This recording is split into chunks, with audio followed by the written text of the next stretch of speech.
Sveiki. Girdisi. Gerai. Good afternoon, guests, participants. Good morning. I welcome you here at the Ministry of Justice and those who also joined us on Facebook and YouTube. It's a great honor for us to organize this event on this very special occasion, because this is the first event of such a kind. And I'm very happy to see so many faces, so many experts, guests who are interested in this topic and that have the same aim to increase transparency in our society. Without further ado, I would like to give the floor to our Secretary of the Ministry, Mr. Chinskas, who is not our partner but also is very active in corruption prevention initiatives, and on whose initiative this conference was organized. So, Augustas, the floor is yours. Thank you very much, Alona.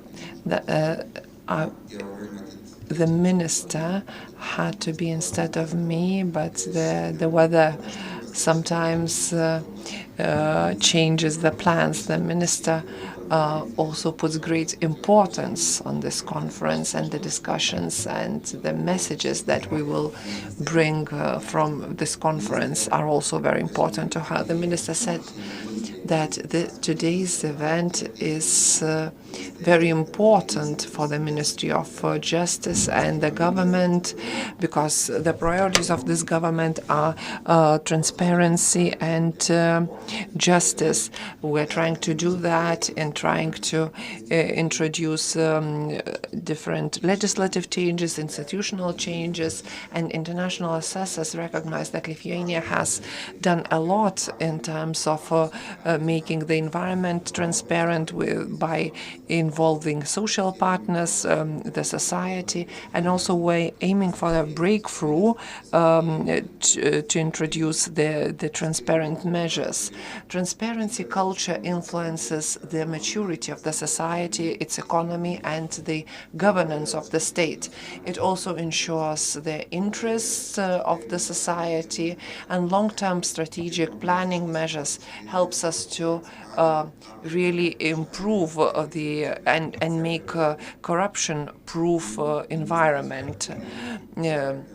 And for the minister, it's a great honor to welcome such a really interesting and varied audience, where the aim is to improve transparency and responsibility.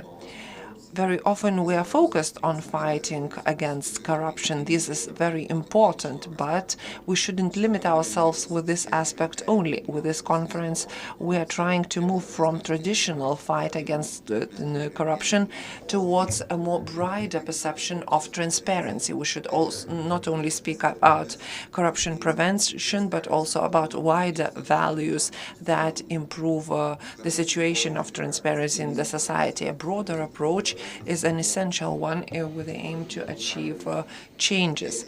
By doing this, we can hope to create the environment where ethical prerequisites, justice, and transparency are widely acceptable in the society. This conference is a unique platform, and we hope we'll share our insights and experience in the future, where we will promote the dialogue and we will reduce the gap between reality and theory and the implementation of the policy and between the public and private sector. By exchanging our ideas and experience, we are trying to have better, more sustainable solutions towards our challenges. You will hear different experts, speakers and leaders who change their organizations and the standards of ethics. The presentations are an action plan and also the path for the future. And please be active, be critical, and these are our joint efforts, which helps us to move closer to our goal. To conclude, I would like to remind you that nurturing responsibility is the environment where ethic values are a norm and not an exception. Mr. Dobrovolska, the Minister of Justice of the Republic of Lithuania. Thank you very much. Ačiū labai. Thank you very much. Our second guest, Sergejus Muravjovas, Division of Transparency International.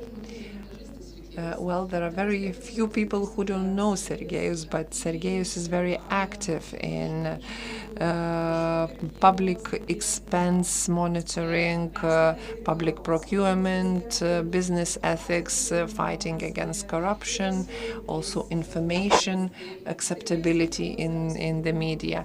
So Sergejus will is very we really appreciate that you are here in our conference. Good morning, colleagues.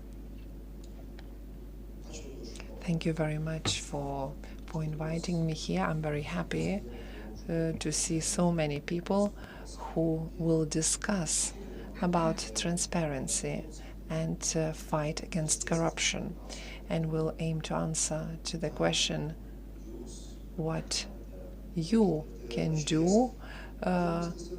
And this is a very important and complicated question, because we have lots of challenges and lots of concerns. As you may know, we, in accordance to the Corruption Perception Index, we are amongst the most transparent countries, because the Nordic countries, the Baltic states, look quite well, and the Baltic states have moved forward and made huge progress in the last years. And we were quite good in trying to tackle corruption, bribery challenges, or we instilled more transparency here. And I'm very happy that the progress in the last few decades is tangible and obvious. But we're in the crossroads, so to say, because we see, we perceive, and we understand that the methods that we used before are no longer good if we want more progress in the future. Yes, we have anti-corruption law, we have anti-corruption institution, the monitoring is in place, but we understand that this is not enough when we speak what we can do towards promoting anti-corruption and fostering transparency. And we can't really hope that colleagues from Special Investigation Service will come every day, or from the Senior Ethics Commission, or from Public Procurement, and will tell you what to do. They understand that this is not a sustainable way forward, and the real challenge is to help you to take more responsibility as heads of institutions and directors of companies. And also, we understand that corruption is bad and transparency is good. But what are the laws and rules that make us responsible? We know. But how can we do that the provisions and the agreements and provisions become not only the attempts, but also the changes? They turn into changes. So I would like you to ask to discuss not only about the new rules, but what these new partnerships mean.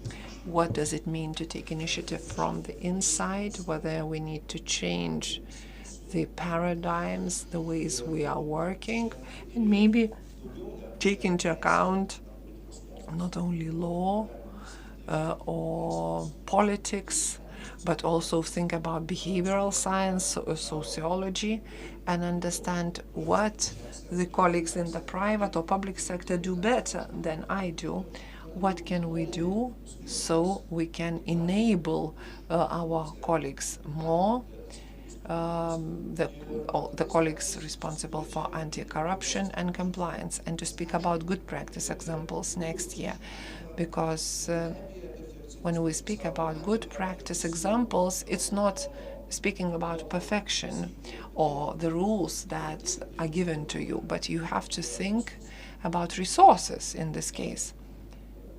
Whether colleagues who are responsible for anti-corruption have enough tools to create a change. We're talking about enabling that the managers, the CEOs have to give the impetus, the momentum to change the situation. We're talking about indicators and aims, partnerships. That's why I'm very happy to see so many of you here interested in this topic, and I hope that we will be able to continue our discussion during the discussions, because we need to create the change together that is measured, and I hope that in a few years we'll be able to be happy about the fact that Lithuania is next to the countries of Scandinavia, and we can tell more beautiful examples. Have a good day. Thank you very much for a good event.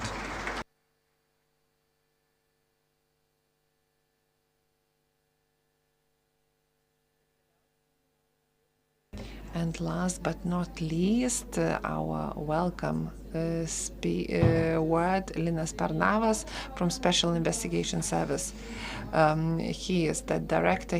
This is the institution that is the basic, the fundamental institution in disclosing cases of corruption, fighting corruption. So his input is very important in trying to ensure transparency in our society.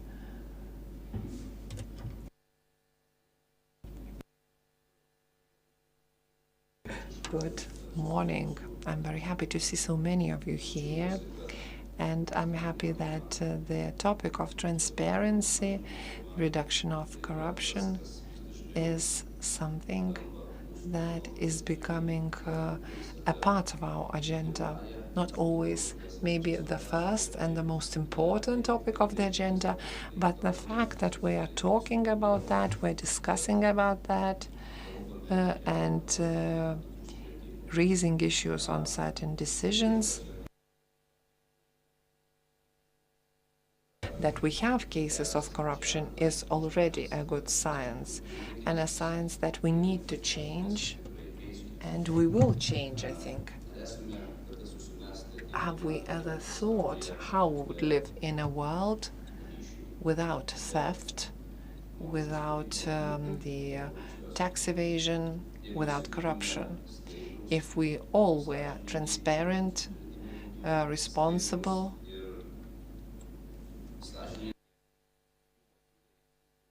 fair, and the motives are clear, how much resources for the corruption prevention control we could allocate in order to create more good, how many possibilities we would have, what we could achieve. But however, the reality and life are different. International organizations say that the losses, global losses, because of corruption in public procurement only could achieve from 10 to 25% of the price of the procurement. What do these numbers mean? In Lithuania alone, the overall amount of contracts in Lithuania were 8 billion euros. We can compare this amount that we allocate to support Ukraine as our support. So this figure is about 1 billion euros. So we can compare the numbers. And Our civil servants say that advance agreements, tacit agreements are most popular. And 1/4 of the representatives say that this is the case. And commissions, public procurement commissions, are the ones that are that people tend to go to offer a bribe. And this is important when we speak about corruption. It is very often a bribe is something which is in the envelope, a cash in envelope. This is how we imagine that, how we visualize that. But let us take a broader look, and I do hope that most of you know that. But just to tell you that corruption and non-transparency is our bumpy roads, lines to get into the kindergarten, insufficient funding of education system, problems in the health sector. This is corruption. This is the real face of corruption and the price of non-transparency. This is indirect, non-direct consequence of corruption. We all have to understand and speak about that. What is the real price of corruption? The money sometimes, unfortunately, opens certain doors, and the aim for the future is that such situation ends, so that money could not open the doors. The topic today is very important and significant, and as a state, as a colleague said, we covered a long road and we changed, and something what was 20 or 30 years ago is completely different. Sometimes we are moving forward. However, we have a lot to go in order to have a better, more transparent society, better communication, more publicity and control. Despite all favorable changes, this gap cost a lot to our citizens, to each of us.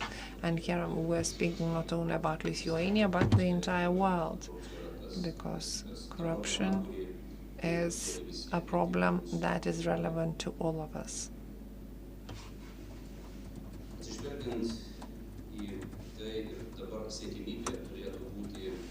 The aim should be our overall work, leadership, initiative, and attempts, and measured and clever decisions.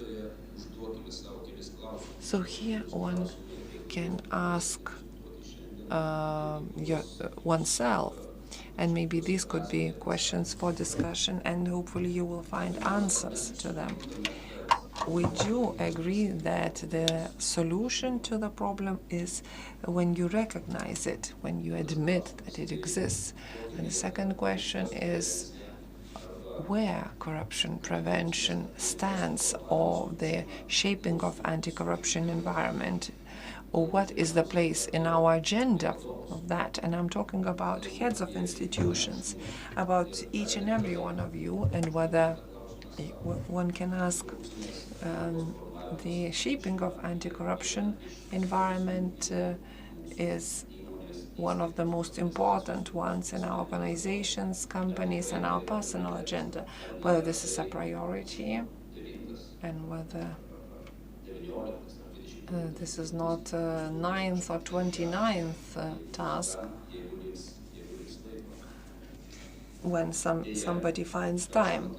Unfortunately, what I see, the answer is no, no, and no. So we see in our research and surveys that the problem does exist, and people don't recognize them. If you don't recognize it, you will not find any solutions.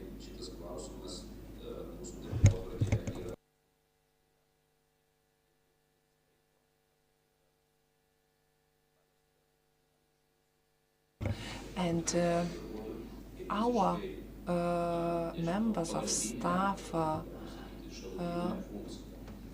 sometimes get a support function only, but in the fighting of corruption. But it shouldn't be the case, I think. One can ask as well, what is the message that we broadcast to the society, to the environment colleagues, and what is the message that we broadcast to our young generation and ourselves? I welcome the initiative of the Ministry of Justice in organizing this event on those fundamental topics, and having invited so many professionals from public and private sector. I'm deeply convinced, and I do hope, that the presentations today will not only make you think what we can do better, what we can do otherwise, agree on certain topics, contribute, and to contribute the others to help achieve a better goal in making a more transparent society. I do hope and I wish you to take something from this event, new ideas, knowledge, answers to the questions, and maybe inspiration for future work in making our environment transparent. Thank you and have good discussions today.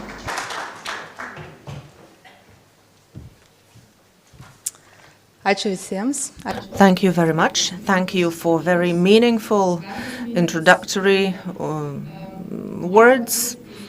And now I'd like to invite our moderator, Renata Beržanskienė. She is the head of the legal department at Orlen Lietuva, and I wish you a nice conference. Good morning. Thank you very much. I am very happy that the Ministry of Justice thinks that a representative from Orlen Lietuva company, which treats transparency very seriously, chose us to be the moderators. And among us, we have a lot of theoreticians and practitioners. As Sergejus said, we are at a very high rating of corruption corruption perception, and so we, since 2022, we rose up 2 positions from the 33rd to 31st, but we still have a long road to go until the Scandinavian, which is the Scandinavian countries' position. 260 bribe cases, so with our record bribe also still gives food for thought. And now I'd like to give the floor to the panelists who will speak about all these issues. I will then introduce each of you separately. So, Dr. Ingrida Keršauskaitė, please come up on the podium. Haywood from UK.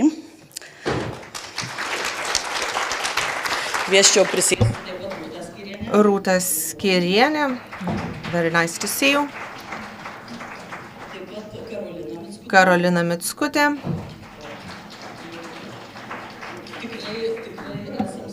We are really transparent because I don't even know what you look like. Nothing has been agreed in advance.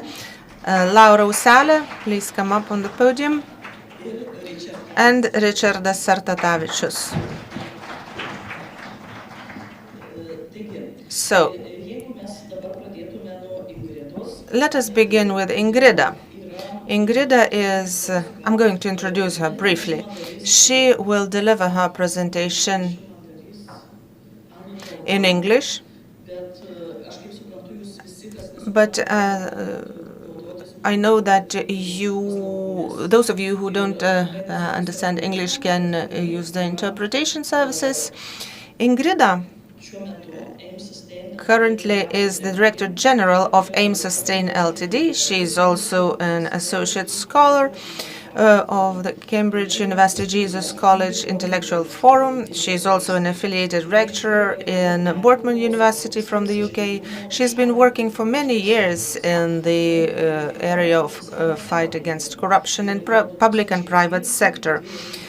From 2013 until 2023, she was a lecturer at the Cambridge University Development Study Center and continues conducting research and implementing international programs in the area of fight against the corruption and irregular migration. Ingrida will also tell us about the efficiency of anti-corruption campaigns, the analysis of results. Since we have really outstanding speakers today, I encourage you to take notes or to memorize everything. I see a lot of young faces here, so you will not have any problems with memory.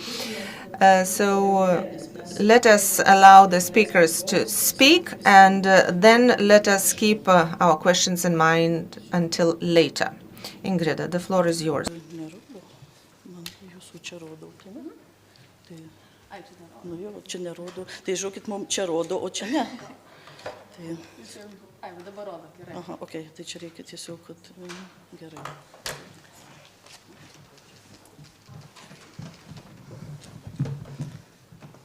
Taip, tai sveiki. Aš pranešimą Good morning. I'm going to deliver my presentation in English, but I will reply to your questions in Lithuanian. Three main topics, mostly because we have quite a few international guests, so I thought I would vary up the English and the Lithuanian. So I will talk about three aspects. So introduce some of the latest research on communications and corruption. We'll talk about social norms in corruption, and finish with some recommendations about communications and corruption. And my background, as Renata just said, is both in implementing projects with governments, law enforcement, non-governmental organizations, and the private sector around the world, but also in academia. So it's in research and teaching on the subject matter. And I will bring a bit of both into this presentation. And what I will also do is talk not just about the successful examples, what has worked, which is sometimes easy to talk about. You want to publicize what has worked, what you did well. I will also talk about what doesn't work, and sometimes what doesn't work, but maybe people don't really think about analyzing and evaluating, does it actually work? Assume it does. There's a lot in anti-corruption communications over the last decade that has been demonstrated to be less effective than initially thought. So you've all seen anti-corruption campaigns. There are plenty, a lot of organizations do that. A lot of organizations spend a lot of money doing that. So what I will look at is, are they effective? How do we know they are effective? One anti-corruption agency I worked with, when we asked the question, so have your previous campaigns been effective? They said, yes. Like, great. How do you know that? Oh, we feel they were effective. Like, oh, okay, you feel. Like, what do you feel they were effective based on? What information do you base that on? So eventually they managed to say there was more traffic to our website. We were thinking, well, maybe that's not the ultimate goal of you as an anti-corruption agency doing a campaign. Maybe you want to reduce corruption. Maybe you want to make people report corruption more. Maybe you want people to think that corruption is less acceptable rather than have more traffic to your website. So it's about thinking about how you really evaluate that effectiveness of corruption campaigns. And it doesn't just apply to the big, expensive campaigns. All sorts of signs, some countries more than others, that say corruption is bad, don't do corruption, this is a corruption-free zone. And what effect do they have in terms of the value for money? So is it money well spent? And contributions to reducing corruption, or in some cases, actually increasing corruption. So there's a lot of literature on anti-corruption. There's a lot less on communications and corruption and their effectiveness. There is some. And I'll go over a few of these studies and evaluations of evidence, like the U4 one done by Nick Cheeseman and Karen Pfeiffer, that look at have anti-corruption campaigns and different messages worked as intended or not. So they essentially say that funds spent on raising awareness about corruption might be wasted, so ineffective, or even counterproductive, so increase the amount of corruption when they spend money and try to reduce corruption. And that's partly because the campaigns might highlight just how much corruption there is and make people think, well, the problem is too big. What can I, as one individual, do if all of you are going to be bribing? What's the point of me not bribing? That's what that can make people think. There are a lot of other top aspects that we will go into in a minute. But they've also shown that there is no strategy that worked as intended all the time. So a lot of, historically, communication campaigns on corruption have been saying, corruption bad, don't do it, or these are the negative effects of corruption. And that has been, according to the limited research there is, less effective than some of the messages that corruption is reducing. The messages that the opening speakers have been saying, it's actually improving. Lithuania has improved a lot, it's improving, it's no longer socially acceptable, like the guy who bribed I don't know how many people. So this is the types of messages that have been seen to work better, but they don't always work for all people. And this is why they recommend doing some experimental pre-deployment testing. So asking a small group of people, the target group, what do you think? Does that make you change the way you're thinking about corruption? Does that actually resonate with you? Or does that make you think, okay, you're just lying, like, or you are, okay, there's so much corruption, there's no reason for me to try and go against the normal behavior. Or sometimes in smaller regions. So they show that even the same messages have different effectiveness in different circumstances. So you can look at corruption as a local issue. In Papua New Guinea was green. So green means worked as intended, achieved its results. But if you look at the top right one, then corruption is a local issue was seen as red. So red was counterproductive, so had negative effects rather than not changing anything. And amber here is, it just didn't work as intended. So wasted money, but it didn't make things worse. So there's a lot of amber and red in here. But again, the reasons for that are partly because they might make people believe there is a lot of corruption, the issue is too big to solve. They might make people think it's socially acceptable. There is a lot of corruption. People think, well, my peers will think it's okay if I engage in corruption because I think they engage in corruption and they expect of me to engage in corruption. You can think about it in simple situations like in exams, cheating in exams. So if a pupil thinks everyone else is probably cheating in the class, their decision to cheat might be very much influenced by that and think, okay, if everyone else is cheating and I don't, my grades will look much worse. And what's the point? So this exam is one where people cheat. It's part of the maybe preparation for the exam, where do you cheat without getting caught? But if people think, okay, if my peers see me cheat, they might not tell the teacher, but they might then come up and think of me as I'm a bad human being, that I'm doing something unacceptable, like if I hit someone or behaved in a really unacceptable way, then I might think, okay, maybe I would cheat, but if my friends saw me cheat, I would think, okay, I will feel very bad, this will be a social sanction, so I might not cheat because I think everyone else thinks it's unacceptable to cheat.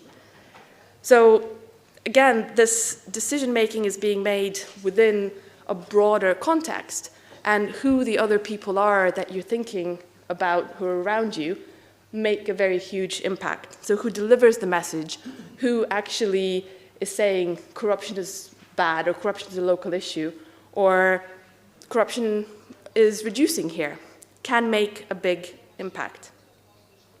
But there are also methodological points to highlight here. That some of these studies have been done in the country as a whole. So the Albania study, the one that's amber there, that was done with the Albanian population. Now, if you ask a 15-year-old girl who comes from a poorer family in a small region, and if you ask the CEO of a major Albanian company, they might have certain, or okay, 18-year-old girl, I think they didn't ask children, but they will have different opinions, different messages will resonate with them differently. So that segmentation or targeting the audience based on age, location, income, gender, political views, a lot of other points really matter. And that hasn't been done in some of these studies. So again, that shows that general messages might be ineffective, but some might resonate in different ways with different groups of people. There's a reason why advertisers want to know everything about you to tailor the messages about selling their products in a particular way. There's also an element of corruption measurement, which is a very big topic, which we're not going to get into at the moment. How do you actually measure the effectiveness? What proxies do you use? And all of that. That might be influencing this, but as I mentioned, too big of a topic. But there can be some subjectivities in the assessment of effectiveness. So one of the studies that was marked as amber was Niels Kobbes' study, the title of which is Social Norms of Corruption in the Field, Social Nudges on Posters Can Help to Reduce Bribery. So it actually says in the title, they can help to reduce bribery, but it was mentioned as ineffective. And that's because the effect was temporary. So the effect didn't last for very long. It's a study, you can read, I'm happy to send any of those later on. They also took the approach of saying less and less people in the region were paying bribes, and then played a game where people could win money, and they actually saw that people who had seen these posters then bribed less to get the money. And the exact phrasing of the messages also matters. There's some research that looked at the difference between don't cheat and don't be a cheater. You'd think it's almost the same. You know, it's conveying almost the same message. But don't cheat says don't do one action. So you don't identify as, okay, I did this one thing. It doesn't mean I'm a doer of this thing as an identity. But a cheater is someone who inherently does this a lot. That's your identity. That's who you are, not what you did once. So even small kind of changes of language can have an effect. Just in the interest of time, I'll skip over that and just go to the different types of situations that can influence what we do when. So you can change the people's attitudes, but not necessarily behaviors. Taking two examples. So two people at the top, you have John, one person who doesn't like drinking wine, doesn't generally drink wine, health reasons, others, chooses not to drink when he's in normal situations. But people in his office go out, go partying, everyone goes drinking, they become friends, they make friendships, maybe talk a little bit about business, make it very easy to then do his job much better. So when he's with colleagues, he might think, well, I don't want to drink, but what will they think about me if I just drink water or drink Coke all the time? So he might think his attitude, okay, drinking is bad, might not change, but he might be drinking. Or someone who would generally have drinks with friends or at home with family, at a conference sees the important people he wants to talk to only drinking juice. He might think, well, you know, I don't want to be seen as the alcoholic at 3 o'clock with my glass of wine, so even though I would take the wine, we'll take the juice. So that matters for anti-corruption programming on communications, because you can change people's attitudes, what they think, but not what they do necessarily, and vice versa. You can change what people do and then work from that to try and change the attitudes, so as the entry points. And understanding what people actually think. But if there are many Johns in the office, if most people would think, I don't want to be drinking, but everyone else expects me to be drinking and partying. If I don't stay until 3, then I'm seen as, someone who doesn't really care about this team. And if you show that difference, actually, well, most people are Johns. They don't want to be doing that. Apply that to corruption. That could be a more effective way of saying, okay, well, I don't need to do this because I was just doing this because I thought I had to. And there is research showing that a lot of people think that there is more corruption than there, well, if you ask people, have you engaged in corruption, and aggregate that, that number will be smaller than what people, when you ask people, how many other people do you think engage in corruption? People say, I don't, but they do. If you ask everyone, aggregated, you can show that difference there. Just in the interest of time, I'll also skip to recommendations. So I think generally for anti-corruption campaigns, it's important to understand why corruption is happening. So understand the social norms, what people actually do, which is important for these covert activities like corruption. You don't necessarily know what people do in secret. So understanding what people do and what people think is acceptable is quite important. And then sketching out the other reasons why people engage in corruption. So maybe there are operational reasons. Maybe there is an actual need and salaries are low. This country, this is probably not that much of an issue, but in some of them, maybe it is difficult for people to make a living, or maybe there are some sort of pressures. Then understanding the trends and gathering evidence, so actually knowing where the differences are, using them selectively maybe, using the targeted ones that could change behaviors, could change norms and understandings, but also very importantly, understanding and defining your audience. The same message will probably not appeal to every single person. So really thinking about what might make them reconsider behavior, who they will find authoritative, who can deliver the message. I worked with one agency that decided that teenagers find religious leaders authoritative and brought them to schools. We were thinking, have you tried celebrities? Have you tried other people, or just ask the teenagers who they find authoritative to deliver that message? It might be religious leaders for some, it might be a footballer, it might be a singer for others. So depending on who you want to influence, and what channels will reach them, and then testing them with a sample group of people. And then very importantly, actually looking at the effectiveness. So is it achieving the results it set out to achieve? And focusing on what's feasible, combining with other interventions.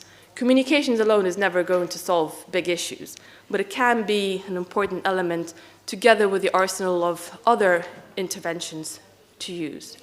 And also not just considering reach or engagement. Often communication campaigns are evaluated by how many people saw this, like it's easier. Then it gets to more complex assumptions to looking at effectiveness, but really looking at, is anything likely to be changing as a result of it?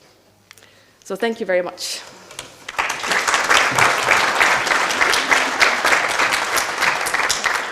Thank you, Ingrida, very much. So for me, it was important to know that don't cheat and don't be cheating. They are quite different. And perception that each of us thinks that I am saint and others are not. So it's also quite important to take in consideration.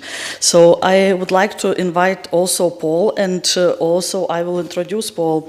So Paul Haywood holds the Sir Francis Hill Chair of European Politics at the University of Nottingham.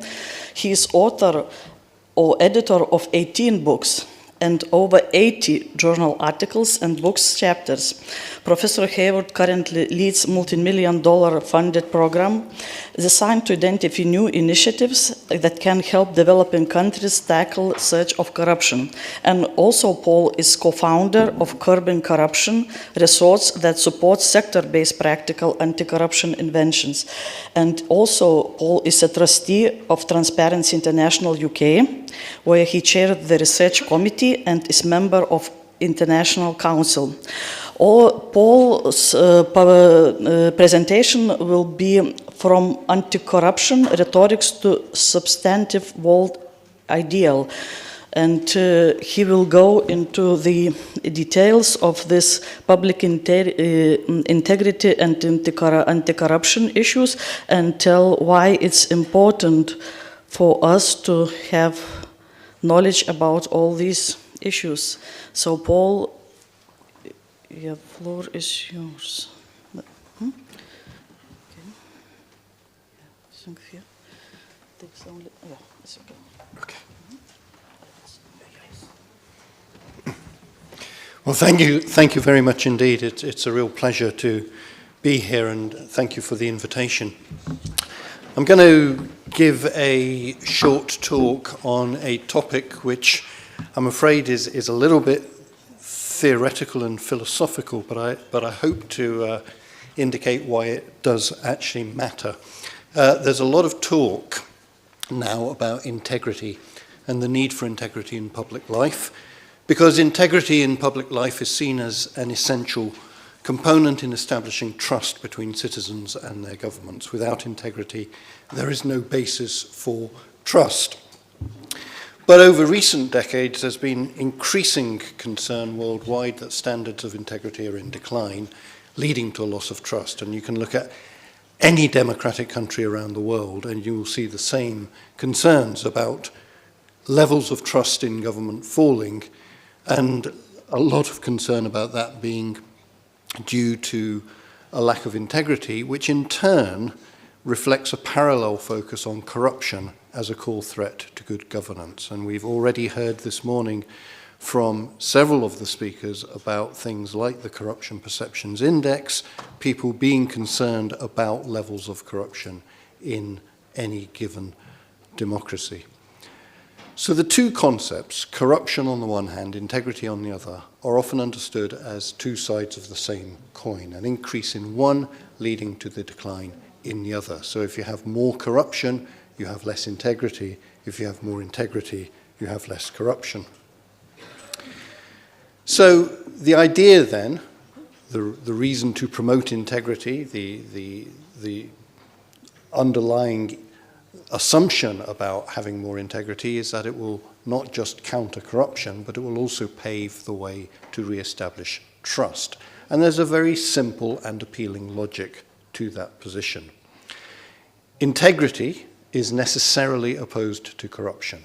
If you have integrity, if you're working with integrity, you are not being corrupt. So if you have integrity, you're bound to force corruption into retreat. That's logical and in many ways obvious. Acting with integrity means that you must be trustworthy. If you have integrity, you are by definition trustworthy. So it does offer the prospect of restoring trust by citizens in government. The problem is there are two core difficulties with the way that we have gone about generally understanding integrity in relation to tackling corruption. So the first problem is that far too often integrity is seen just as a residual of anti-corruption. So it's a rhetorical device. It's something that is used to say we support integrity because we believe that integrity is the opposite of corruption, but not on the basis of actually understanding what integrity actually entails. And the second problem is that we overwhelmingly see integrity as being related to the behavior of individuals and pitch it at that level, rather than seeing integrity as being something that should reside first in institutions before it exists in individuals. Now, in practice, integrity as an idea is a complex moral ideal. It's not a straightforward thing. It's easy to have an off-the-cuff idea of what integrity is. We can all probably name our own understanding of what it means to act with integrity. But actually, to understand what integrity means understanding that it entails a whole series of different values: consistency, coherence, permissibility, praiseworthiness, trustworthiness, virtue. These are complex ideas which are not necessarily easy to pin down in actual behaviors.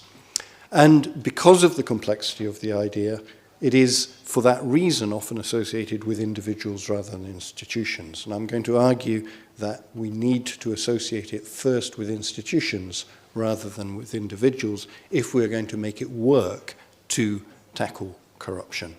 But in the context of tackling corruption, what integrity is used to mean is the absence of corruption. So when we talk about integrity, and there's an awful lot of talk about integrity at the moment, what we mean by integrity too often is simply not corruption. Or it means that whatever structures of rules or norms or incentives are conducive to the prevention of corruption are what count as integrity. These are the so-called minimum standards approach that increasingly in institutions, in governments, in companies, in organizations, you have a set of desired behaviors which are listed as expectations of what people should do, minimum standards of behavior that people should observe in order to be understood to be acting as having integrity. Or integrity is either those things or it's just not defined at all. It's just used to name an explicitly anti-corruption focused project, an organization, or an index. Integrity is very commonly used as the title of things, but they don't actually say anything about integrity as such, particularly in the area of anti-corruption. I'm going to give you a few examples of that. So Global Integrity. Global Integrity was a great organization. I worked with Global Integrity for several years. Sadly, it has recently just reached the end of the road and is closing down. But Global Integrity as an organization was all about evaluating anti-corruption legal frameworks, practical implementation and enforcement of those frameworks. Explicitly, anti-corruption is what Global Integrity is about. There's Integrity Initiatives International. You'd have thought an organization like Integrity Initiatives International would talk about integrity, but it doesn't talk about integrity. It's an international NGO which fights grand corruption. It doesn't say anything about integrity anywhere in its website. The Coalition for Integrity was set up after the US chapter of Transparency International was disaccredited a few years ago. So the remaining members of the chapter set up Coalition for Integrity. They set their own goal as offering assistance for companies in adopting clear anti-corruption policies and effective anti-corruption procedures. You can go to their website, you can look through it, you will find nothing on what they understand or mean by integrity. A good colleague, good friend of mine, Alina Mungio-Pipidi, has recently developed something called the Index of Public Integrity. This is designed to be an advance on the Corruption Perceptions Index as being a ranking of countries, which is designed to show what you should do. But the Index of Public Integrity assesses a society's capacity to control corruption and ensure that public resources are spent without corrupt practices. Alina herself admits that the use of the term public integrity is merely rhetorical. There's nothing in this that says anything about what integrity means other than the absence of corruption. So corruption here being taken as just the opposite of integrity. Transparency International's National Integrity Systems assessments. Very highly respected, very valuable. National Integrity System reports are extremely detailed, very rich, full of information, but they are designed to set out the way that governance systems work in regard to their fighting internal corruption risks and their contribution to fighting corruption in society at large. They don't say anything about what national integrity itself entails, other than it's the absence of corruption. If you get rid of corruption, then you have integrity. I'm slightly hesitant about this one because the Transparency International Annual Summer School on Integrity takes place here in Vilnius. I think there's grounds to be very, very proud of it. It's a week-long program. It's got a hugely positive reputation, and the people who join this program learn a great deal. But this program, which runs for a week, has any number of sessions, none of which are explicitly on what do we mean by integrity, what do we understand by integrity. The program is entirely built around anti-corruption initiatives. How do you fight corruption?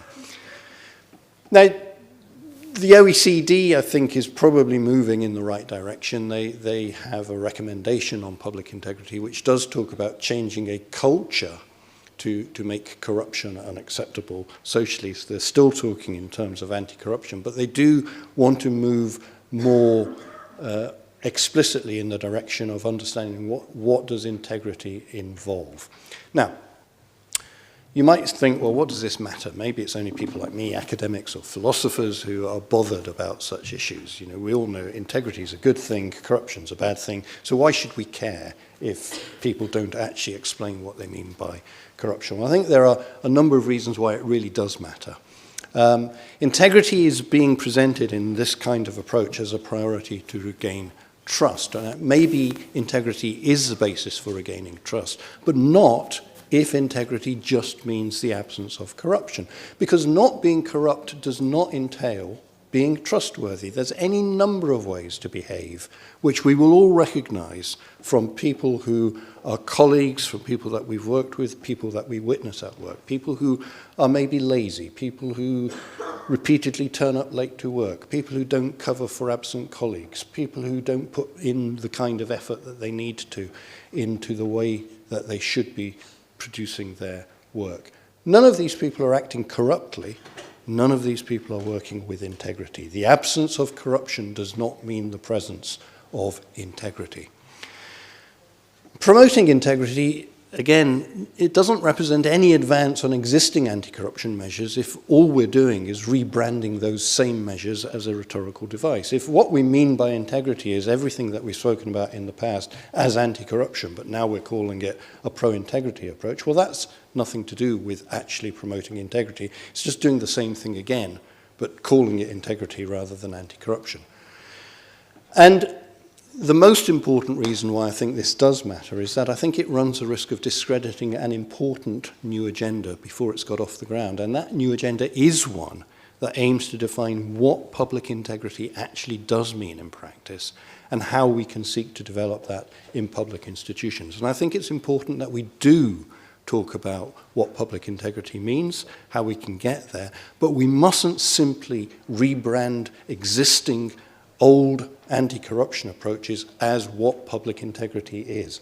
Public integrity matters. It matters, and it should be seen as a team game. What do I mean by this?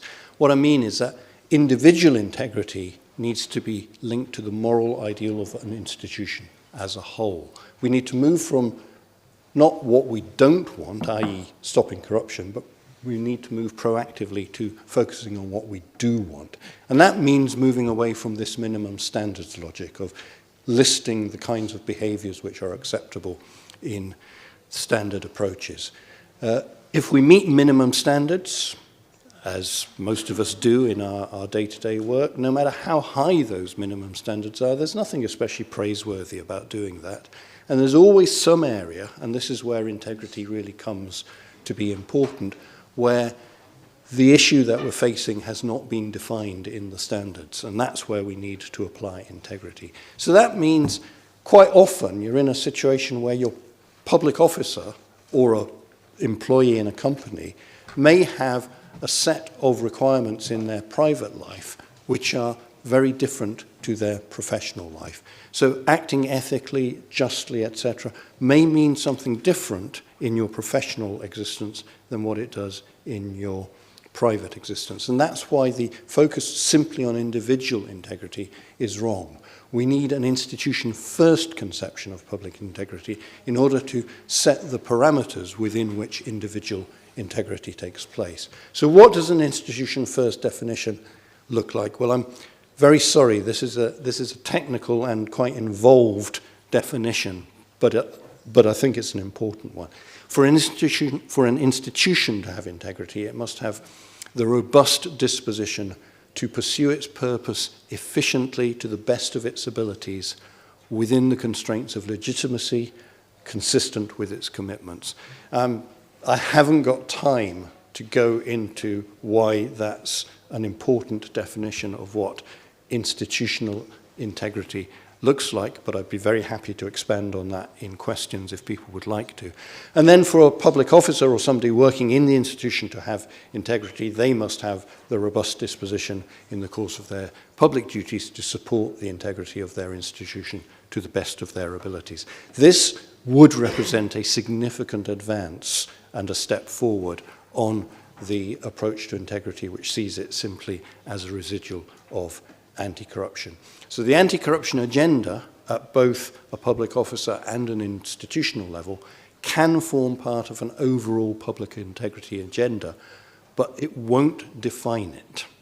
So corruption is just one of many possible opposites to public integrity. Arguably, it's not even the most important one. There are many aspects of public integrity which are threatened by a whole range of behaviors, of which corruption is one, but not necessarily the most important. So defining integrity simply in terms of anti-corruption is not sufficient. Rather than just relabeling anti-corruption measures as pro-integrity ones, a genuine and effective public integrity approach entails a substantive moral ideal to underpin a good governance agenda. Thank you.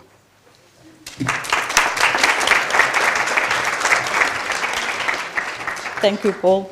So when you show this public integrity index, among top 17 was Estonia and was not Lithuania.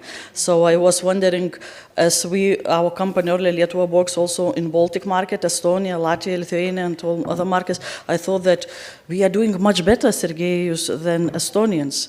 But maybe in terms of this transparency, but why they are always in the list? So probably they communicate much better than we are, but in essence we are doing much better. And in order to know how to communicate, we need to move further on this topic. Taigi, dabar kita bus kalbėtoja Rūta. Our next speaker will be Rūta Skirienė. She is head of Investors Forum, executing director. We are also members of this forum. This is a person who follows her words.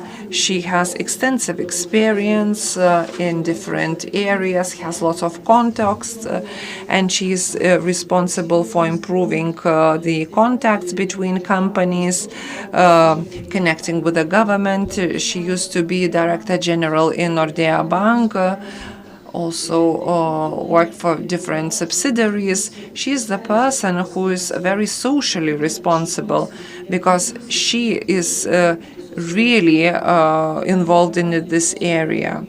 She is also a member of board of the Red Cross of Lithuania, Ostad board, and other companies. Rūta will be speaking about what Investors Forum is doing in terms of these activities. So, Rūta, I will give you the floor. I'll sit in your place, and you will tell about your activity. Well, the stage is a bit too small for all the actors involved. Since laziness is a driver or is the engine of the progress. So I left my presentation in English and I thought it's quite a good one, so I will not translate it into Lithuanian. I will start from the fact that Investors Forum is an umbrella organization established for foreign investors, but we are more open now. And we are guided by the same values, and we include Lithuanian companies that are guided by the same values. Lobbyism is not a popular word in Lithuania, but when I started my work some 20 years ago, I think that was the old CV of mine when you said 14 years. Well, I was too lazy to update my CV.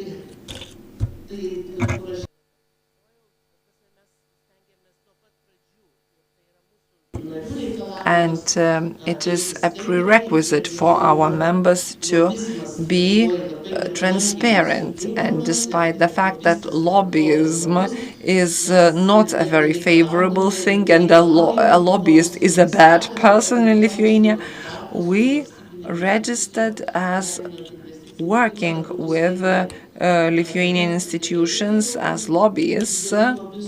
We don't need individual lobbyists, but our organization as an association is registered as a lobbyistic organization, working with the institutions and improving the investors' climate, in improving transparency in public and private sector.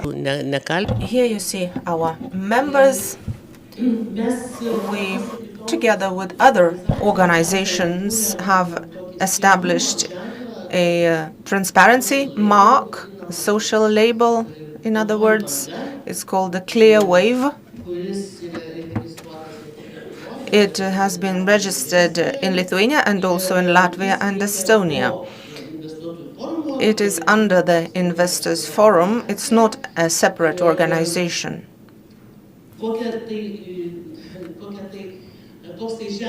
So what is this label?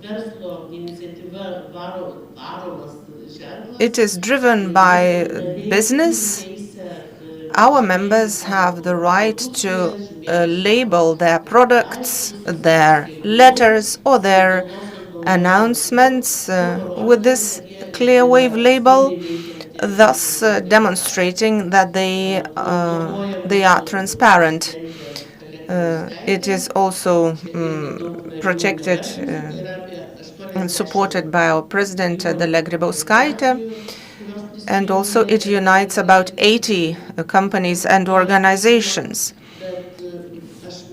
who engage in promoting transparency. However, I wish to see thousands of them one day. And I've been thinking what to do to encourage them to join this initiative and to publicly present their transparency.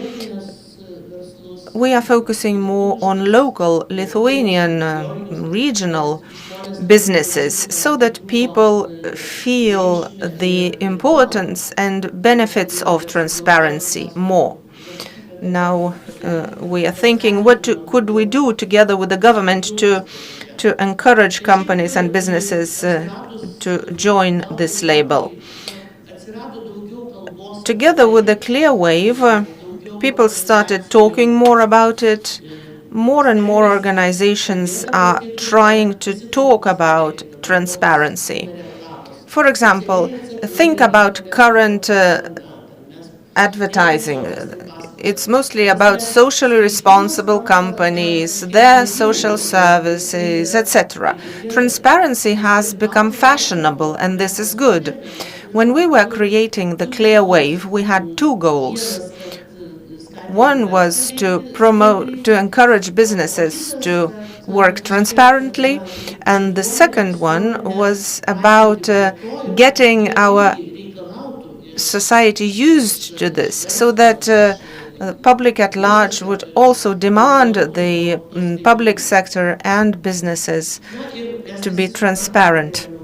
We all understood that this was useful to businesses. It pays off, and it's the right thing that we should all do. While labeling the products, the company not only shows that it is transparent, but it also educates the consumer.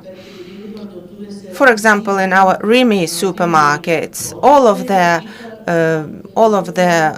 products, ICA and Rimi products, are marked. When we ask Lithuanian businesses to join this label, I tell them, look, this oil has been bottled in Italy, but it can be labeled with the Lithuanian label, because a lot of companies still have doubts and don't fully understand the importance of this label and of this transparency label. The fact that we ask companies to join does not mean that they are all accepted automatically. All companies have to pass a filter that includes the tax inspectorate, the labor inspectorate, credit info.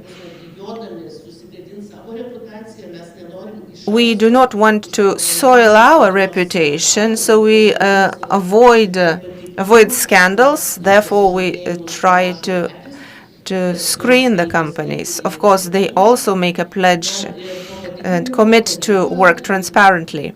After this verification, the screening, the board approves the company and it can join the initiative. Apart from that, once they become members, together with Transparency International, we present them with a questionnaire where the members of the Clearwave can measure their achievements, annual achievements. It's a self-evaluation checklist which helps them understand whether they've been good enough or not. We don't publish this checklist. It's a tool for companies to find out what is still lacking and what could be improved to make transparency and responsibility a reality. So that's it. Okay. We also carry out surveys in order to find out the level, the awareness level about transparency and openness in general. The numbers are really encouraging. People say that while buying a product or service, they find it important to know whether the company is transparent and responsible. Back in 2021, 37% of respondents indicated this, and in 2022, it was 52%. People understand that corruption has negative consequences and must be avoided. 66% of respondents would agree to pay more if a product or a service is delivered by a responsible business. This also reveals the changes happening in society.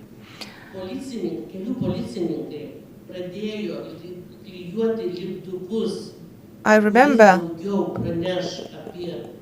a case when the traffic police was using stickers competing who will report more corruption cases. So I understood that the traffic police has become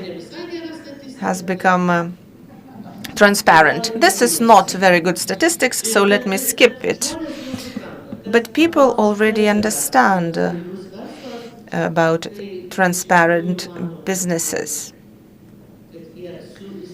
We see from their responses that a transparent business is the one which does not give bribes, which does not tolerate corruption, which pays fair salaries. So I believe that our Clearwave initiative not only helps make business more transparent, but also influences the cultural change among our people. Thank you.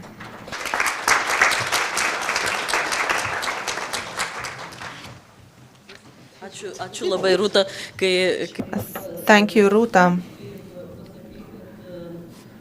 When you said that even 66% would pay more for a Clearwave product or service, well, I believe that among them there should be our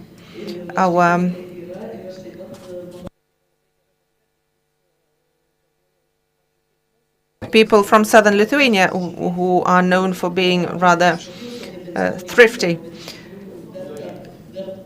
Well,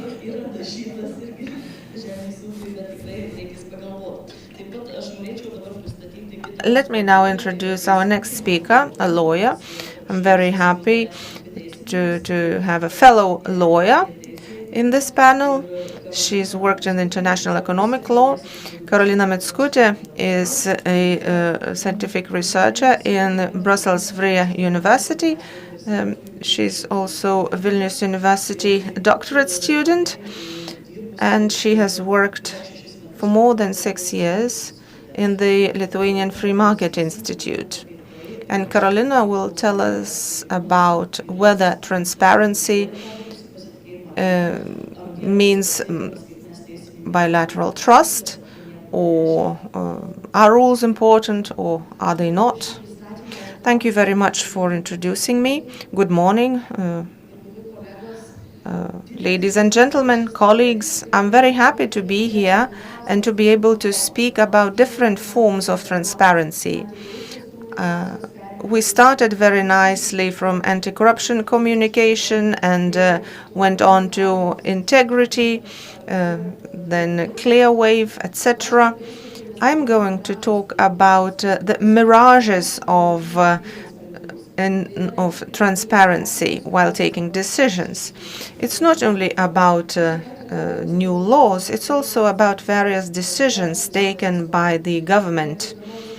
While working in the Free Market Institute, I devoted a considerable part of my time to evaluate draft laws and legislation in force. I'm very passionate about this because you can find a lot of treasures there. So, not to make you read all that, I will present the results of the 500 draft laws that I analyzed. As soon as I was asked to speak in this event, I thought that quite often transparency is our common goal. But in my experience, I see that this is more of a mirage happening between two moving airflows. Technically, it's an optical phenomenon forming among hotter and colder air masses. The mirages are formed between the public and private sector. When the public sector sees the transparency of the private sector in a distorted way, and vice versa. How could this be? It's because of the numerous rules that we already have. And sometimes the rules can also be a potential loophole for intransparency.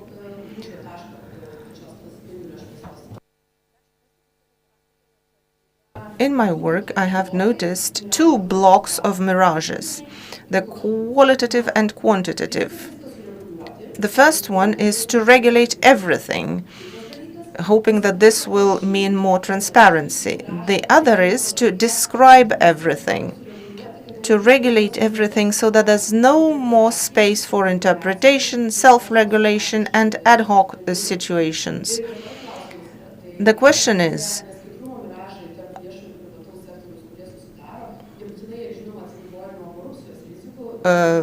are these mirages separate from corruption risks? Are they a phenomenon, or are they an optical illusion whereby the rules presuppose a certain degree of transparency? I mostly focused on legislative processes.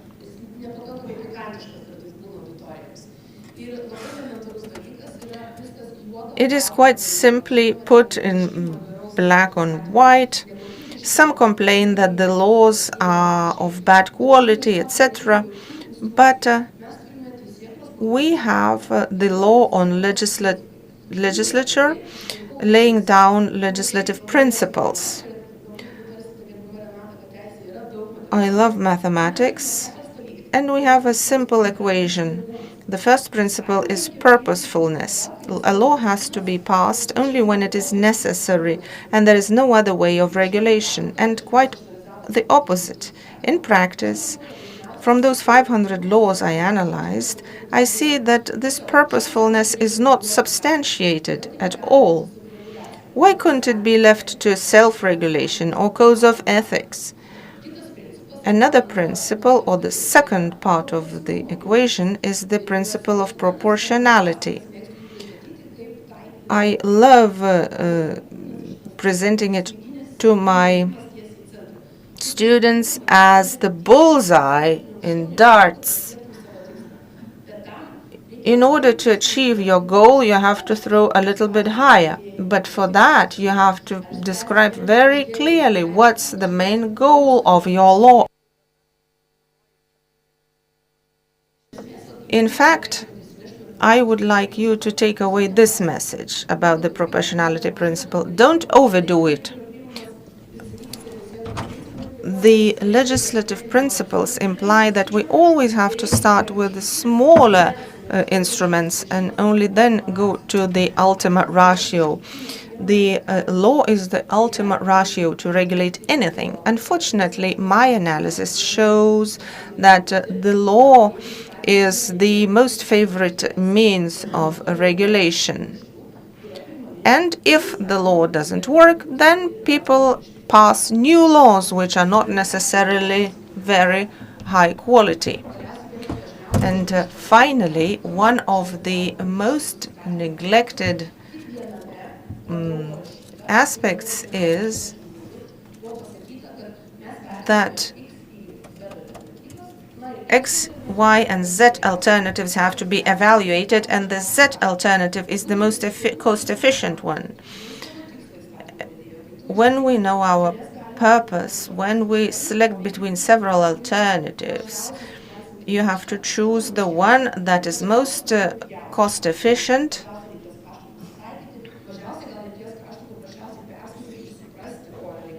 even in order to understand what is required. Because often sentences in our laws are 5 lines long. This is our professional characteristics. Let me share a few examples about the stages when these things don't work in legislation.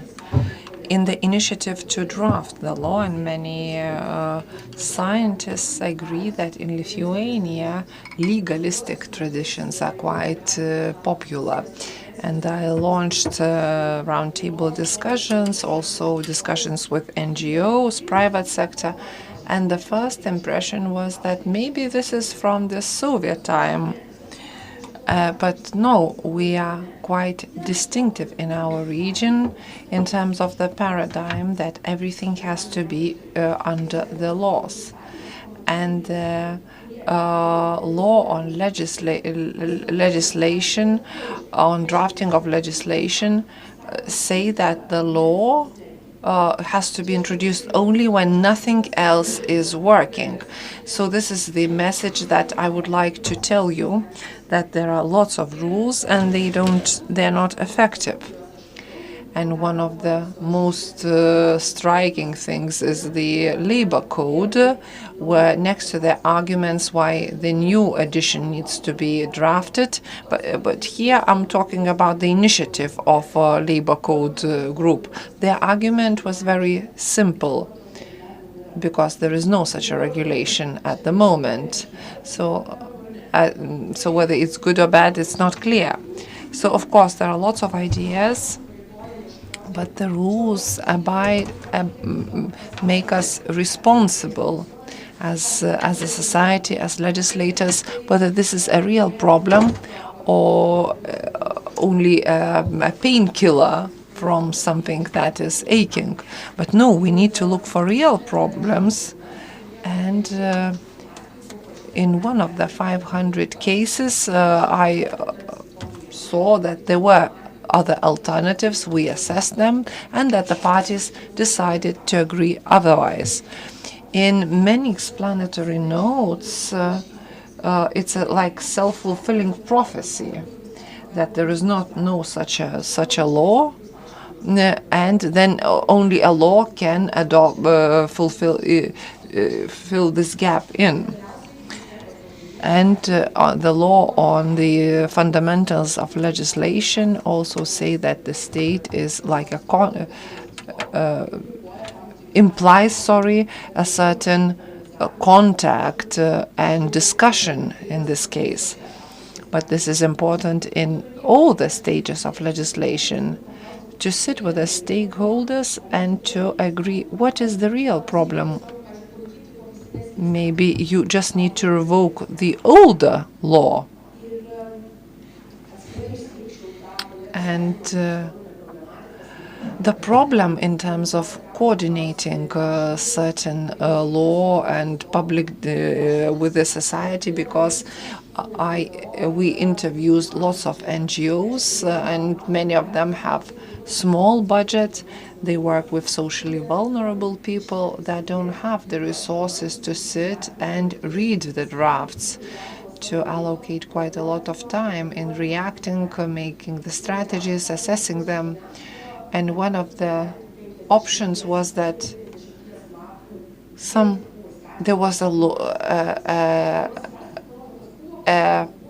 comparison of 50 pages, and it had to be assessed in 5 days. And that was the NGO have 5 members of staff. They cannot simply compare or read that amount of paperwork. And they said it's easier for us to adapt otherwise, change our working model, but sit and fight what is impossible to fight.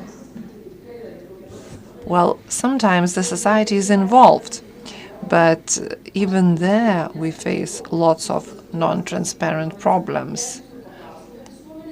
Sometimes the society is asked, and that's it. I used to take part in the Seimas committee, parliamentary committee meetings, where the consultations of the society was only that it was informed, and that was it. There are pages.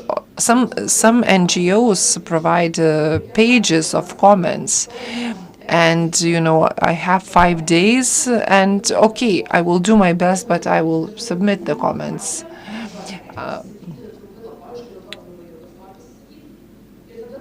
And then you expect your position to be heard. I do understand that many people have experience in that. And then this organization receives the answer, note taken. That was it. But it's not clear how and when. Even though you know the challenges, you work on the ground, but the subjects say that you need a law, and you say you don't need a law, maybe you can regulate otherwise, and it's not clear why. Very often certain NGOs say that we are not even discussing and we don't want to submit our opinion because nobody listens to it. This is not a part of my work, and I don't really want to waste my time. This is the intransparency mirage, which is demotivating these groups of the society that don't have the resources to do that. And another part is the impact assessment. Impact assessment, I see that you are smiling. I think we all face that. I'm talking about the impact assessment from different aspects. The first mirage of transparency and transparency is when the regulation is changed or the new one proposed. Then you need to have impact assessment, and the note is given. I analyzed some 50 papers like that, and in one I read that the law would better help to solve the problem than the soft measures. And this explanatory note usually also is like a furniture from IKEA, where you get the instruction how the table will look like, how to assemble it, and so on and so forth. And next to the explanatory note, you have the negative consequences, the impact on the business.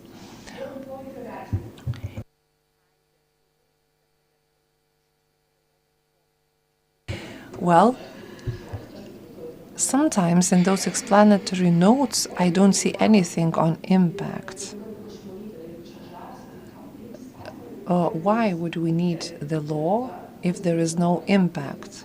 There are the category of people where it says there will be negative consequences.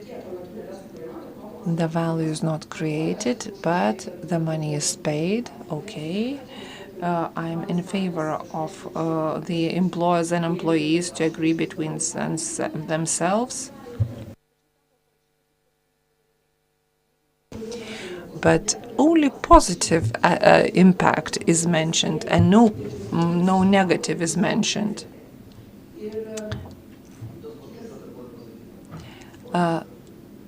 Sorry, the speaker is not speaking into the microphone. Yes, we see that quite often in the government's explanations, the impact on the budget and so on and so forth. Also, the impact assessment ex post. I haven't read a lot about that, but I see from the projects that this project is not working as it is expected. For example,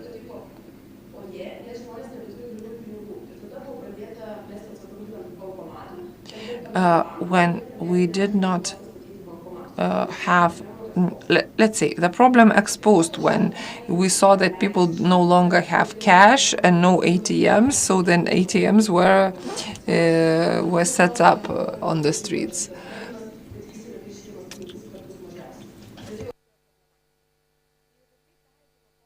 How can we move from this mirage to the reality so we could be heard?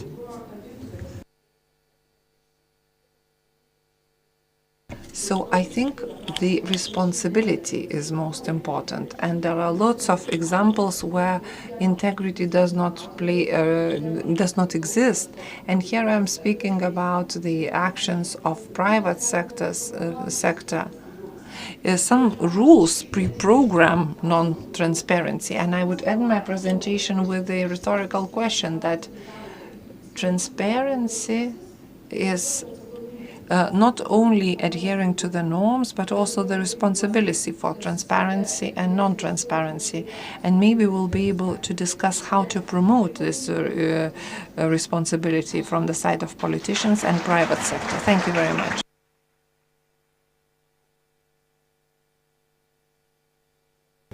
Thank you very much, Carolina. Well, you said there are lots of legal acts in 5 sessions. This parliament adopted fewer legal acts, but still we are legislating a lot. And we have a lot of surplus pieces of legislation. I will invite Laura, who is head of the Financial Crimes Monitoring Division in Swedbank. She worked in the Special Investigation Service. She is a scientist as well, a lecturer at the university, also a scholar at the University of Law. And she will tell about the conflict of interest and other initiatives of trust in the organizations. Good morning, colleagues, participants of the conference. I'm happy to see so many of you here. I'm grateful for the opportunity to speak and to share the road to transparency of my organization and the stage we're at, also challenges. My presentation today is about our road towards trust and transparency as one of the components.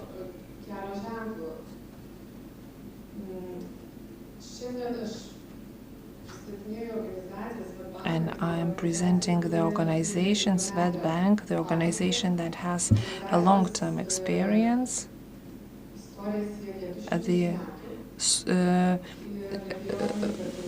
The road is a few hundred years ago, and this is basically preconditioned by the trust in the society, owners. This road, this way, long-term story, it commits us to grow this trust, to retain it, and these are also the guidelines, what is the key to success. A few years ago, Swedbank had its strategic goal.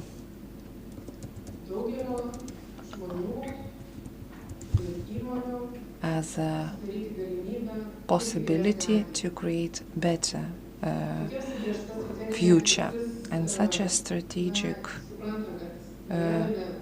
aim is important, and if we want to take part in creating a better future,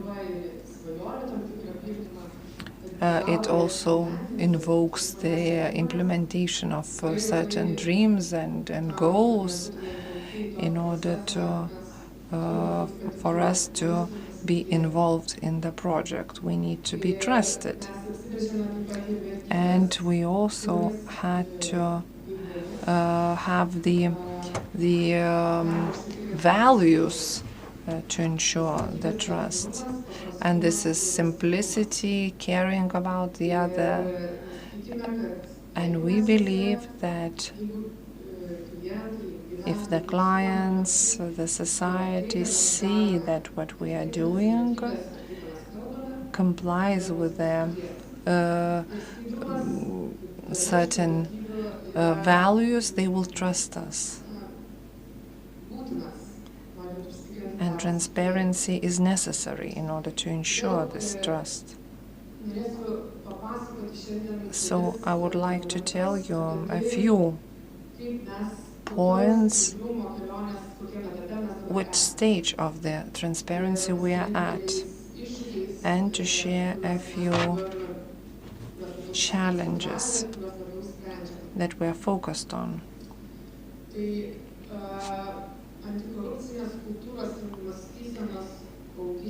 The growth of anti-corruption and thinking has been on our agenda for a long time.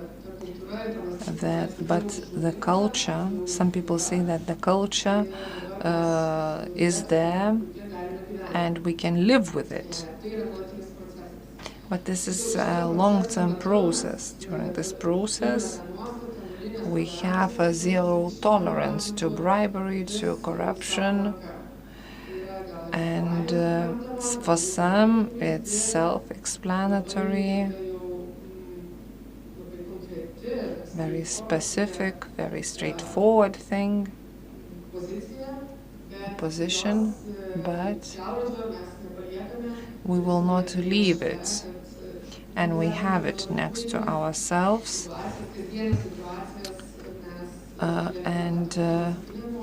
So we could have this principled approach that corruption and bribery is not acceptable.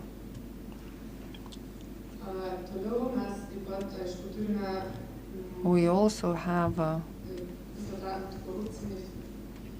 this anti-corruption legislation, and we are trying to balance, to legislate, to have a balanced approach that are very clear in terms of what we aim, how we aim for the transparency.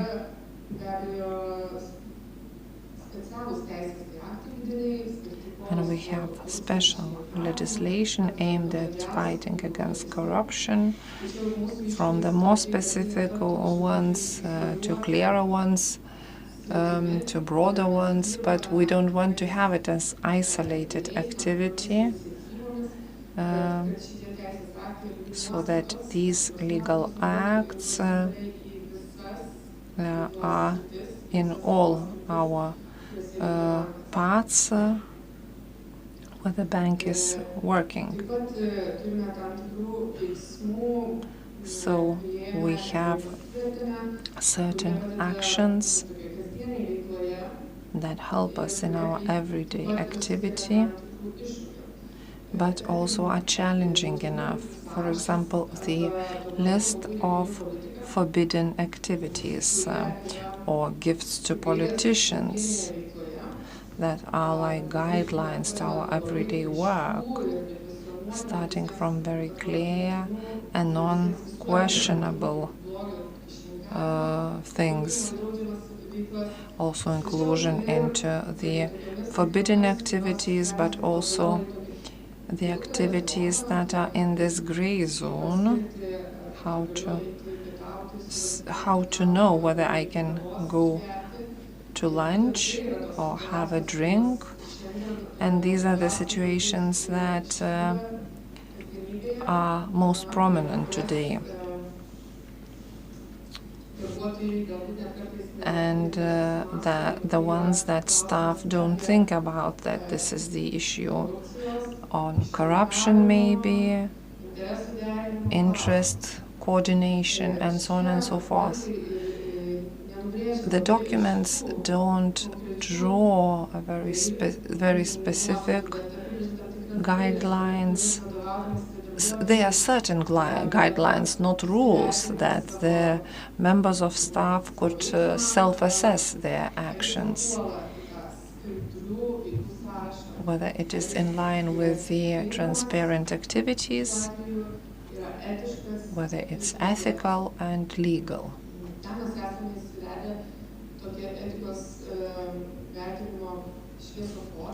We have this ethics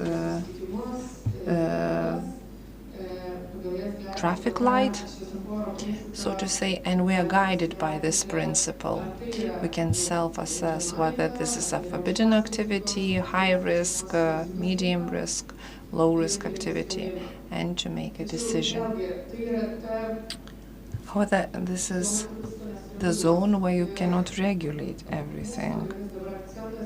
And our main focus is to speak and to make every worker active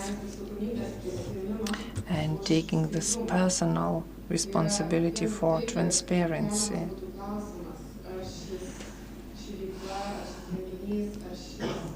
Whether this decision is ethical, good,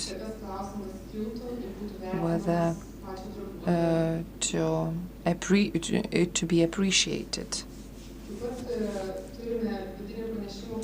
Also, we have internal report channel, and the employees are encouraged to announce about unethical or illegal activities that they notice.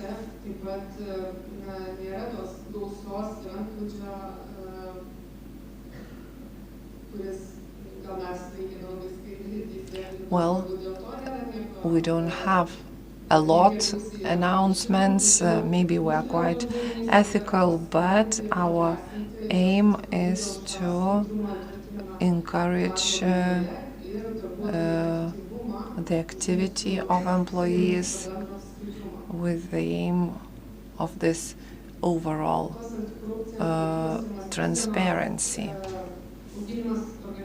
The growing of anti-corruption is important if we want to be transparent. We want to be transparent with our partners. That's why we raise these requirements to the partners that we work with, to the service providers. We get to know them, and we clearly declare their zero tolerance to bribery. We want to have transparent workers in our organization and to have a clear, open and accessible channel. And another important aspect is training and improving self-awareness. So to include it into the training of employees. So we need to differentiate a lot and to train people in terms of corruption, those who adopt decisions, who talk with the clients, and other categories of staff.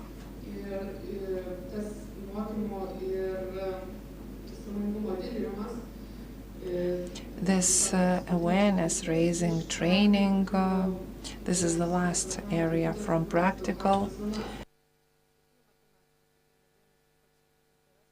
We also focused on the conflict of interests. And since we have lots of internal legal acts, the code of behavior, instructions, and our workers declare their economic interests and fill in the additional manual. We also carry out the annual hygiene with legal acts. And we also noticed that the conflict of interest is a very sensitive area. It is not self-evident and it is not easy to identify in everyday activities.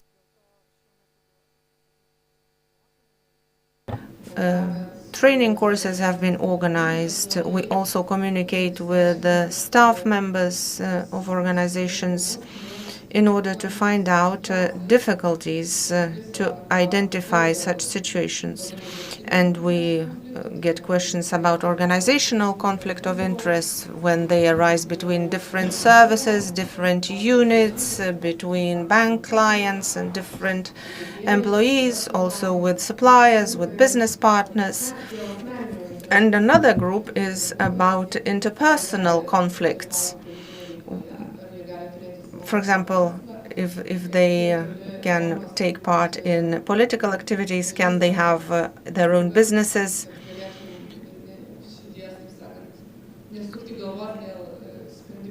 How friendly can you be with a colleague in order to feel sure about the possibility to take a decision? So we see how important it is that our anti-corruption policy becomes anti-corruption culture, so that every employee would take up personal responsibility to promote transparency. Thank you.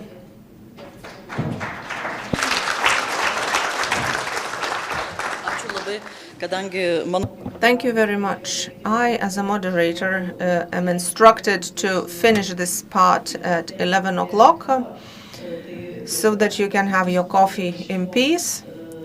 Since the last speaker is the Director General of the Industrialist Confederation and business is efficient, I do believe that he will be very efficient in presenting to us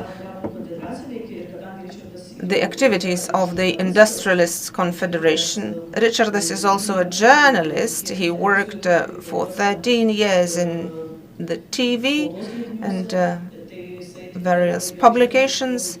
He knows very well how to get the audience interests, and briefness is a brother of talent, so please, yes, I have had my business also, etc., so on and so forth. Therefore, I like to speak clearly and simply. I have prepared my speech for half an hour, but since we indeed need to save time, I will try to fit into 3 minutes. I will tell you only the key messages. So This is related with mirages, with legislation, and a lot of other things that we have already discussed. They are common to us all. I will begin with this. Pseudo-elite lobbyists are, of course, businesses, and business representing organizations. Those words are often heard in our society. And now I don't want to draw parallel lines between confederations, associations, and the Orwell's Animal Farm. I want to draw a parallel with the choir, a musical choir. So what is in common between a confederation and a choir?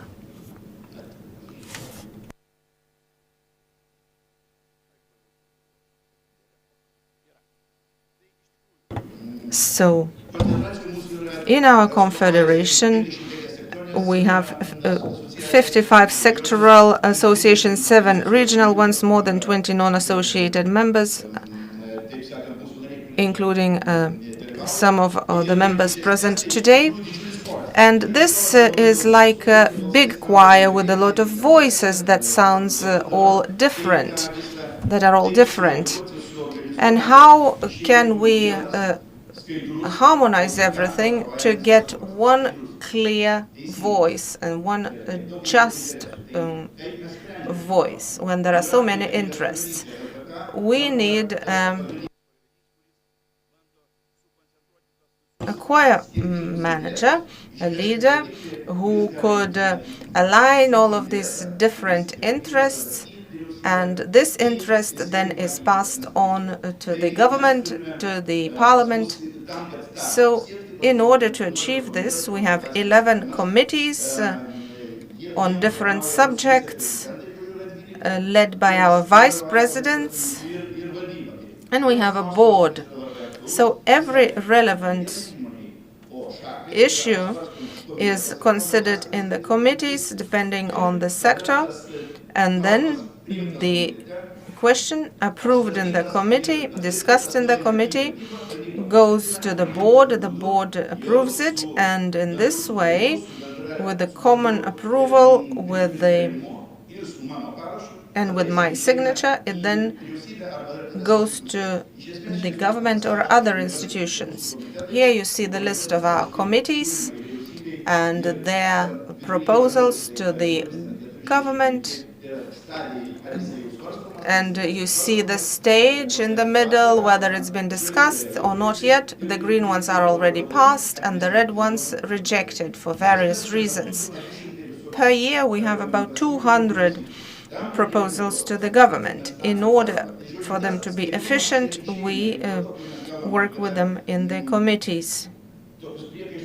Sometimes we receive criticism that we are lobbying one or another interest, but this is not the case. We represent all Lithuania and all industrial interests, specifically related with Lithuania's economy.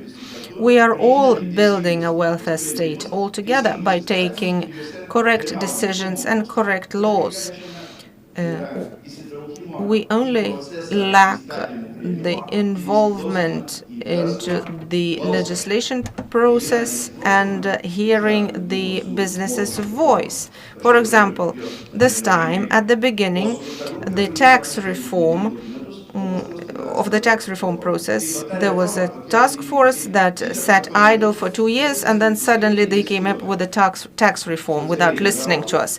So to avoid this, our suggestion is to communicate, to get involved, and to achieve a transparent, clear, and fair result.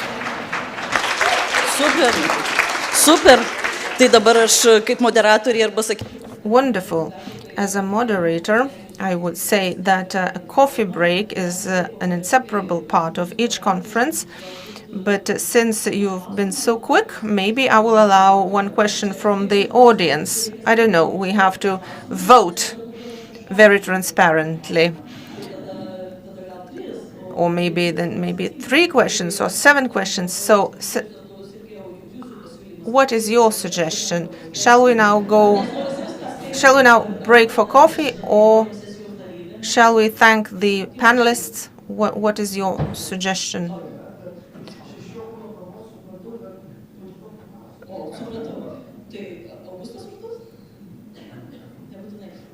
So maybe you have a question.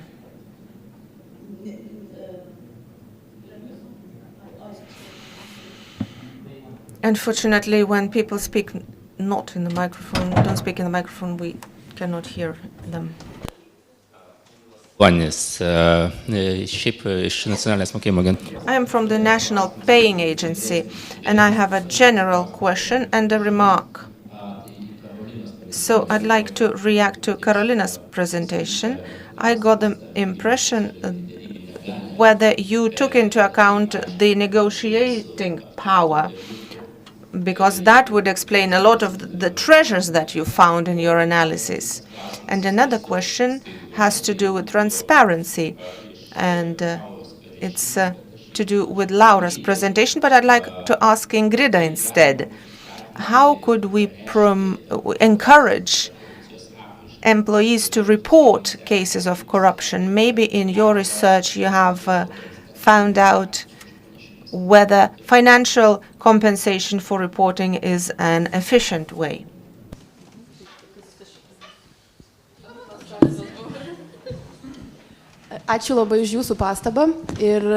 Thank you very much for your remark. Well, maybe the question is about the methodology of the research as well, but I would like to invite you to discuss this while having coffee. The methodology of the research was that I evaluated only explanatory memoranda and their contents. Thank you. Now, transparency among employees. I believe that this is up to the organization and their staff and what is important to them, because for civil servants, the codes of ethics will be perceived differently than among bankers.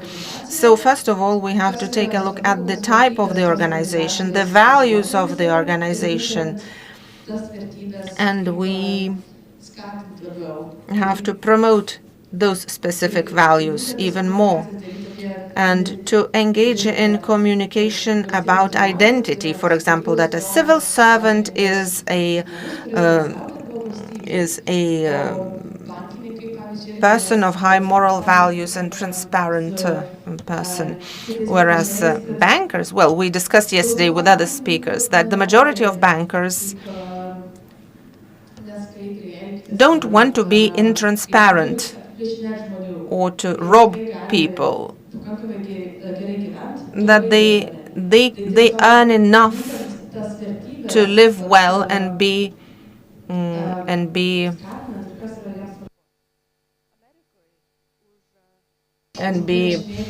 moral. For example, in America, you can earn a lot for whistleblowing, especially in the banking sector. But this, again, is about culture.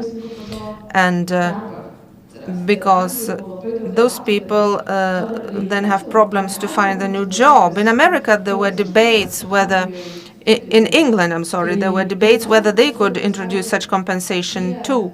But then it was said that people who are whistleblowers, who report corruption and money laundering, often have contributed themselves as well. And it would be unfair to reward people for having been involved in corrupt activities. So this is up to the state, up to the values of each country, and what is just in each situation. Renata gave me the microphone, and I want to say that your question is of golden value. I see that you are willing to break for coffee, but I would like to provoke you for a discussion. I've been listening to Laura, and I was thinking, okay, Swedbankas is doing really great, but how do you measure the changes? How do you know that you have to be even more transparent, or that there are fewer risks? You are very brave to mention this. You don't have to answer right now. We can discuss it later on. But You also ask how to encourage people to report. But my question is, why should we encourage them to report? Because internal channels are not only meant for reporting, but also for the dissemination of a certain culture. For example, maybe you have agreed on different indicators. For example, if there is a reporting challenge, but this is the last instance, because after that people know that they will have to quit the job. Or maybe there is another internal channel for feedback where people can give feedback. And maybe those channels need to be used when middle managers don't do their job properly. But you can measure integrity, homogeneity. You can talk to people not only based on quantity, but also on quality aspects. With my colleagues from the Prosecutor's General Office, I have frequent consultations, and you can also ask me for help. We have agreed that the number of reports is not the most important thing, but the quality of them is very important. And you have to say that the culture of your organization is changing, and you are operating with the bigger trust from the inside, with more transparency inside, and people can say that you are creating real change. These questions are much more complicated and provocative, but I want to provoke you. So instead of having enjoying pleasantly a cup of coffee, now we will have to think a lot. Anyway, thank you to you all, and I suggest that we now break for coffee and continue thinking about all of these questions.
And the topic is really very special. We'll ask questions, look for answers, and the topic of the next session is integrity in public procurement, how to best reduce the corruption risk in public procurement, and what does the business expect from the public sector while ensuring integrity and transparency. I invite one more panelist to join us so that we can start. Dalius, please come up. Let us now begin the panel session. Each moderator have their own procedures, so we will allocate up to 12 minutes per presentation so that we can have a Q&A session. So please be aware of this. And the first speaker is Phil Mason, who is the strategic advisor for fight against the corruption of the CIPFA. I would describe Phil in several words. He has a long-term experience in the UK public sector, and he has been appointed as the representative of the UK's delegation in the negotiations of the UN Fight Against Corruption organization, UNCAC. He is an architect of numerous initiatives, and Phil's achievements have been recognized also by the Queen, who awarded him with the British Order Award.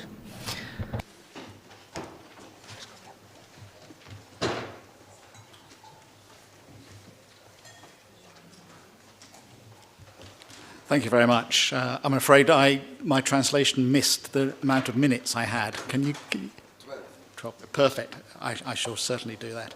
Thank you very much for that kind introduction. I'm going to talk today, hopefully, about changing the rules of the game. The theme of this conference appears to be, let us face the reality that corruption continues to be a big problem, and the current ways of doing things haven't really seemed to have worked. So I'm hoping to propose some ideas about changing the rules of the game in public procurement.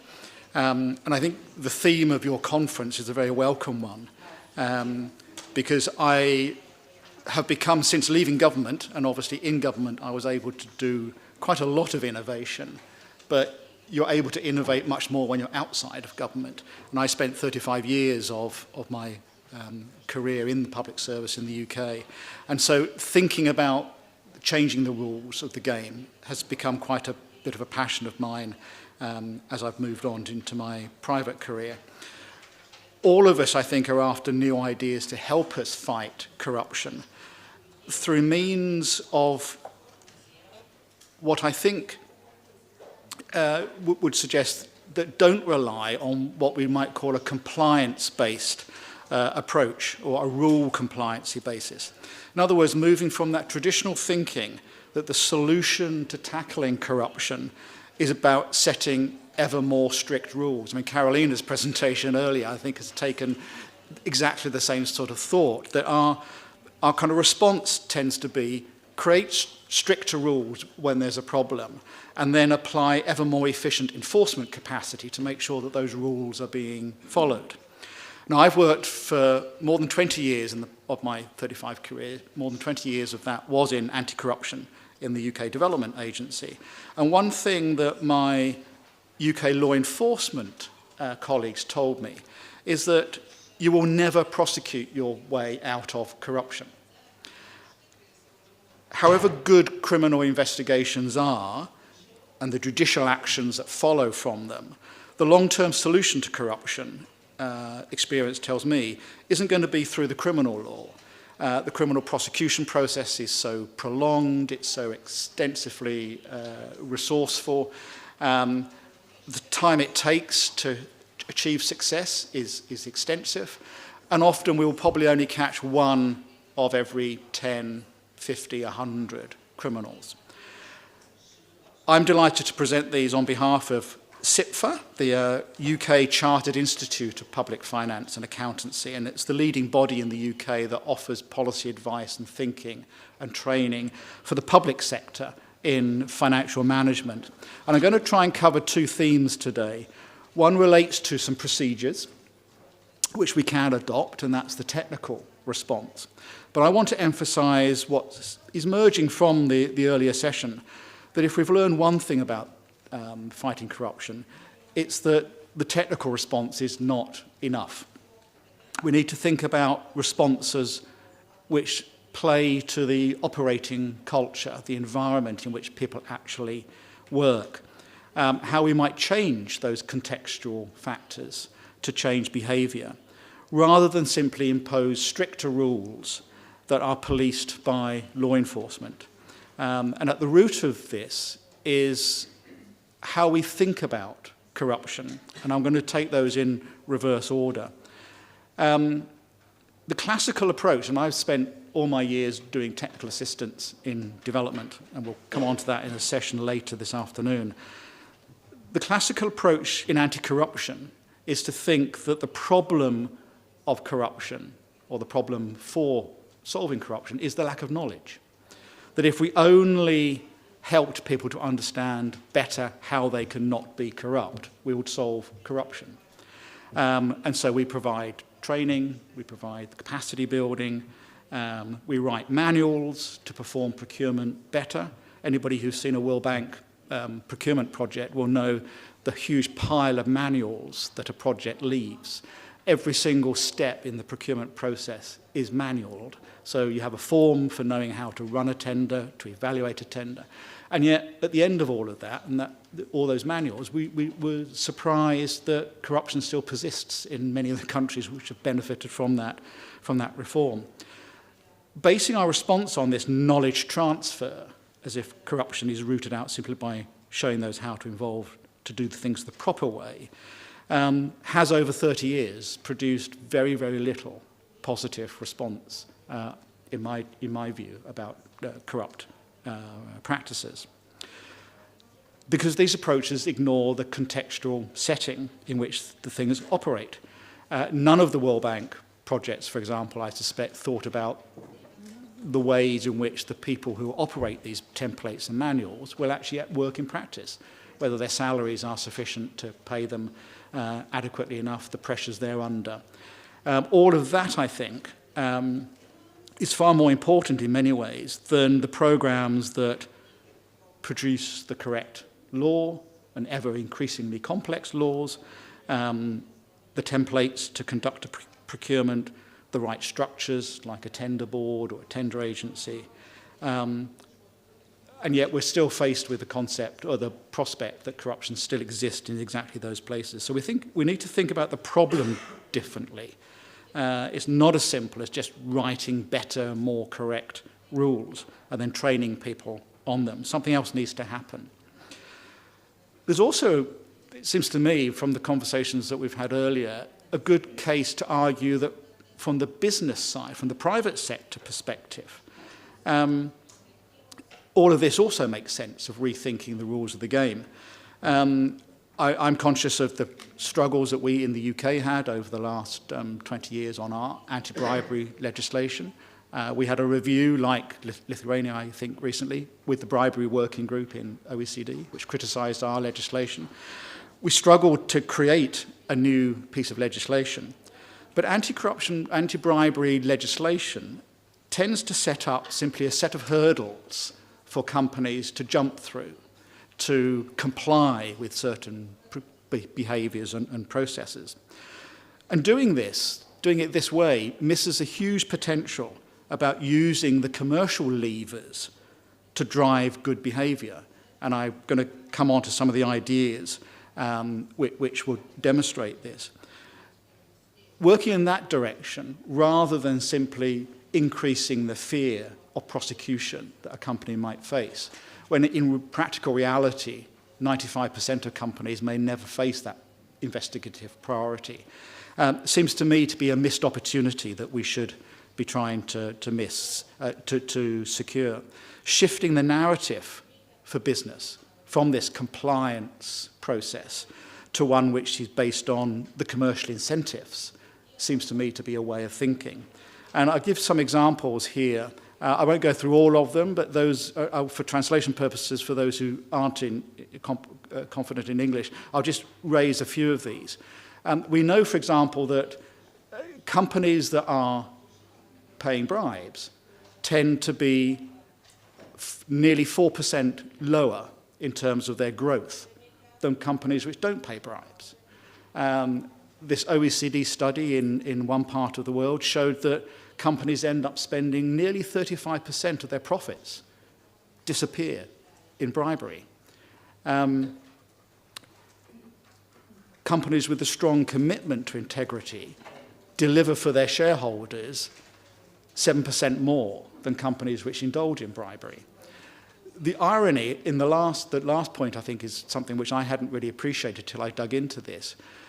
Companies which pay bribes tend to end up suffering more hassle and more obstruction than actually those which don't pay bribes.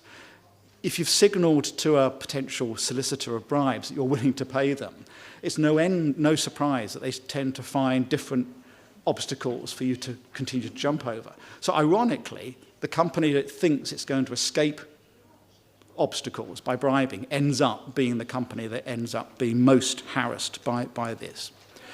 So bring all that together, I want to try and suggest some different routes, and there are 5 ideas. I'm glad I'm speaking first because the head of the procurement agency may have very different views, so I'm glad I got my point in first before whether this makes sense or not. But 5 ideas which may just change the rules of the game, playing on this idea that we should shape the incentives and behaviours of companies, for example. One way would be to reward integrity or an anti-bribery philosophy in the actual tendering process itself. There are global standards now. The ISO 37001, which is the international standard for anti-bribery, is built on the British standard, which came out of our anti-bribery legislation. Using that as a certifiable standard, a procurement agency could require any company to be eligible to bid for a contract to be certified under that sort of set of accreditation. I raised this point in the UK, but it was knocked down very quickly by our procurement policy makers. A less restrictive way of doing it, secondly, could be, at least if you can't reduce the eligibility of bidders, you could at least reward them in the evaluation of the tender. So you could give extra marks in the evaluation for a company that happens to be accredited with an anti-bribery certification, for example. Again, illustrates that a company that wants to have sound systems should have a reward over those which don't appear to bother. So changing that contextual context, I think, could play into those commercial advantages that companies know that they're better if they work with integrity. Thirdly, it's clearly sensible to allow for the exclusion of bidders who have misbehaved in the past. Again, this is something that's not frequently done in national government procurement. It would enable those who have been convicted of past bribery offences to suffer a penalty against those which have not. The new procurement law in the UK, which has just been passed this year, actually now allows that, and that's been a big struggle in the UK to do that. Furthermore, it could be worthwhile requiring bidders to be clear on their beneficial ownership, some of the other transparency issues that we heard, for example, from the Clearwave example, where bidders have been transparent in certain aspects, they, again, get rewarded in the procurement process. Finally, there's a huge scope, I think, to maximise the potential of e-procurement. I gather that, from the little I know of Lithuania is a world leader in e-procurement methods. I've become aware recently of a new initiative in another continent which takes the e-procurement system, but then takes another level of control by anonymising the participants in the system. So nobody throughout the entire evaluation process actually knows the identity of the bidders. They're all anonymized behind the scenes. And that is meant to take out the risks of collusion and corruption between the procurement people and the bidders. I don't know whether that happens in Lithuania, but it might be an issue to reflect upon. Any or all of these would, I think, help to shape the operating environment in which businesses are operating, rather than further adding to the aggregation of complex rules.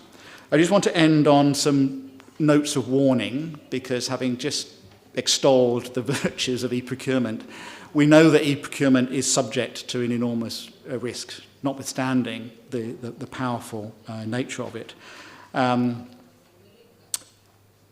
We know, I mean, the great example in Ukraine we were talking about earlier at the coffee break of ProZorro has been lauded as a global achievement, and it is a fantastic system. But we constantly now hear there are issues of corruption within that system as well. So the criminals will always find a way of getting underneath however good systems we have.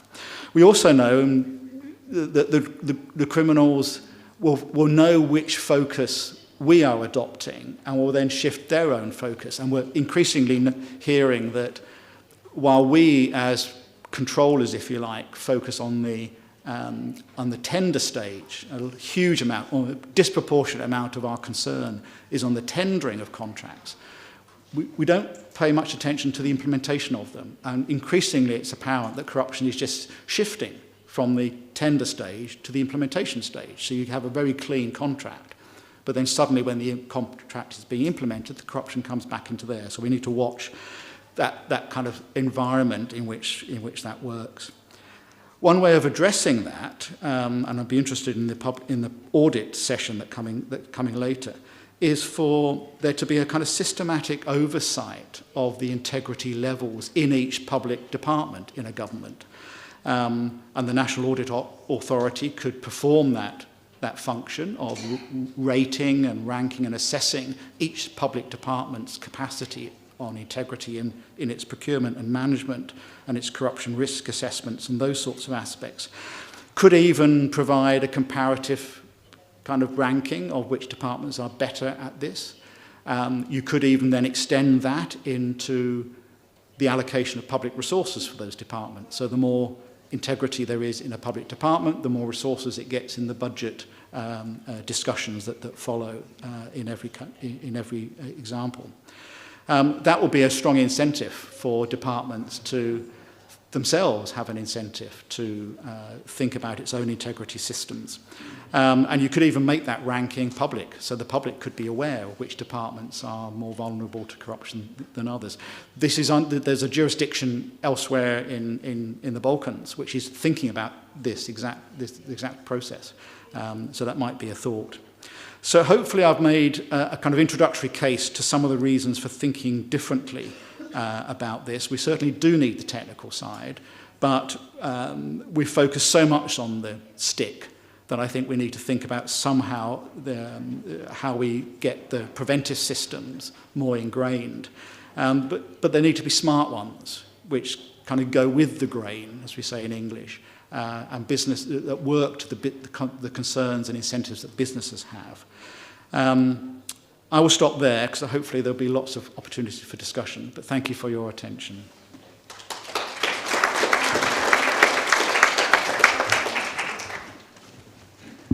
Thank you so much, Phil. Aš pamiršau pristatyti, kad dar bus po 5 minučių greičiausiai sirenos. Tai nenustebkite, čia bandomosios sirenos yra mokymai ir kaip veikia mūsų sirenos Lietuvoje. Tai nenustebkite, kad po kelių minučių nuskambės, gali būti ir mobiliai telefonai suskambės visiems. Jau veikia sirenos, tai nenustebkime, tai čia trumpa pertraukėlė. Ir tuo metu aš pristatysiu kitą mūsų pranešėją. Pranešėjas yra iš specialiųjų tyrimų tarnybos, Domantas Lukauskas. Domantas yra atsakingas už korupcijos rizikos, būtent korupcijos prevencijos valdyboje dirba ir korupcijos rizikos skyriuje vadovauja. Tai analitinė informacija analizuoja ir pristatys tai, ką jie yra nustatę, tai yra specialiųjų tyrimų tarnyba šiai dienai Lietuvoje ir pristatys būtent analizės pagrindų, tai yra tikrų duomenų pagrindų. Tai Domantai, prašau. Ir aš kaip tik paleidžiu skaidres.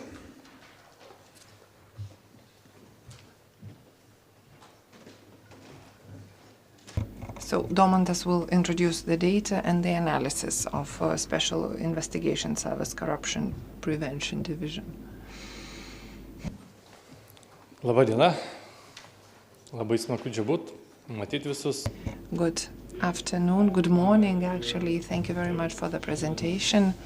And yes, the topic today is corruption risk in public procurement.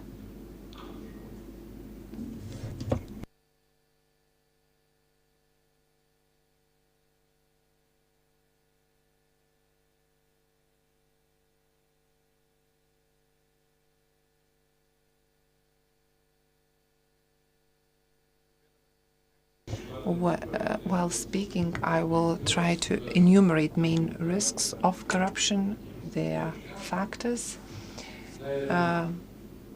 In public procurement, I will speak about risks and factors when applying one of the corruption prevention measure, corruption risk analysis.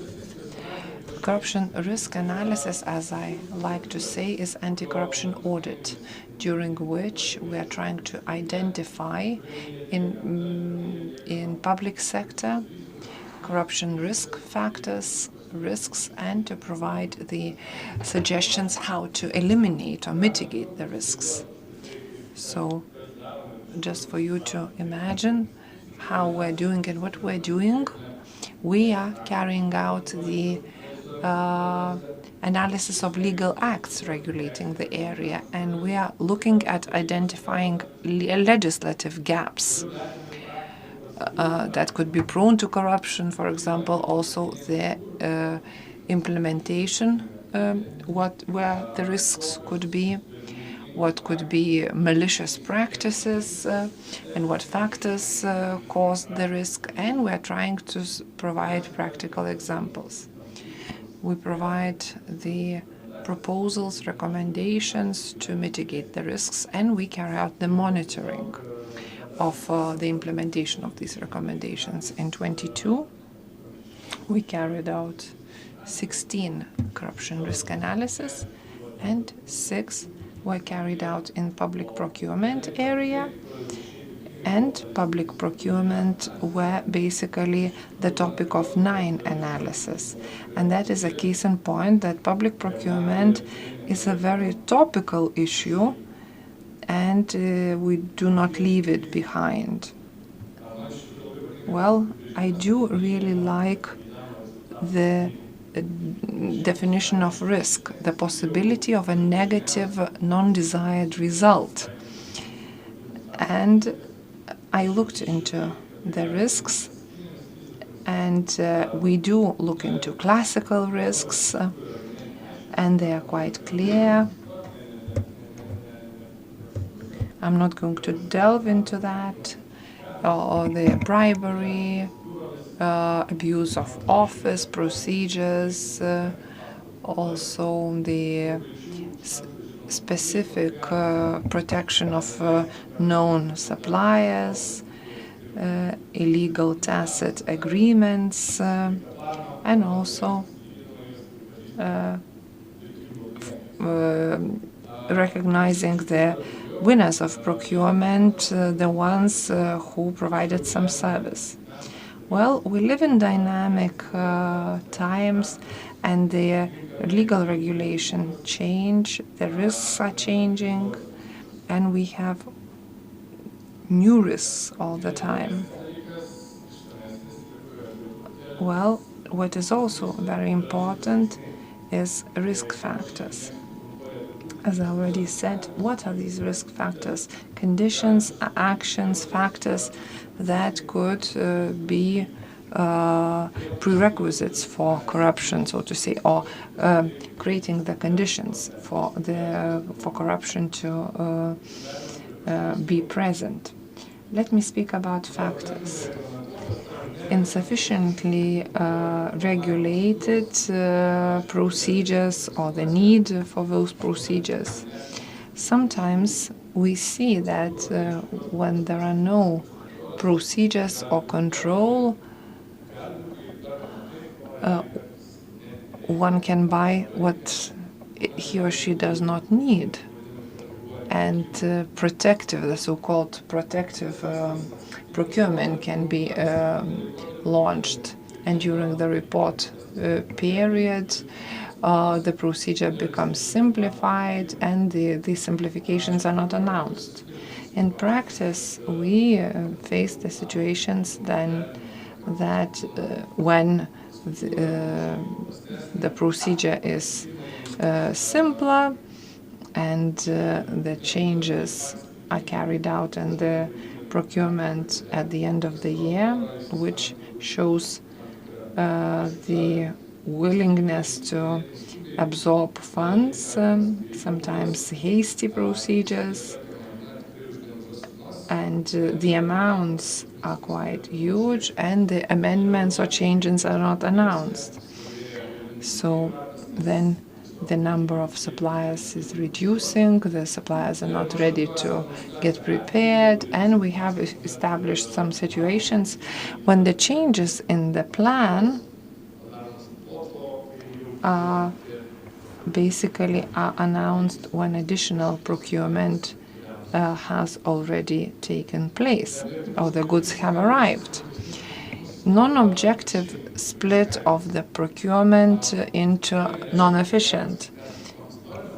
Well, one can decide what they want, but when the procurement are split into a few parts without any objective reasons, so to make them simpler, sometimes creating more favorable conditions, and we established examples when the same type of goods are bought in two separate batches of procurement to provide a simplified procedure when the amounts do not exceed a certain amount, and the contracts are signed and the procurement is carried out on the same day on the same goods.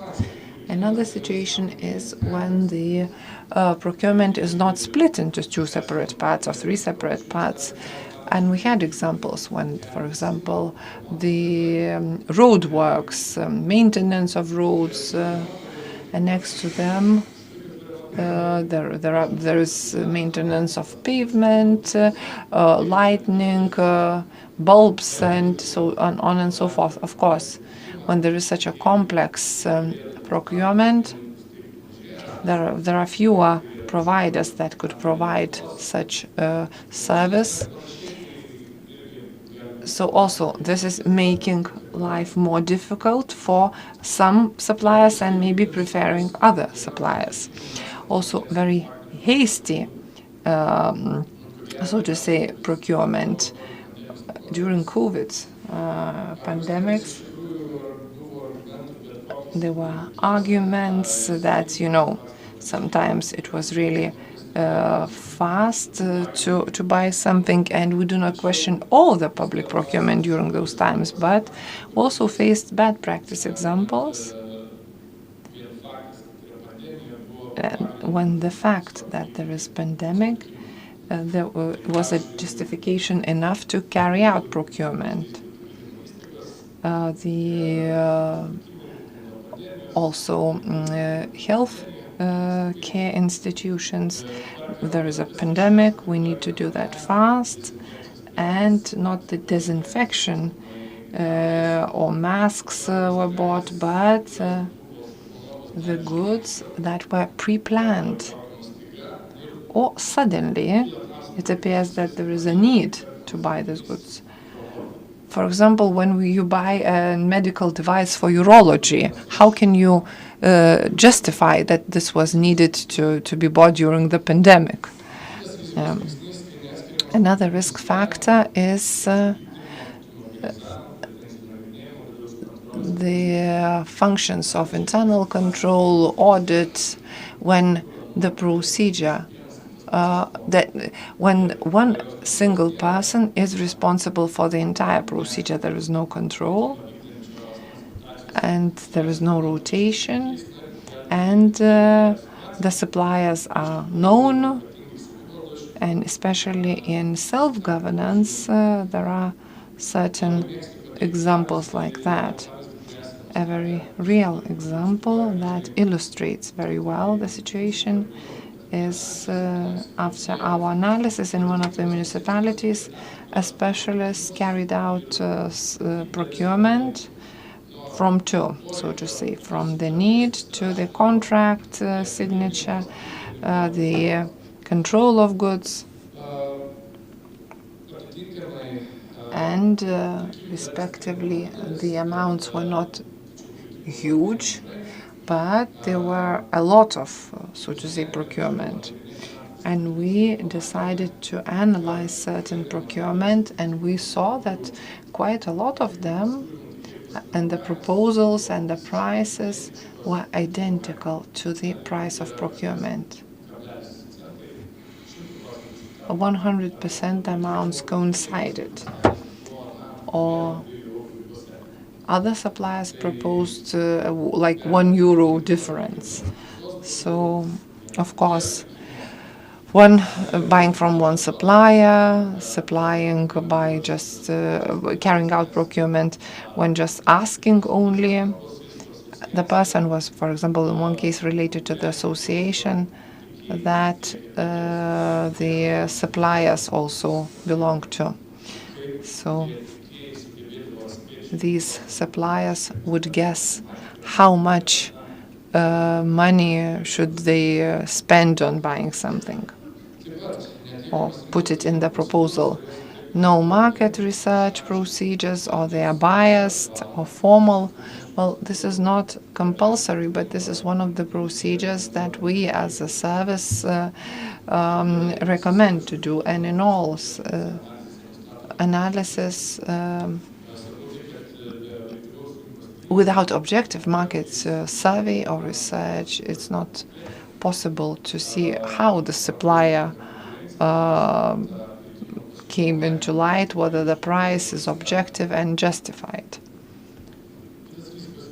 Another risk factor is during the unannounced procurement, two suppliers are chosen when they're interrelated, and the procurement is done with the known supplier, and the representatives are related of the procurement organization with such suppliers. For example, this is a former workplace association, support is given, and so on and so forth. Also, the Public Procurement Commission consists of people who are interrelated. So these are also situations prone to corruption, because when the members are related, interrelated, the commission chair, with the commission chair is quite difficult. When the decision-making is not commented, then it is very difficult to be objective. There could be questions and answers, and there are certain cases like that. What is classical is non-managed conflict of interest, non-declared conflict of interest, no impartiality declaration signed.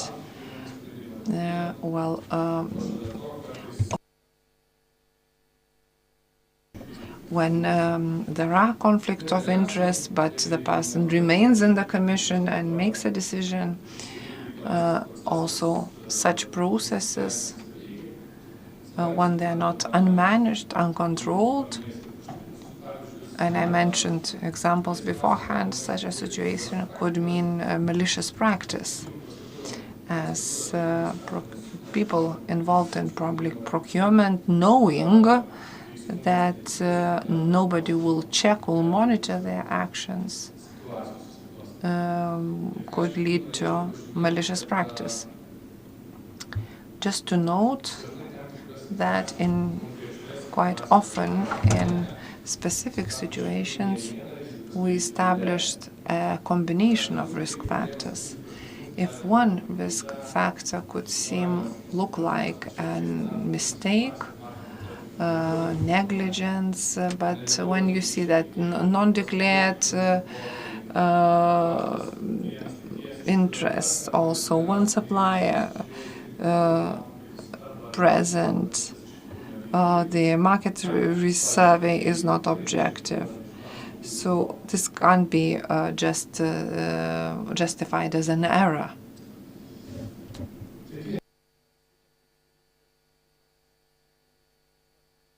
With the aim to manage risks, it's important to identify them. For public sector subjects, is a chart, a tool for corruption risk and actions. This is the tool to establish the probability of corruption, to establish risks, to calculate the level, also risk corruption factors, and also to draft the measures to eliminate risks. Special Investigations Service also drafted the recommendations, and we also monitor the trends, also provide consultations. And on this slide you see everything.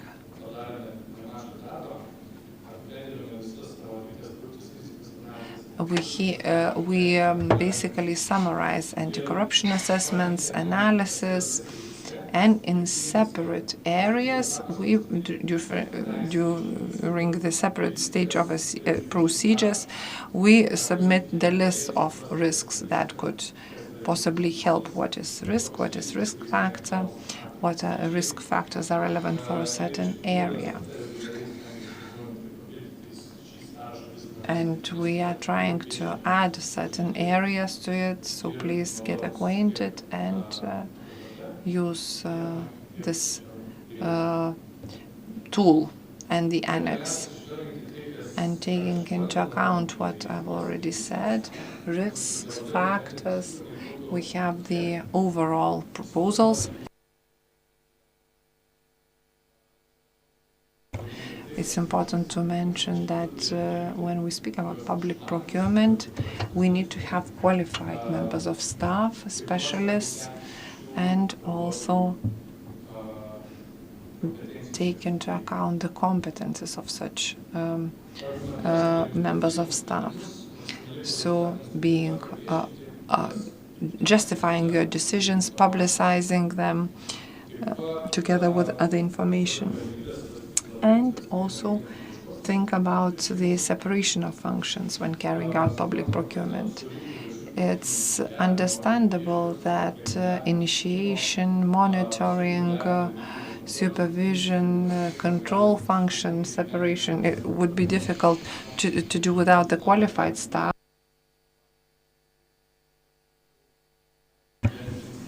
But in general, you need to focus on the control of contracts, organization, and later on the control functions should be separate. Also, one needs to consolidate the internal public procurement legal regulation from the very beginning to the control.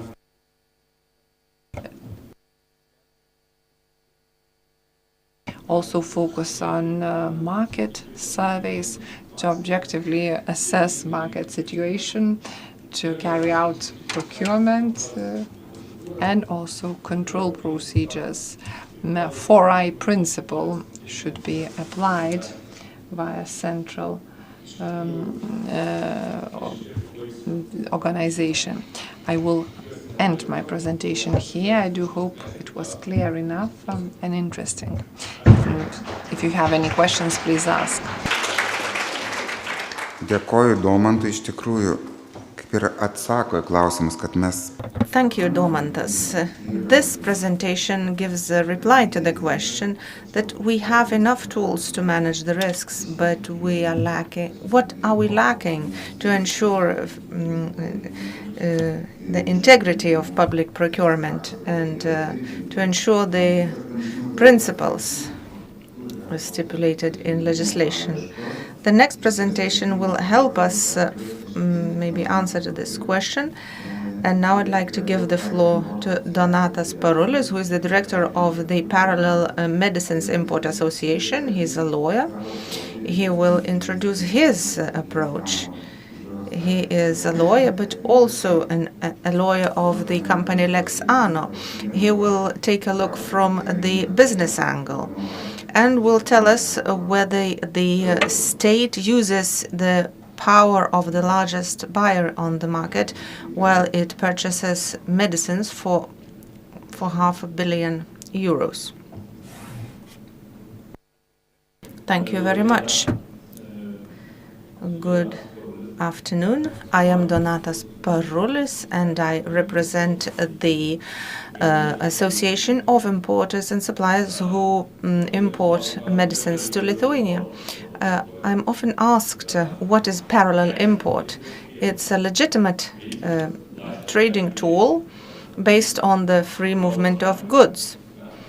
As a member state of the EU, we have this possibility. We offer medicines to Lithuanian people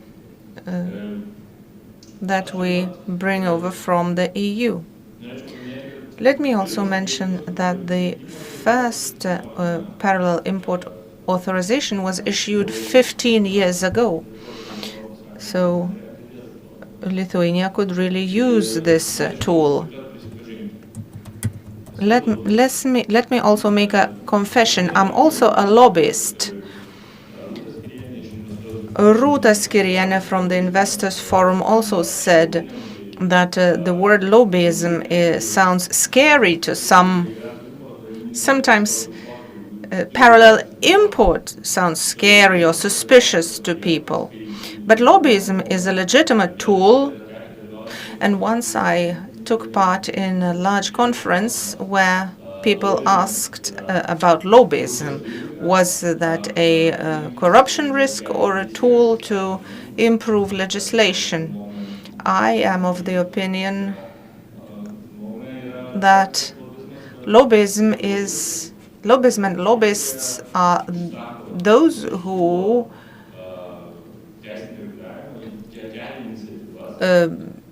take up initiatives to solve problems. So now I will focus on one state procurement, government procurement of medicines. The previous speaker spoke about the whole range of public procurement, including the health sector, which is rather mystified.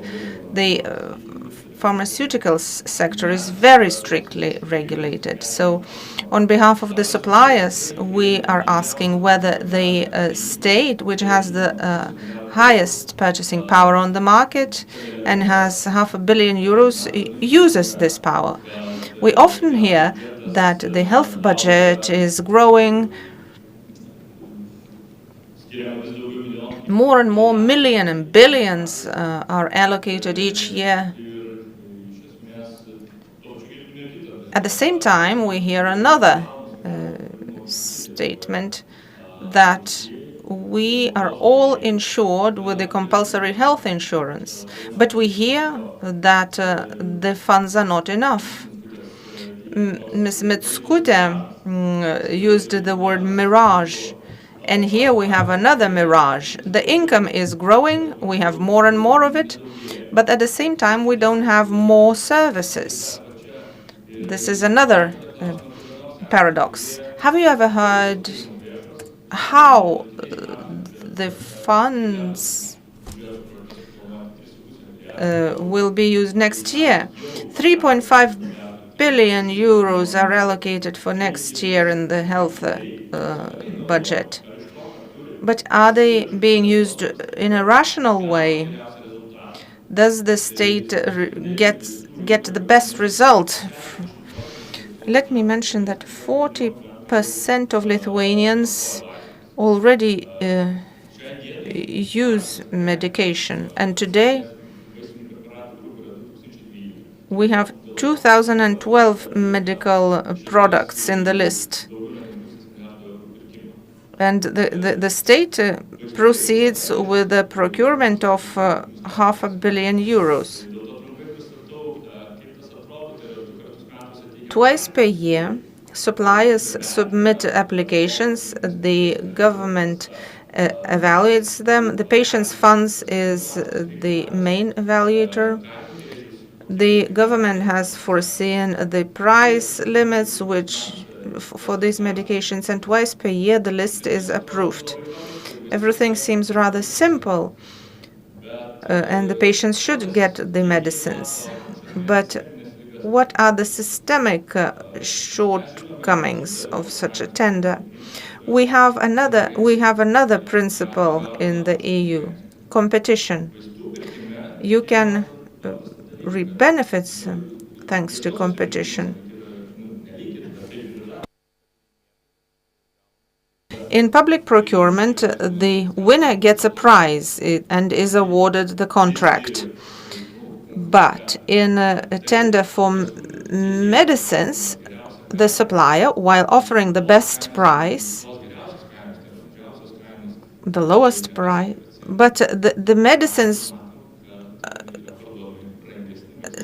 are not sold to the patients at the lowest price.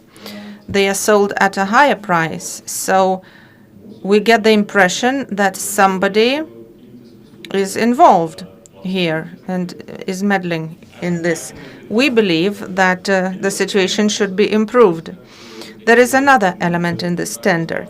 The state says that we want to get the lowest prices, and then we find ourselves in the situation when the suppliers on the Lithuanian market cannot offer the medicines at this price. Therefore, we face the problems that the OECD talks about. That Lithuania is the leader based on the money spent by patients on medicines. That is because the suppliers cannot get into the system and they are not interested in staying in the market, or the medicines are not reimbursed. And we all know that we then have to pay for the medicines ourselves. The state audit also is carrying out an accessibility survey because it also clearly sees that the supply and prices of medicines are not satisfactory. I often ask myself whether the state, while organizing the medicines tender, sometimes thinks that it is still outside the EU because it does not make use of the free movement of goods. The speakers today spoke about the best practices of transparency and anti-corruption, and it was mentioned that the leaders here are Scandinavian countries. In the area of medicines, and in the area of medicines, Scandinavian countries are the countries that are most interesting to the businesses. Denmark, by using only parallel import, can cover the salaries of 2,000 nurses. And the monthly salary of a Danish nurse is 5,000 euros. So it is considerable savings from a measure, an instrument that Lithuania could have been using for 15 years already. Now, coming back to the best practices, I would like to say that we cannot copy-paste the marketing of medicines. There is no simple recipe, but we can take a look at how other countries are doing this. For example, in Denmark, they organize tenders for medicines that 2 weeks later, those medicines are already in pharmacies. In Sweden, after 1 month. In Norway, there is an import incentive. But the thing is that governments, while using competitive tools, by creating competitive pressure on the market, manage to reap the best benefits from competition, but not because they impose some imaginary prices. Because we see that we don't manage to get those benefits. So can the government organize a better procurement? We believe that it not only is able but must do this. Today,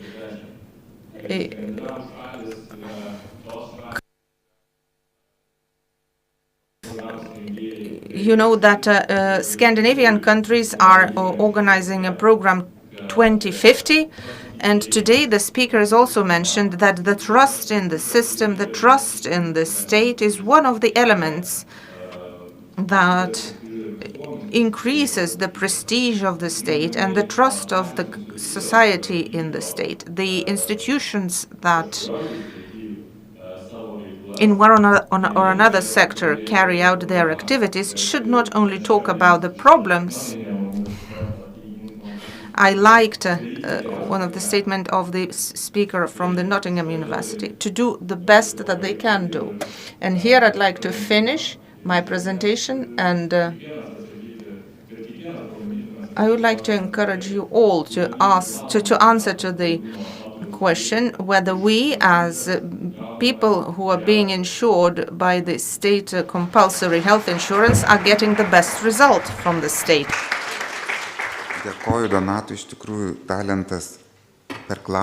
Thank you, Donatas. You asked a question, but also gave an answer. Thank you for your insights and for discussing the integrity in this type of procurement. And now I'd like to introduce Dalius Gedvilas, who is the president of the Lithuanian Construction Companies Association. He has a lot of experience, both as a company manager, and also he's been in the National Securities Exchange. And today he will speak from the private sector's perspective, from the construction sector perspective. He will tell us about the expectations and suggestions of the construction sector in order to increase the transparency in public procurement.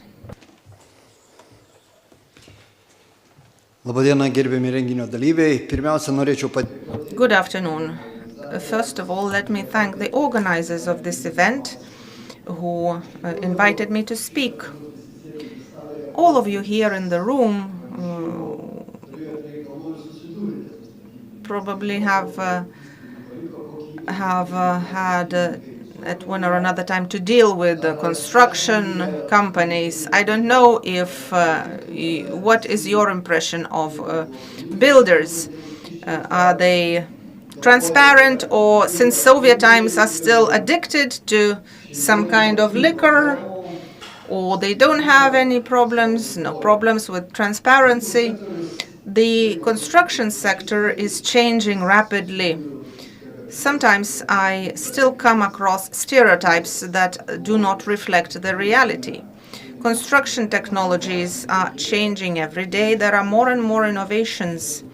And today we would need to change our image and to introduce to our society a different picture of a builder. The Builders Association carries out a survey of its members 3 times per year. And there are 3 topics. The first one is public procurement. Public procurement is relevant to all of our members. The association unites about 400 members. We do not call ourselves a confederation, although we probably should, because among our members there are other 6 associations. Other 2 topics are about legal regulation and statistics. So these 2 topics are very relevant, and I would like to give a brief overview of our association, because sometimes I hear feedback that the Builders Association unites only the largest companies. According to the structure, I would like to say that from 1 to turnover, companies with a turnover from 1 to 5 million are the majority in our association. The next portion is from 5 to 10 million, and we have only 10 whose turnover is higher. So roughly about half of our members have a turnover from 1 to 10 million. Our association always monitors the statistics about public procurement in the area of constructions, about the volumes, and more than half of public procurement, governmental public procurement, are related with the construction sector. According to the state investment program, a lot of investments are in the construction sector, and it's very important that public funds are used in a transparent way. In this graph, you can see that the 400 members in our association are involved in almost half of the governmental construction volumes. 400 members that unite about 16,000 employees in the construction sector. In total, up to 110,000 people work in the building sector. And the question is, what are the others doing? What are the other 80,000 people doing if 16,000 people are responsible for half of the construction volumes? Is everything transparent? Who of you believe that today the wage average in the construction sector is lower than the state average? I don't believe in that. Those of you who've had to deal with construction workers, with builders, know that their average wages are higher than the country average. If we take into account people working according to an individual business license, then this indicator would be even lower. Now, turning to public procurement, often the contracting authority, while qualifying the suppliers, don't ask for this indicator.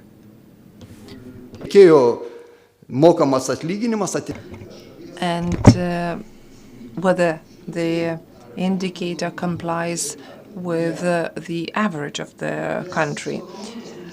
Because we had quite a lot of discussions with the Ministry of Economy and said you cannot assess the past, you only have to assess the future with a future object. No, we said we have statistics, and the contractors that carry out more than construction works say that this is not logical. This is not correct. But most often this indicator is not indicated, like the economic productivity criteria. And quite often something is paid in an envelope, and we can do the change if we wanted to. The problems that are most acute, one can speak for half an hour, for more than 2 hours even, but the reality is that a PhD student one page. A student carried out a survey that due to problems in construction sector, we have 450 cases in court. Can you imagine how many people spend their time in courts? 107 cases reach the Court of Cassation, the appeals court. 14,000 hours are spent on litigation, but the preconditions for that are incorrect and not well prepared public procurement material, and all cases are due to improperly described qualification, technical requirements in public procurement. And the main features, the main reasons are to properly describe the object that you are buying. Some parties say that they imagine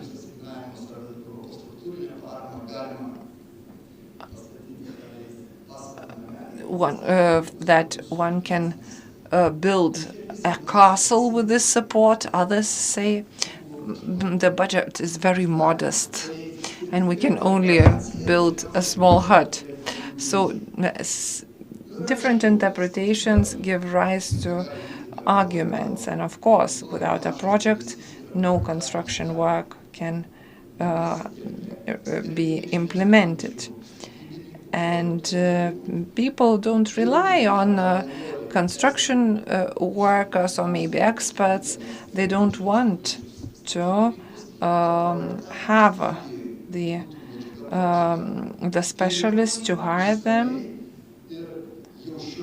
and beam methodology, with construction modeling, with 3D modeling specifications. And this improper preparation of the material gives rise to future litigation in courts. So this is where we lack transparency.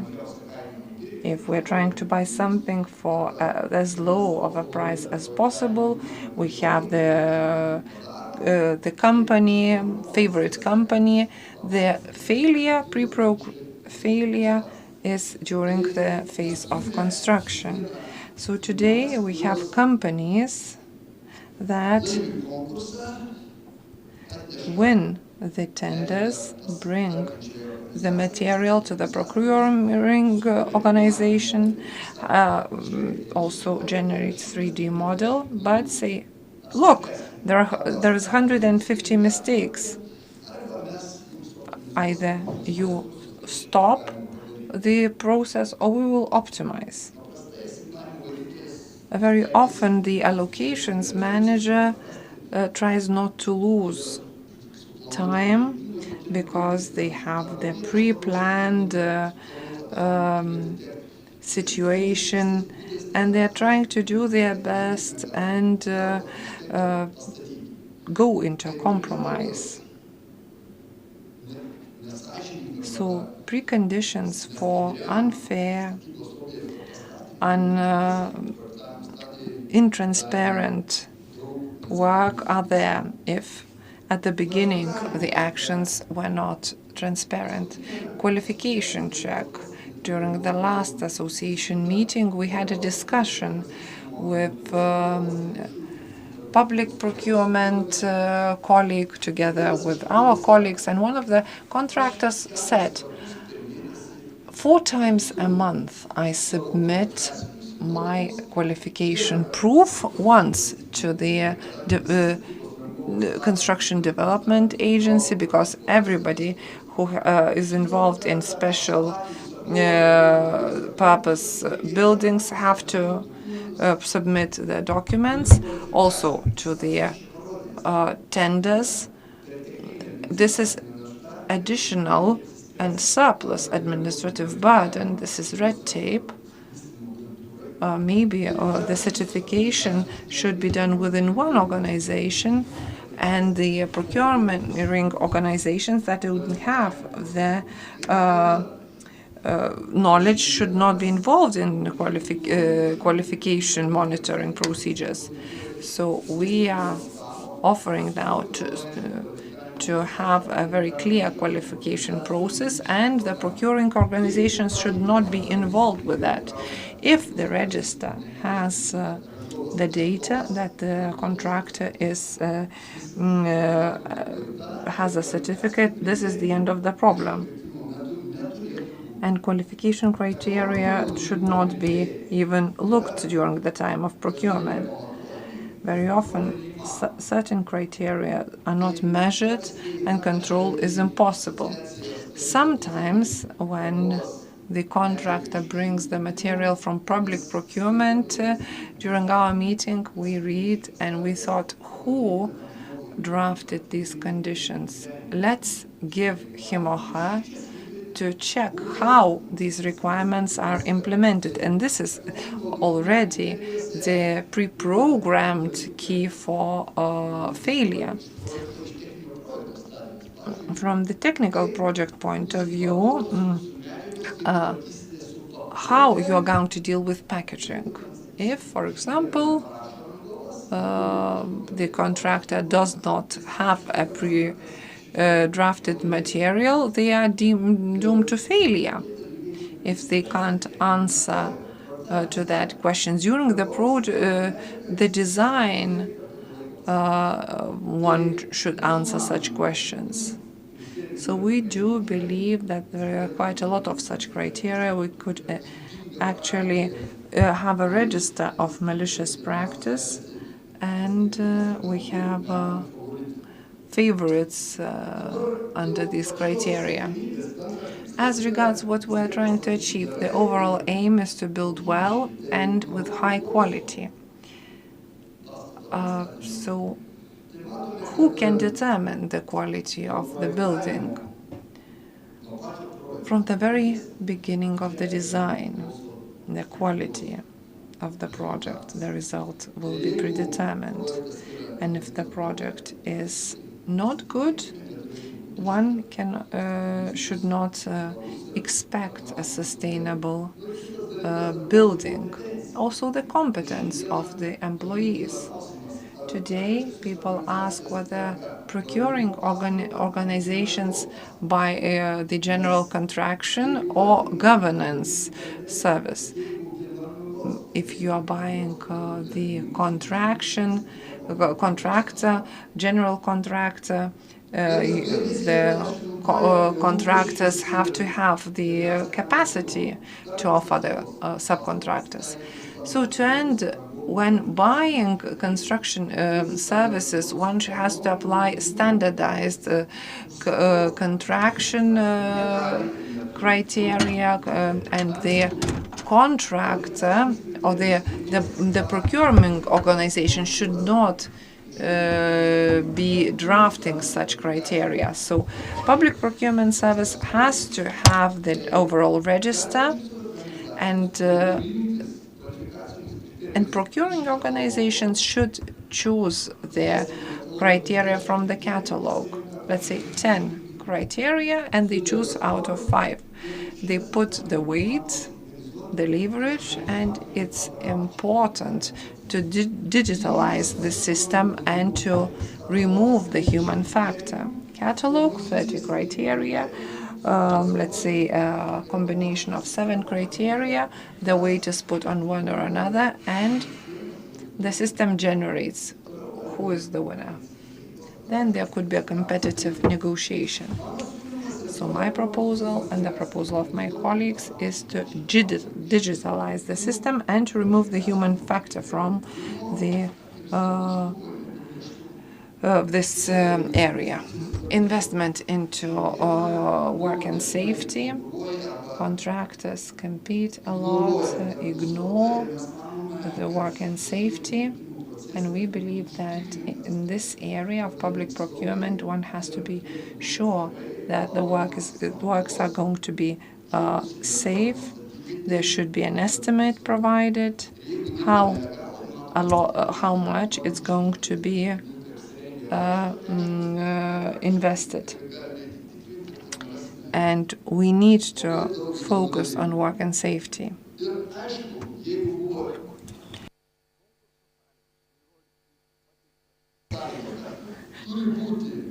And if there is a condition that you need to have a specialist, then you have you give more weight, but then you can't check whether this person is working. So our association, we're learning from Scandinavians, and we have an ID card, and we're proposing to the state to eliminate illegal persons working and to have a control whether during qualification the specialists worked in this area.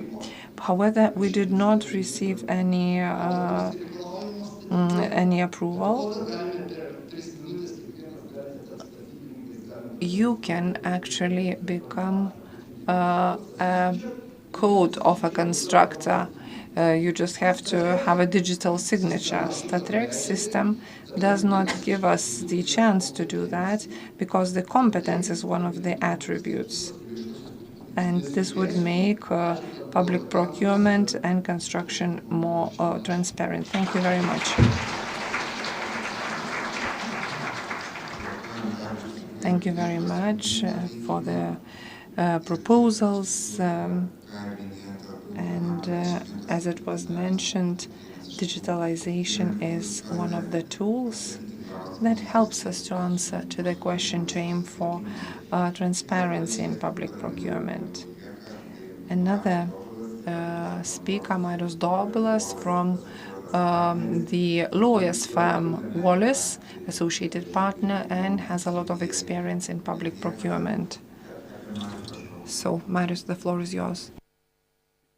Good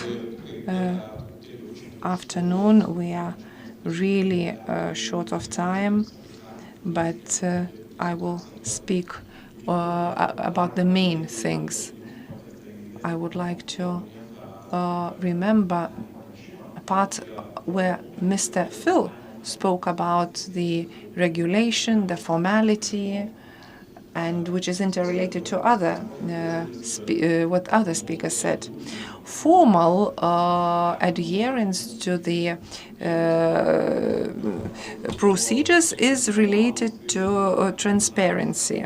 If I did everything by the letter of the law, then I'm transparent. So we have the law on public procurement,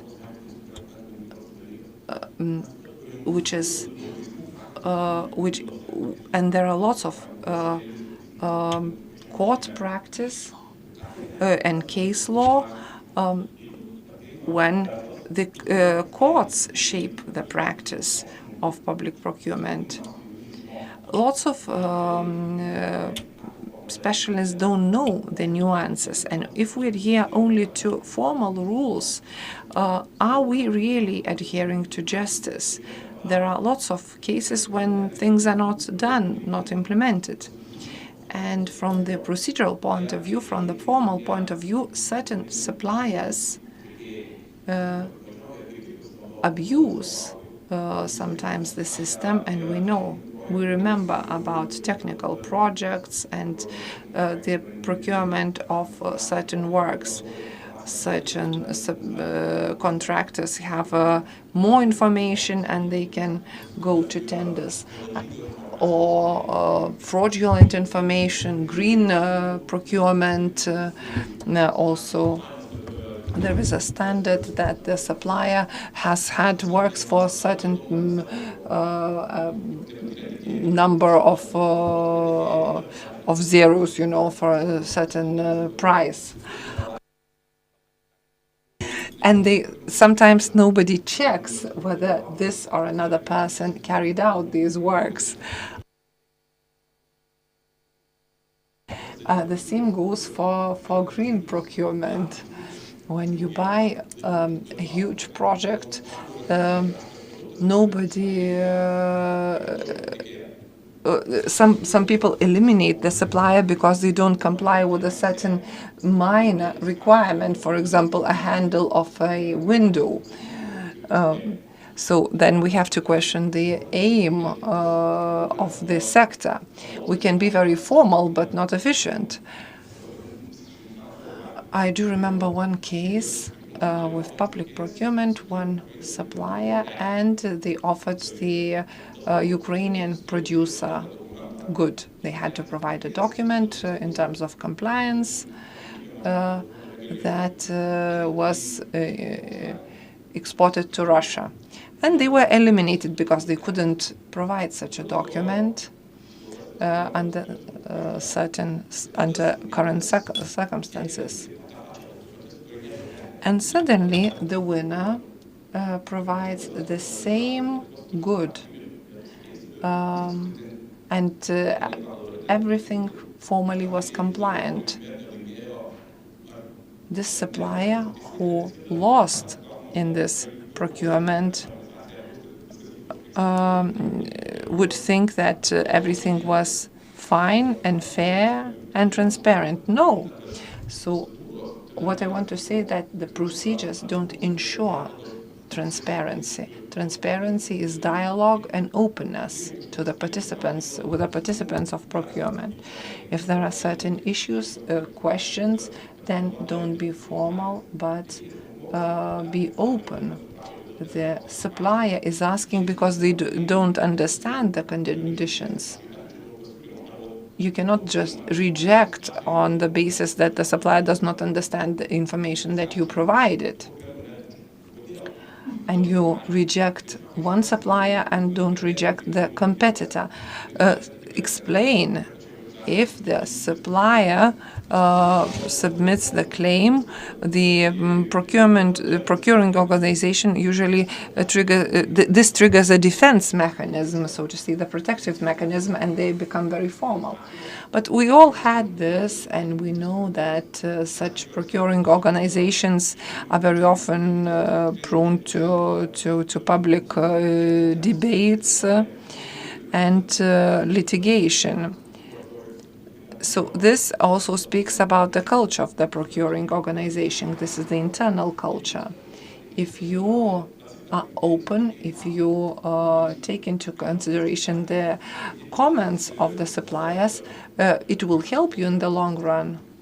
If you do that consistently, you will gain the trust of the association of, let's say, importers. Then what you said, if the supplier in the procurement knows that the procuring organization will treat them equally with other competitors and will not kick them out because of one comma dot wrong, so to say, then they will trust them more. And financial data showed that as well. And you need to think about transparency of the organization itself.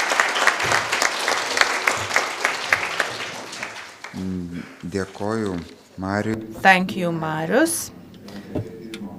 This resonates with our first session about communication, and the contracting authority should find ways of communication, especially that we have many communication channels and many communication ways to promote the procurement culture and politics.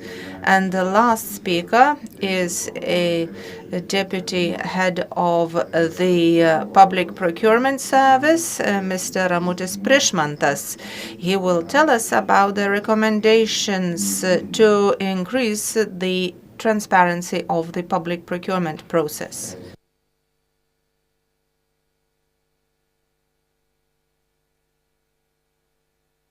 Good afternoon. First of all, let me thank the Ministry of Justice for such an excellent event and the possibility to speak here today. I promise that I will speak fast, but not as fast as Marius. The topic of my presentation is about the recommendations to increase the transparency of public procurement. I would like to treat transparency from the public procurement prism. In the law on public procurement, the goal is to use public funds as rationally as possible and to make the procurement process efficient. But Article 1 indicates as one of the goals the transparency of public procurement procedure. This goes through the entire law. The publication of contracts, market consultations. For example, you can use the results of market consultations only when transparency is ensured. That is, when all the participants, all the tenders have the same initial positions and the same information. Courts also highlight the importance of transparency. The European Court of Justice also has ruled on the principle of transparency in public procurement, as well as the Lithuanian Supreme Court, which said that not only the terms and conditions of procurement documents must be clear and unambiguous, which also rises from the transparency principle, but also the contracting authorities also have to abide and adhere to those provisions. Now I'd like to advertise the product created by our service, which in the context of transparency is very helpful. That is the map of procurement agencies. And, I don't know how many of you have used this tool, but the basic principle here is that we have 15 criteria, for example, green procurement, cost-efficient procurement, centralized procurement, number of suspended procurements, one supplier procurement. So in this in the context of these criteria, procurers are grouped into a map based on the colors and based on adherence to different criteria. So you can take a look and evaluate and monitor your progress in implementing various requirements. And finally, the overall score is presented, again, based on the color map. The evaluation is about the overall position of different contracting authorities. In the same scoreboard, you can see why you have been allocated this or that color. And the key aspect, the recommendations to improve transparency. I will repeat other colleagues who spoke before me, but the focus, first of all, has to be on planning the procurement process.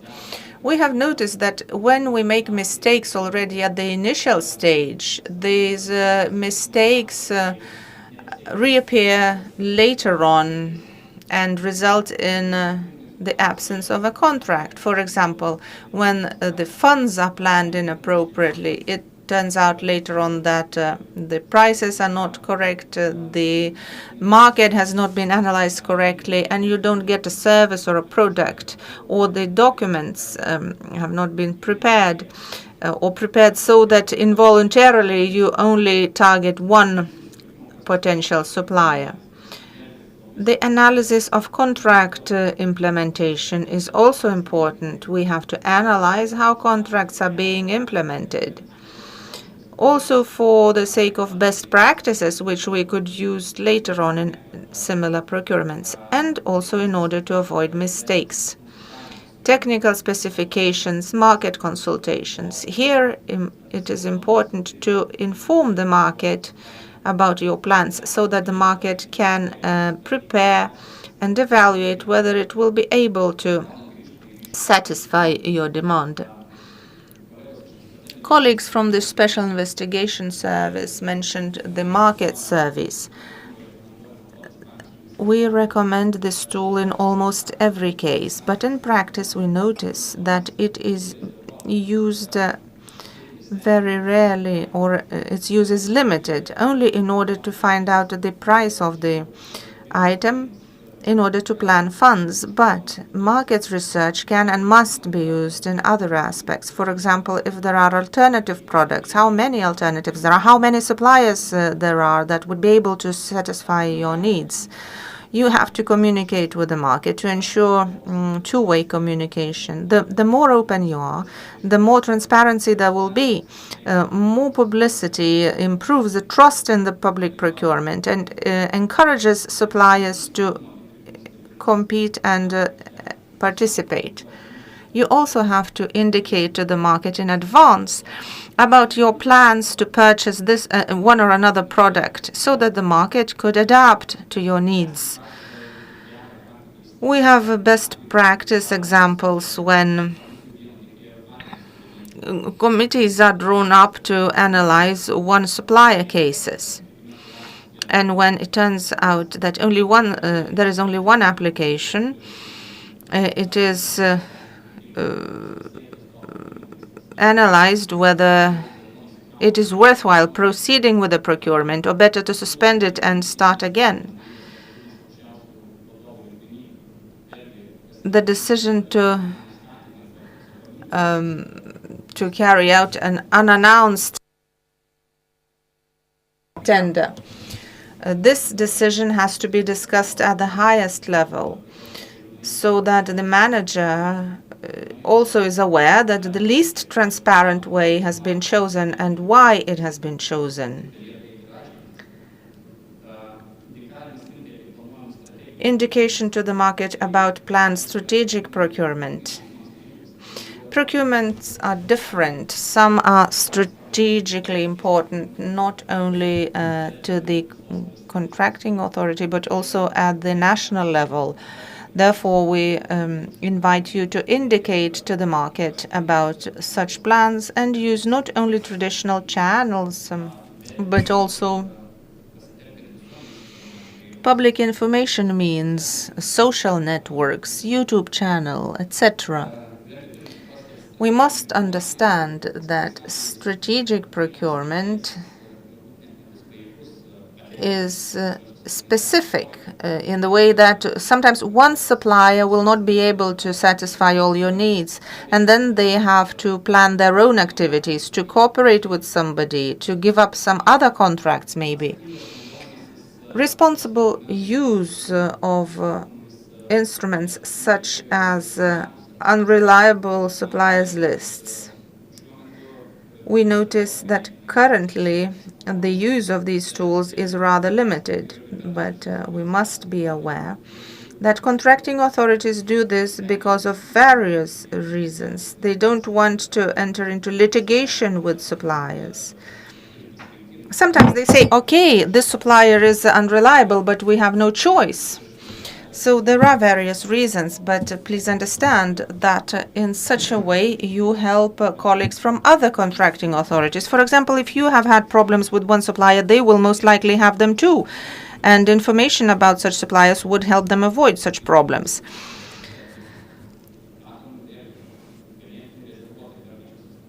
Contracting authorities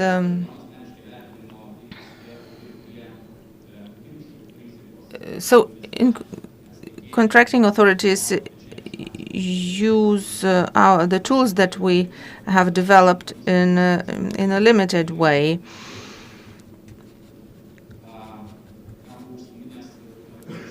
The colleague from Special Investigation Service has mentioned public and private interests conflicts. I will not repeat him here, but here we again have good practice examples when there are confidentiality and impartiality declarations signed not only by persons involved directly in public procurement procedures, but also representatives of legal departments who are involved in agreeing draft projects, sign the contracts, and so on.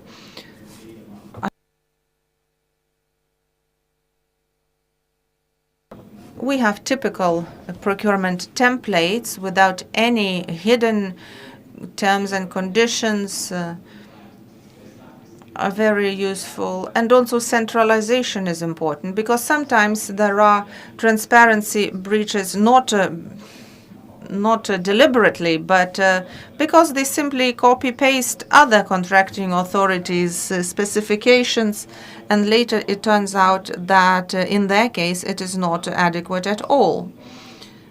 Maximum publicity about procurement information. In practice, we notice that contracting authorities tend to trust suppliers, and when suppliers say that all the information is confidential, they close this issue and do not publish the information. But in such a way, they lose the opportunity to familiarize the informal supervisors with this contract.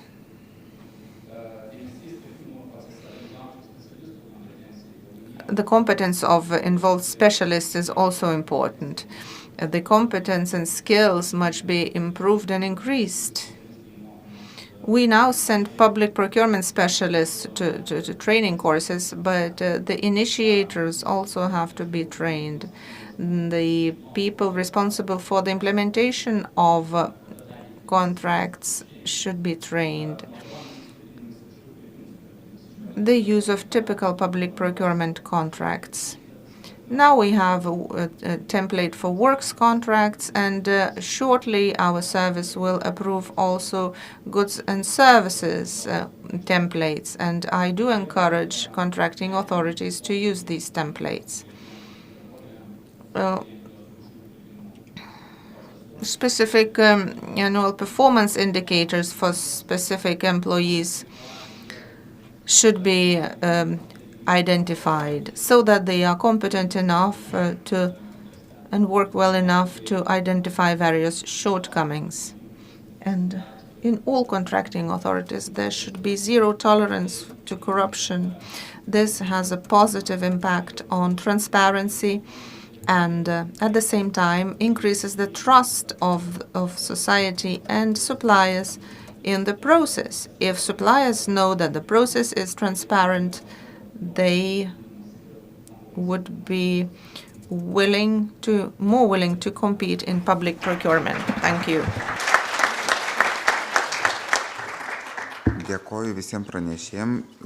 Thank you to the speakers. We are running late 4 minutes. If you have a really pressing question, of course I cannot forbid you to ask it. Please take the microphone.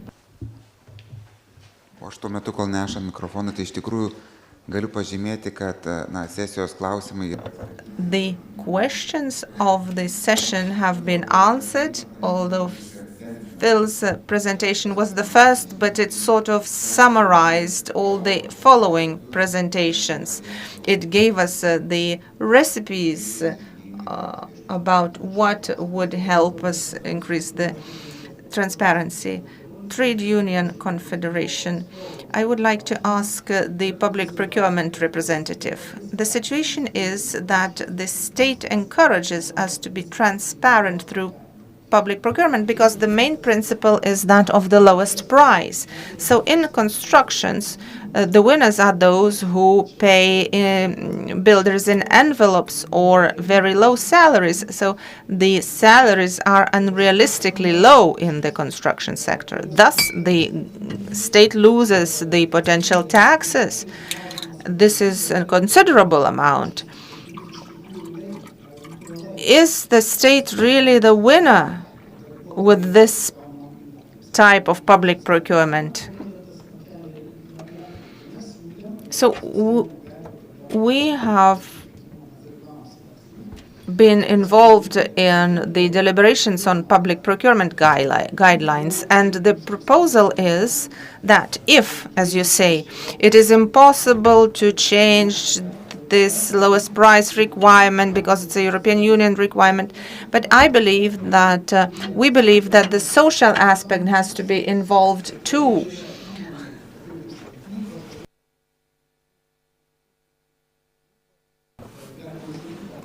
For example, we could set the procedure that there has to be a collective agreement with the trade union. Then we can be sure that there is proper control, that employees are not paid unofficially, etc.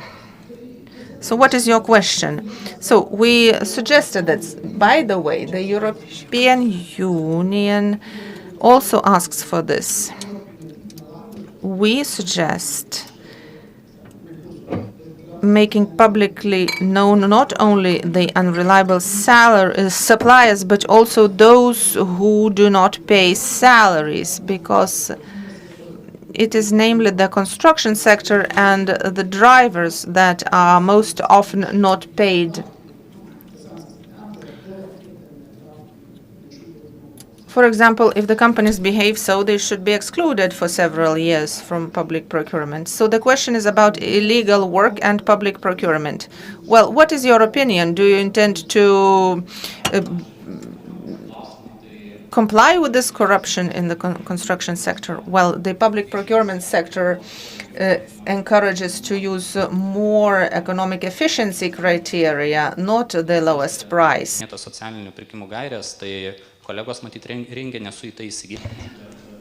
Well, I'm not an expert in this area, but we had certain procurement where we had the social criteria, where the pay should be higher than minimum.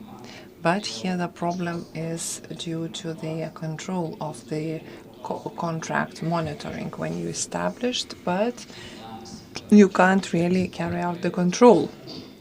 So we're in favor of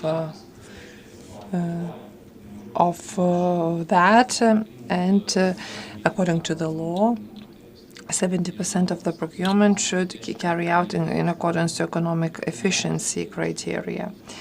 As regards the guidelines, we need to discuss with other colleagues. Thank you. Thank you.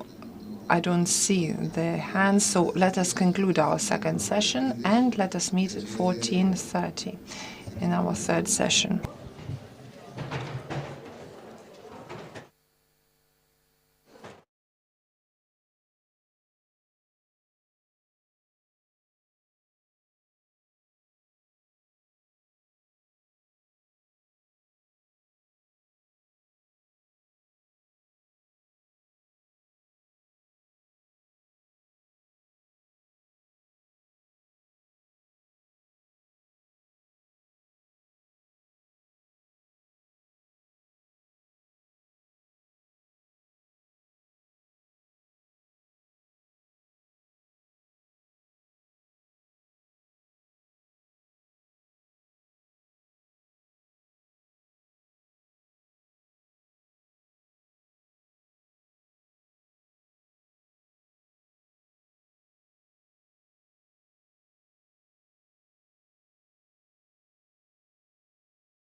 Good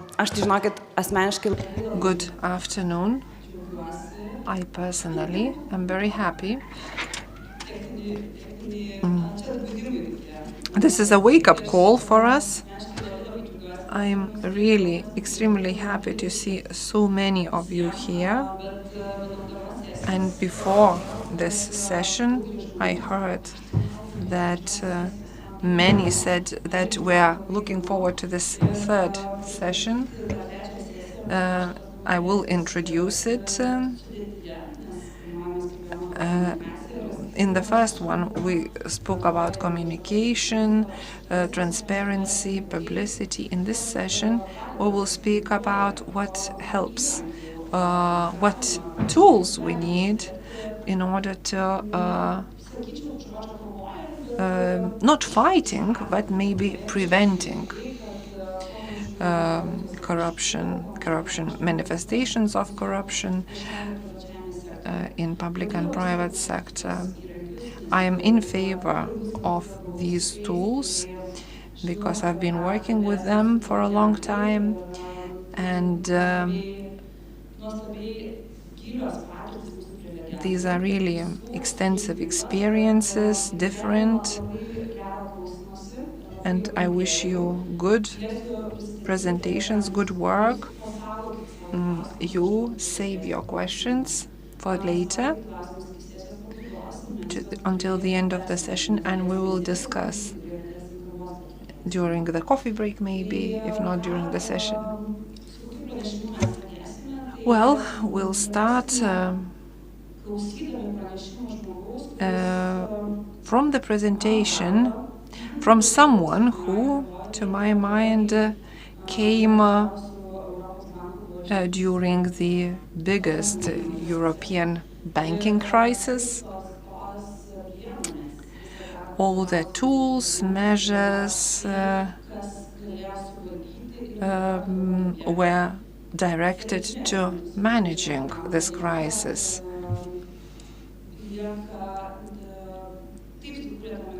And generated a mechanism, a system to ensure really good activity.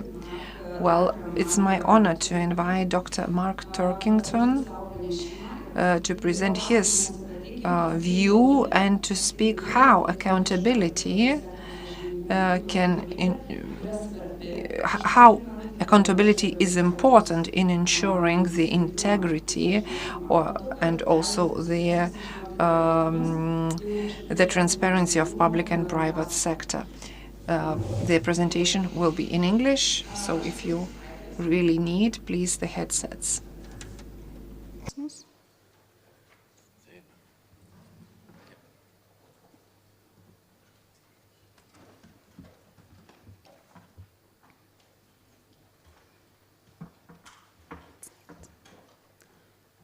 Please.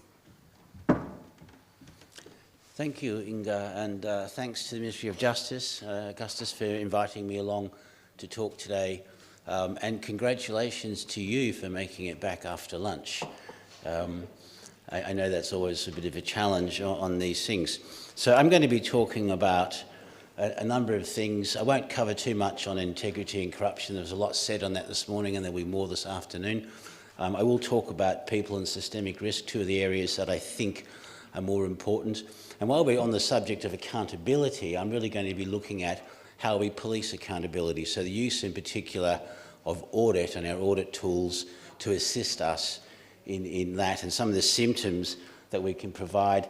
And if I don't waffle on too much and run out of time, I'll bring in a case study from Nigeria, which was particularly interesting and relevant to some of the points I'll be making.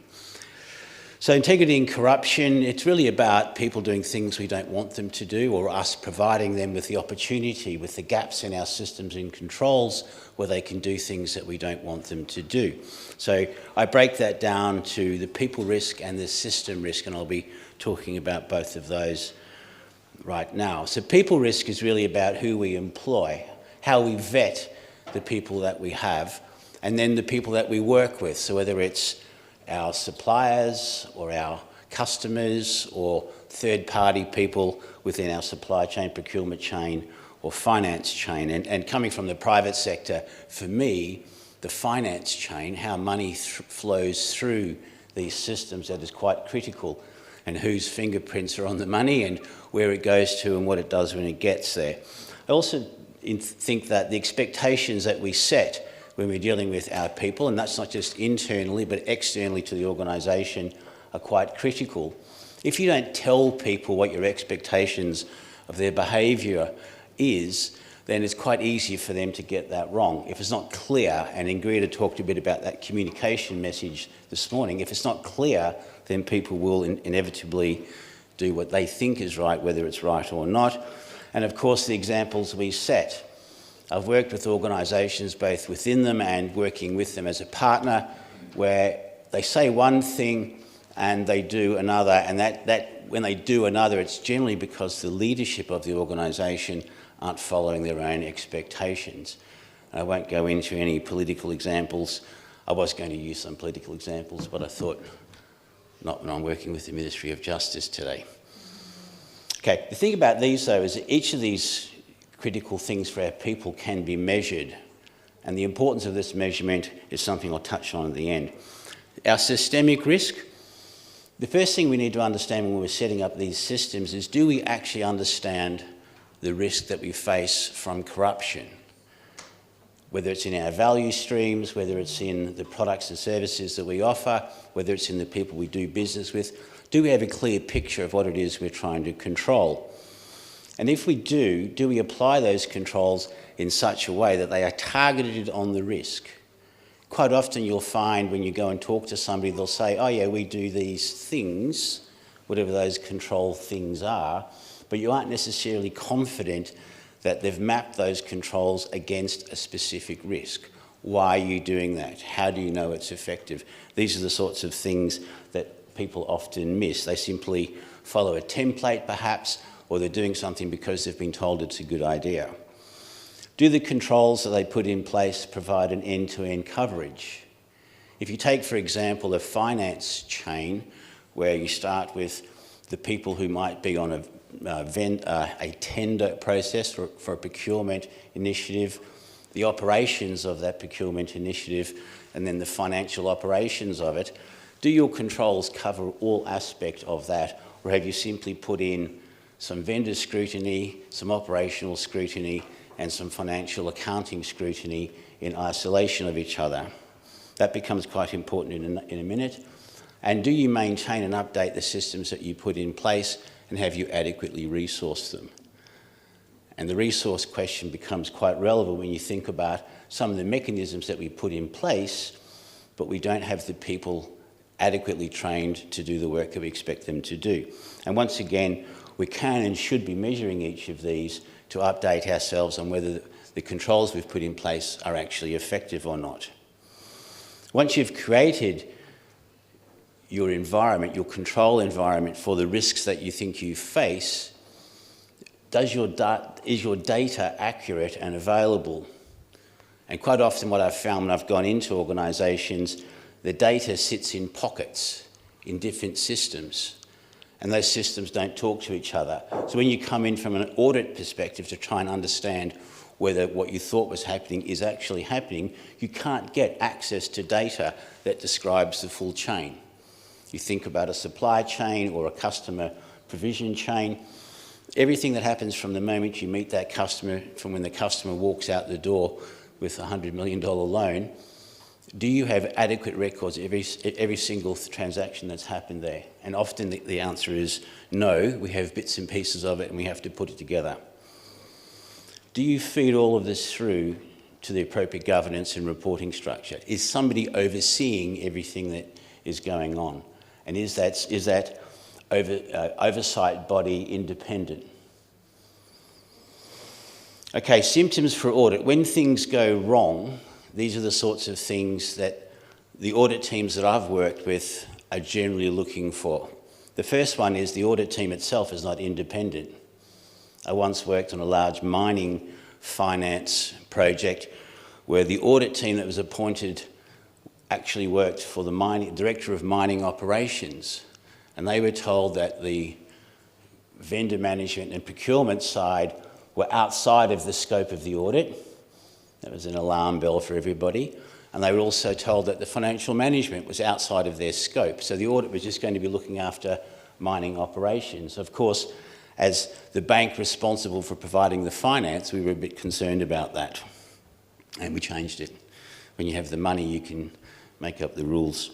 Is the data end-to-end? So once again, as I mentioned earlier, does the data cover all of the control points? Or do you have to go and find each of the different data points and try and join them together?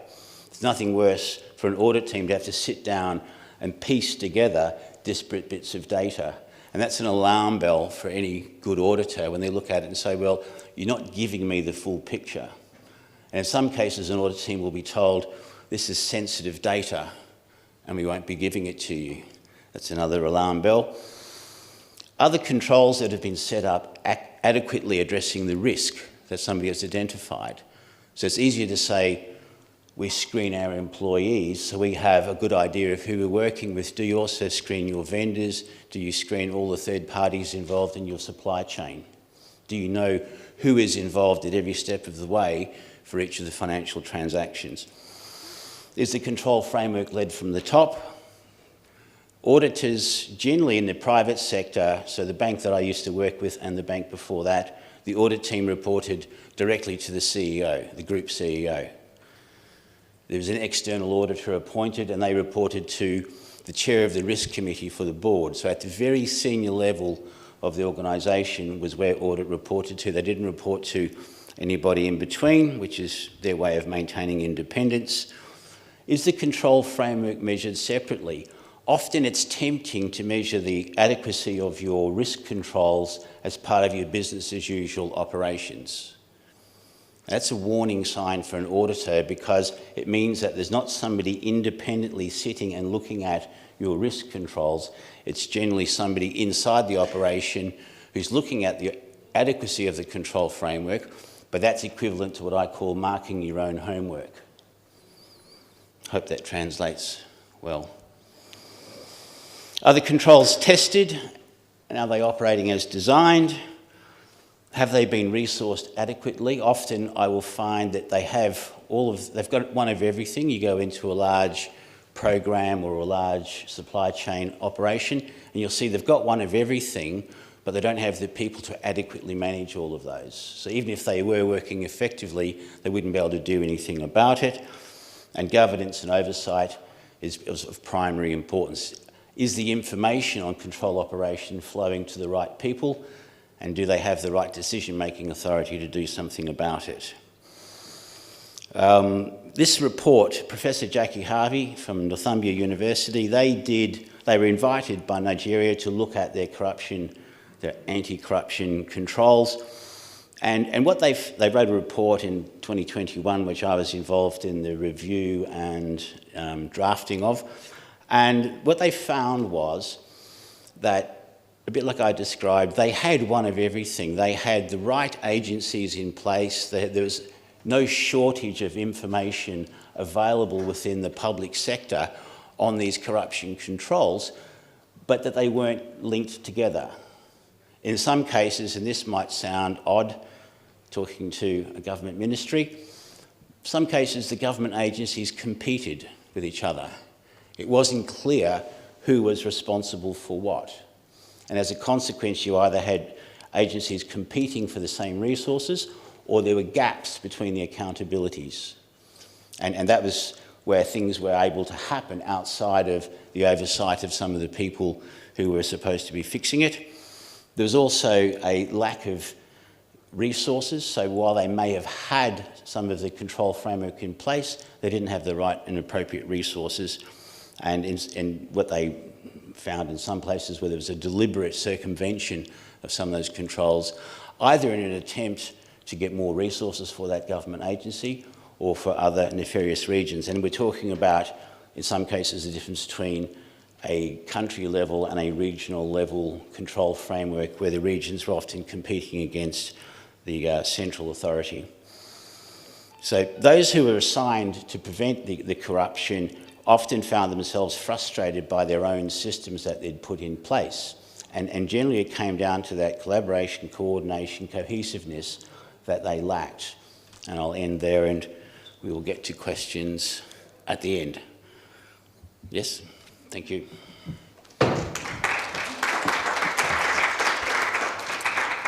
Thank you so much for your presentation.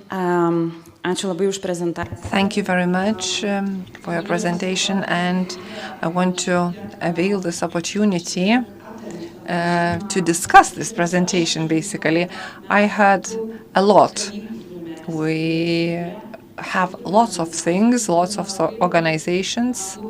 We have lots of data, but sometimes, in order to prevent, avoid corruption, we do not ensure the links between one or the other. Databases, organizations, in the databases in organizations could communicate, so they could raise these red flags where the risks can manifest. So thank you very much for real experience sharing. I think it was very interesting, very good, and saying a lot. Without the links, without connecting one dot to another, it would be difficult to get the real manifestations of risk. Now we'll move to the organizations themselves internally, and we'll speak about how in small, medium-sized organizations, companies, one can establish and report about corruption.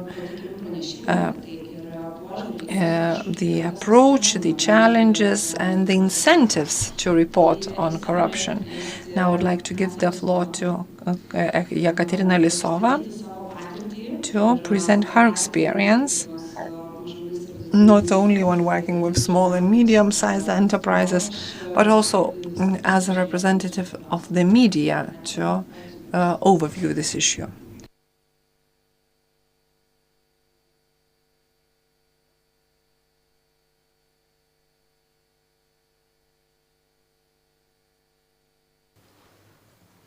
Yep.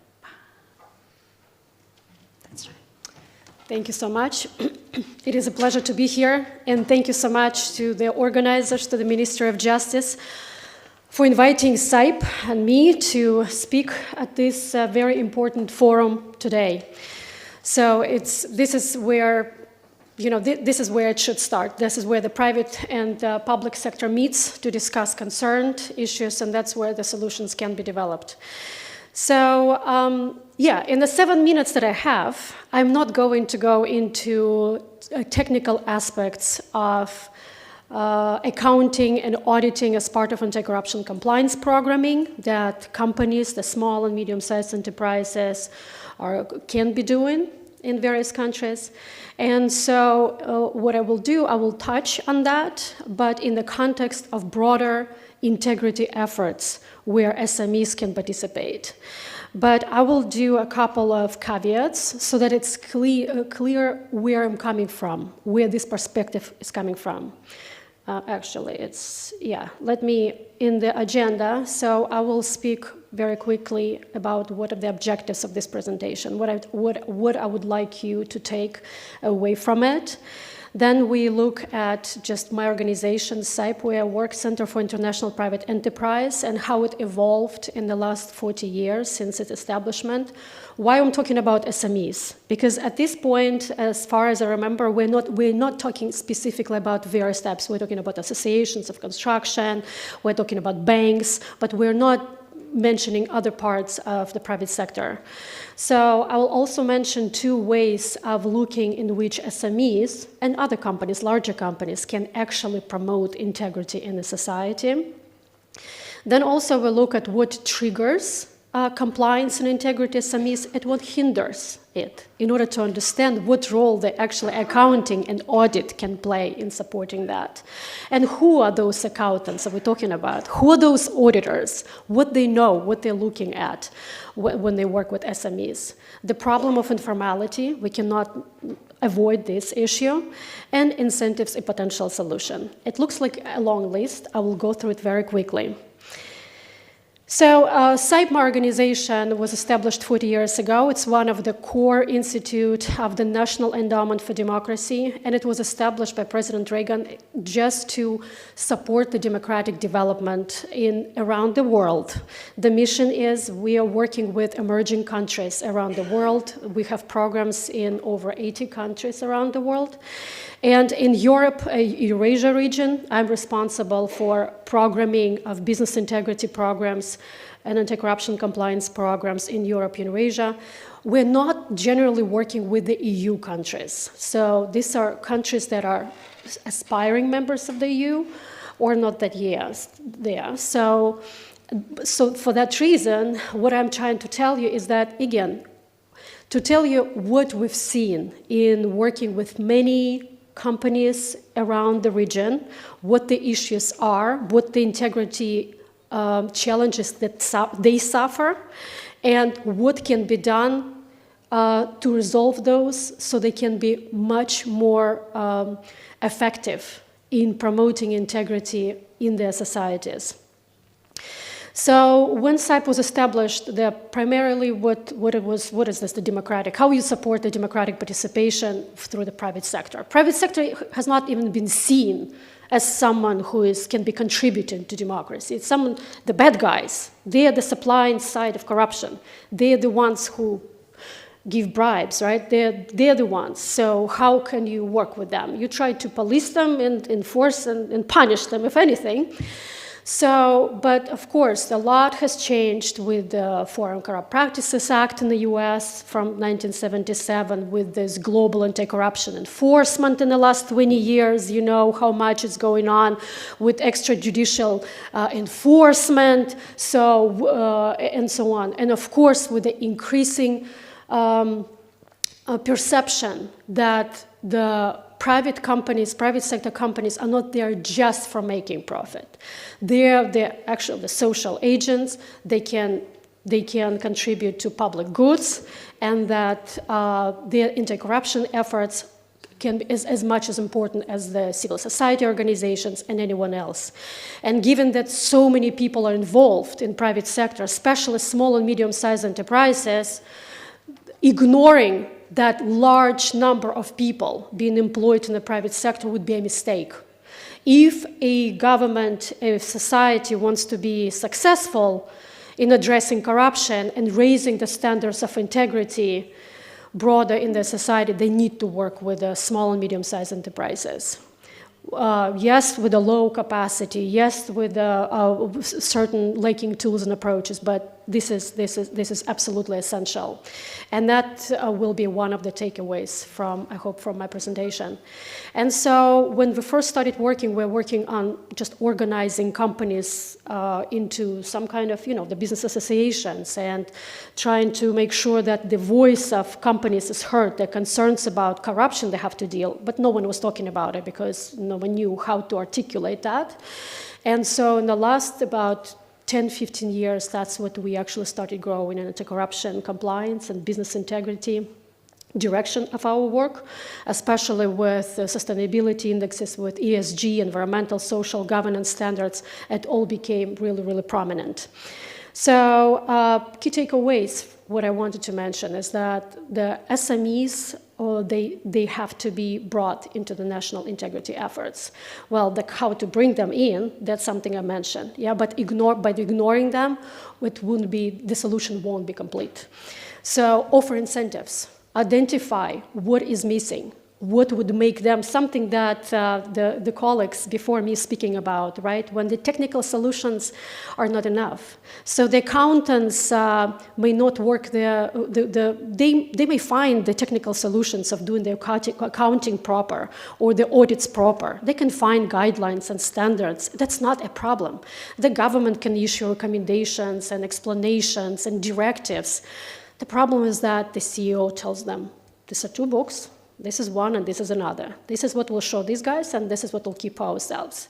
And that's conditions where the accountants are working.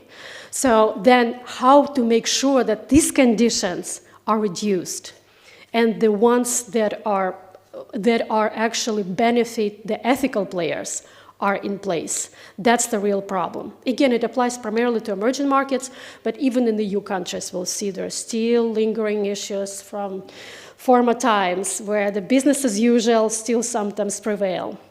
And an assumption, people will do the right thing. So we are coming out of the good nature of people. They'll do the right thing. They won't intentionally put themselves into vulnerable position. So to be abused by law enforcement or someone else, they would do the right thing if they offered the choice. If they offered the right conditions, they do the right thing. The peer support and pressure is extremely important. That means that organizing and bringing those SMEs together, showing that you're not just alone here trying to, be ethical and trying to do the right thing. This is very important. And there are ways of doing that. And of course, top-level communication meaning from the government. The conferences like that promoted clearly that we support that, and we are asking you, please work with us. Let's identify what prevents you from doing the right thing. What is still missing? What are loopholes? Or you believe that the system is unfair. It does not benefit you. Why do you think the system is unfair?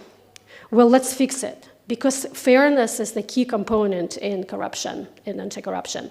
But let me just say a couple of more points here. So the SMEs, as we see, is an untapped potential, have untapped potential for addressing anti-corruption and promoting integrity across the region.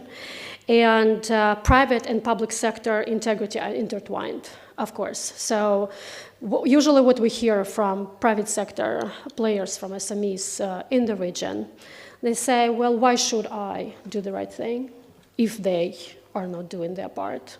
So that starts the finger pointing, the exercise. So the government should be very clear, and that's where the public sector integrity comes in, when they should be very active in saying, yes, there might be certain issues, yes, there might be some bad apples in the system, but we're really actively working on eliminating them out of the system, identifying them and punishing them. But in order, this has to be a consistent and very clear message. Without it, there is no trust in the efforts. It's just always they're just saying that, but in truth, they're actually not doing anything in that. So why should I then do that? Because in the short term, it seems that to play by the rules in countries in the region, some countries maybe Lithuanian companies are working with. There's a supply chains in those emerging markets. And you, of course, when you do your due diligence, if there are here representatives of the private sector, when you do your due diligence in the companies in various parts of the world, of course you identify the beneficial owner, you look at the anti-corruption compliance program, if there is one, code of conduct, look at the profile of their central officers and so on. So you'll do all of that. You know what to do.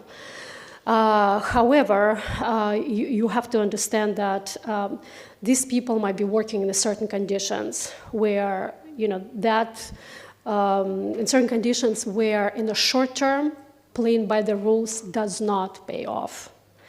And in order to be an effective integrity player, you have to have a little bit longer vision. It might not work for me now. I might incur certain costs. It might be hard. I may fire several people. I may invest into something else. I may reprioritize.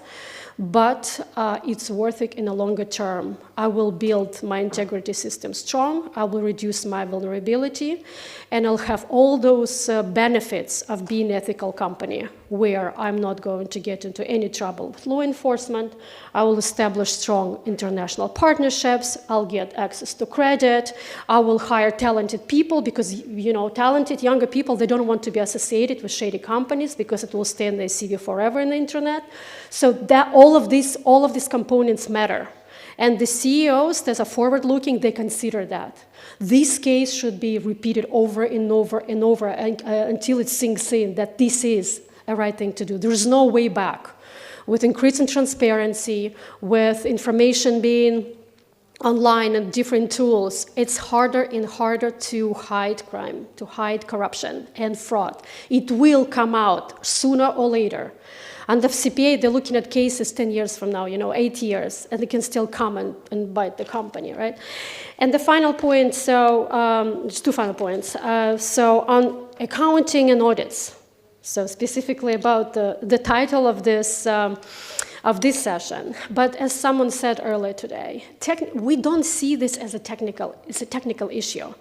Audits usually, if they are professional audits, they know what to do. The thing is that sometimes what is missing is that in terms of specifically anti-corruption, that auditors, internal auditors and accountants, they're missing certain capacity, certain skills that they need to develop, yes, but that's easy to fix. If that was only the problem, that's not the problem. It can be fixed. However, the issue is that sometimes they are giving wrong directions.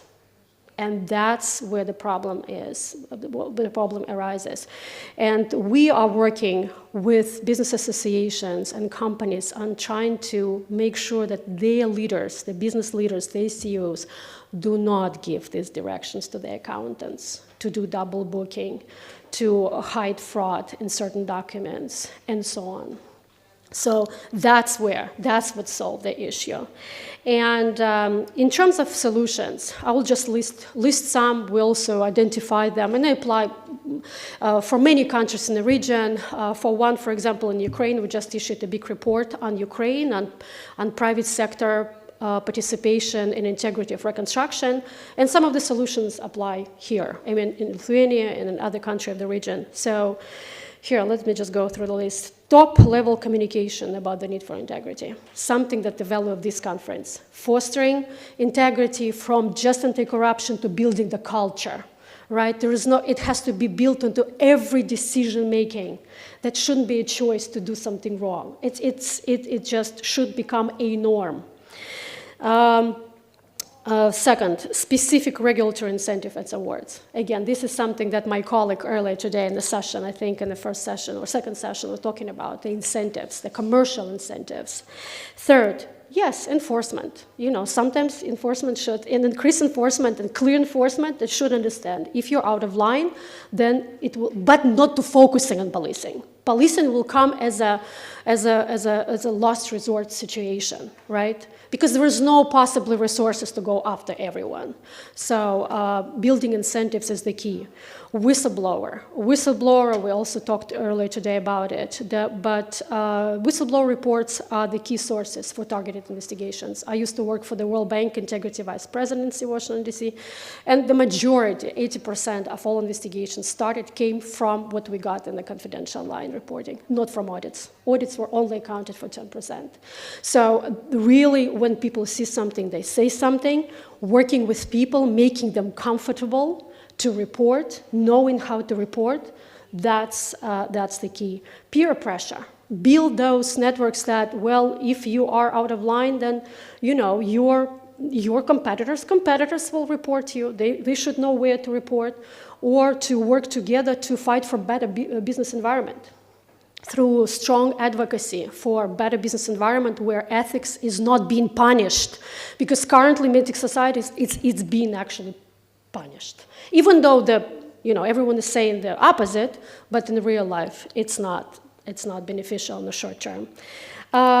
Effective counterparts of the government to support integrity, and support KB by disseminating model regulations, setting expectations, regular meeting, regular communication. That's all working very well in the United States, where Department of Justice meets regularly with business. Just answer the questions like that, and they come and, what do you understand about enforcement? Let's talk about it. Let me take any questions. Mentorship, partnership with large companies. Put people together, identify those leaders in the business sector who manage to establish strong compliance integrity systems, bring them in, pair them with other companies, let them share their experience, popularize the experience, show them these are good guys, they have to be rewarded, they have to be praised for their efforts. Everyone should know their name, right? Supply chain due diligence, we know that, it's always a good thing. pressure comes from, for example, Lithuanian companies or from other companies. So if we were talking about companies from the emerging markets, work with business associations, use business associations as channels to promote integrity messages, anti-corruption compliance approaches, tools. The same for accounting, auditors if they have questions. Organize or support the business integrity initiatives, such as the Clear Wave initiative. I remember I interviewed 3 years ago as head of secretariat of Clear Wave for our global audience to promote this model, Lithuanian model, around the world, that this brand labeling transparency initiative, that's how it might work. So that's what we do, and this is a great way to do. And the final point, there are different approaches to how anti-corruption reforms work. One is incrementalist, it's basically one step by step, little by little. There is another kind of school of thought where the country would only succeed in building strong integrity culture in both public and private sector if it's done all at once, if people can see that this is happening. I cannot be, I have to be part of it. There's no way, because they are not corrupt anymore. I cannot just come and say, well, how about, we'll resolve that. I mean, that would just not, you'll go to, they have to report because it's a criminal offense, and you'll go to prison for offering bribe, right? Offering bribe is a crime. So everyone should understand that. So, and doing this anti-corruption compliance work everywhere at once with strong commitment and leadership from the government, and making private sector, small companies understand that this is a part of it, inherent part of it, and we're relying on you and make part of these efforts.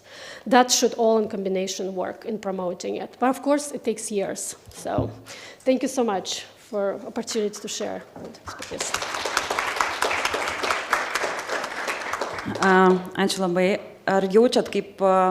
Thank you very much.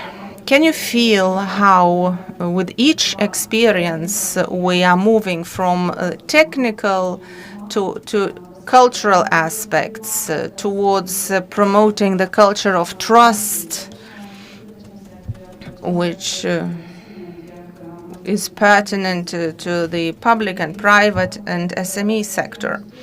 So it seems that we have the tools, but we have to discuss how to awaken the culture also among accountants, auditors, CEOs, governmental institutions. And we are moving ahead beautifully. And now I'd like to give the floor to our third speaker. She will share her own experience about how people change, how they promote new culture in organizations. What is the role of accountants in organizations? Do people change? Does the approach towards people change?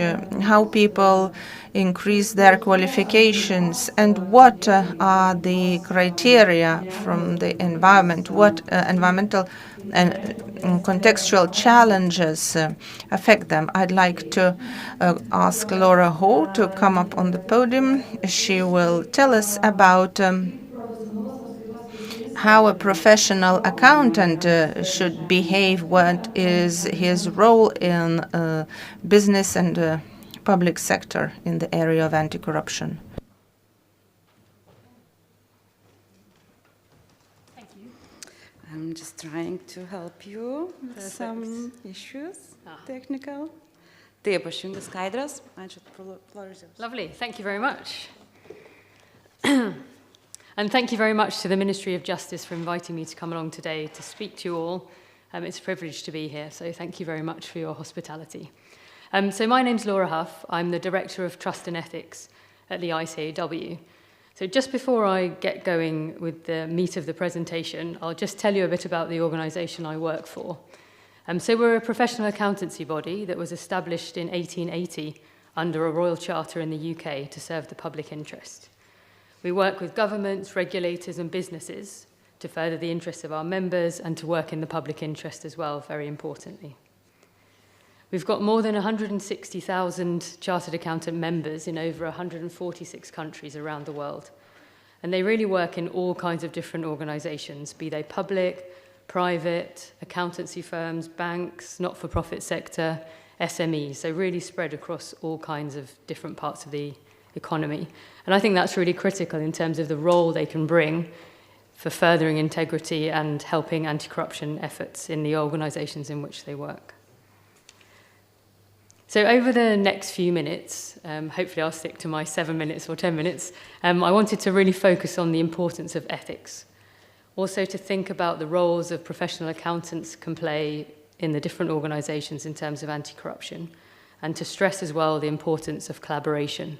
So whilst I'm talking about accountants, it's obviously important that we all work together to combat corruption and to work towards building cultures of integrity. I'm just focusing on accountants because that's my job and also my professional background as well. So I think professional accountants can support the anti-corruption efforts, in terms of strategies, in terms of risk assessments, in terms of implementing and supporting compliance programs within their organizations. And they can intervene at different kind of levels. So whether that's audit committees, the chief financial officer, finance staff in the team, internal audit, and if we're thinking of the external perspective, obviously external audit and assurance provided as well. So why is ethics so very important to us as accountants? So we're committed to serve the public interest. That's one of the key tenets of being a professional accountant qualified with a professional accountancy body. So we're not only working in the interests of the specific client we're working for, or our employer, or indeed ourselves, but we should also be considering the public interest in everything that we do. In order for professional accountants' work to be trusted, to be of value, it's important that we are trusted. And part of being trusted, from my point of view, is both behaving ethically and being seen to behave ethically. And that's really critical towards maintaining trust and then maintaining value in the work that we do. And ethics is quite a slippery concept. There's no black and white. We all suffer from those ethical dilemmas. But it really means a commitment to doing what is right, not only what is legal or allowable. So we have to go further than just following the letter of the law and the letter of the regulations. And increasingly, I haven't put this on the slide for some reason, ethics is really important for business sense. People are taking much more interest in the ethical cultures of organizations, seeing how they're behaving, seeing how they're treating their suppliers. So it really makes good business sense as well to invest in ethics and make our organizations as ethical as we can. These are probably very familiar to lots of you in the room, especially those of you who are chartered accountants. So professional accountants, when their professional bodies are members of IFAC, will be bound by the International Ethics Standards Board of Accountants Code of Ethics, or the IESBA Code for short, because it's a bit of a mouthful. So these fundamental principles of integrity, objectivity, professional competence and due care, confidentiality, and professional behaviour are really fundamental tenets of the profession of the accountant, and I'm sure are replicated in a number of other professions as well, and indeed in many civil service codes of conduct. The International Civil Service Code of Conduct stresses very heavily integrity and the qualities such as honesty, truthfulness, impartiality, and incorruptibility as the last one as well. So those are really important standards for all of us. And as accountants, you have to identify, evaluate, and address any threats to your compliance with these fundamental principles. And threats can come in the form of conflicts of interest, of domineering personalities in the workplace, trying to push you into a certain direction that you don't agree with. And even in the form of really wanting to take on a piece of work, but feeling in your heart of hearts you're not actually competent to take on that piece of work. So that balancing act between trying to grow in one direction, but can you really deliver on that for your colleagues and your clients in certain instances? So a reasonably new part that's come into this IESBA Code of Ethics relates to non-compliance with laws and regulations. So in the past, there was always a tension between how much can I speak up about something I've seen inside my organization but then I'm also bound by that fundamental principle of confidentiality. But then in 2018, my ESBA included the new provisions to do with non-compliance with laws and regulations, or the catchily titled NOCLAR, into the Code of Ethics. And this is really designed to ensure that the accountant can comply with those principles of integrity and professional behaviour, but also requires them to consider whether it's appropriate to alert management, or where appropriate, those charged with governance within their organisations, so they can deal with the consequences of that non-compliance. Or even, in a kind of best-case scenario, to deter the non-compliance before it even starts taking place. And then if you're not satisfied that the action taken by management or those charged with governance was adequate, then you may need to take further action to act in the public interest. So this might involve escalation to other bodies, informing additional layers of management, the board maybe if you haven't already, using the whistleblowing or speak-up process that's available to you, or even going as far as disclosing to a public authority. And ultimately, if you can't find yourself on the right side of that ethical dilemma in terms of the non-compliance with laws and regulations, you may need to consider resigning from your role. You know, that's kind of the ultimate sort of test. And laws and regulations that fall within this NOCLAR provision include things like bribery and corruption, fraud, insider dealing, money laundering, so all of the things that we've been discussing today in terms of combating these towards building integrity. But having all of these principles and this framework, the conceptual framework to identify threats and evaluate them and take mitigating measures, doesn't protect us fully from the challenges of those ethical dilemmas and dealing with those on a day-to-day basis. So a survey was conducted by the CCAB, which is the Consultative Committee of Accountancy Bodies, in 2021. And they were asking their members whether in the last 3 years they felt under pressure to act in a professionally unethical way. And of those who responded to the survey, 27% actually said they had been under pressure to behave in a professionally unethical way during that 3-year period. And it didn't just seem to happen once to them. This had happened an average of 4 times and a maximum of 20 times during that 3-year period on those individuals. Of course, this is the self-selecting sample of people who chose to reply to the survey, of course. And interestingly, when we think about who was applying that pressure, we see the highest percentage there being colleagues and managers, which really resonates with comments from the earlier speakers about how the accountant in the organisation is maybe put under pressure to make 2 sets of books, for example, as was mentioned by the previous speaker. And that pressure is very much coming from the senior management within the organisation. A smaller percentage coming from external clients and 10% from the board. And as you can see on the right here, only 10% of those individuals who felt under pressure carried out that unethical task. And 78% felt comfortable enough somehow to speak up to prevent succumbing to that pressure. But I wonder whether this would be the same in all organisations, and be interested to hear from you later on what your experience is of these kind of challenges and pressures. So moving on then from ethics to think about the roles professional accountants can play in terms of supporting those anti-corruption agendas within their organisations. I think they can have quite a strong role to play in terms of governance. So it's critical to ensure that board and senior management are clear where responsibility for anti-corruption agendas and programmes lies in an organisation. But it might be that the audit committee needs to push the board to make that decision and to make that clear. So the accountants in that scenario will have a really key role to play.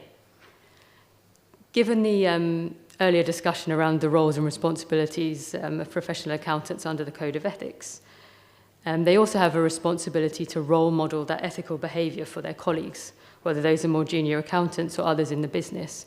And the expectations put on to more senior accountants by the Code are much greater than those at more junior levels. So they really need to be taking responsibility to contribute to creating an ethical culture within their organisations. They've got a role to play as well in terms of education, so educating colleagues, staff members on policies and procedures that are in place to support anti-corruption. And not only maybe education, but also the second part of monitoring compliance with those policies and procedures. How effective have they been? How much are they being followed up on? Inside organisations, accountants are likely to be involved in the production and assurance of information that ultimately would go to the board, senior leadership, or be used to make decisions. And some of that will support the anti-corruption agenda and the policies and procedures that we have in place in those areas. If organisations undertake corruption risk assessments, as I know some do and are increasingly doing, there's a key role then for accountants in that space to provide information, to provide maybe internal audit reports, maybe underlying data to contribute to that. And the last point I wanted to put on there is really about what I see as the evolving role of the CFO. So far from focusing solely on traditional finance activities, the remit of the CFO is broadening to include many different areas. So ESG, digital transformation, they're grappling with how to use AI. So becoming much more involved in more operational matters than perhaps they used to be. And anti-corruption should clearly be another area that's on their agenda as these roles evolve. And just to conclude, I wanted to touch briefly on the importance of collaboration and working together. So alongside other professions, lawyers, bankers, real estate agents, professional accountants have a gatekeeper role to play in combating the flow of illicit financial funds. So the World Economic Forum put in place, working with many others, the unifying framework, which is a self-regulatory framework for private sector intermediaries who are strategically positioned to prevent or interrupt illicit financial flows, i.e. the gatekeepers. So this unifying framework has 3 principles, which are very familiar to us all, I'm sure: integrity, transparency, and accountability, and also stresses the importance of collaborating across industries and sectors, as well as the importance of fostering a culture of integrity and a culture of speaking up. And after all, if we're acting in the public interest, we really have to be committed to speaking up when we don't agree with what we see. Thank you very much, and I look forward to further discussions. Thank you, Laura. Ačiū. Klausydama pranešimo pagalvojau, kad tikrai. When I was listening to your presentation, I thought when we speak about professional accountants, CFOs, one of the new functions for them, I think, is high ethical standards, retaining the culture of high ethical standards. And if the financial accounting department would be responsible for that and not the human resource department, maybe things would change to the better. And maybe we could promote this culture of transparency and trust. Quite a lot of surveys say that trust is a new currency. You can have a lot, but if you don't have trust, you lose everything. So let us go to other speakers. Lithuanian speakers who will present Lithuanian experience in organizations that already implemented and changed their culture, behavior culture towards integrity and process.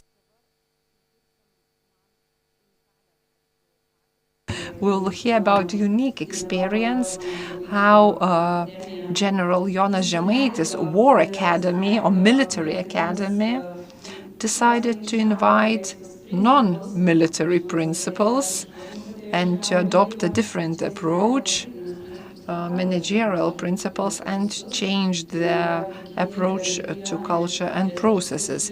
Virginia, please introduce how you managed to do so and how you're doing now. Virgilija Zinkevičiūtė.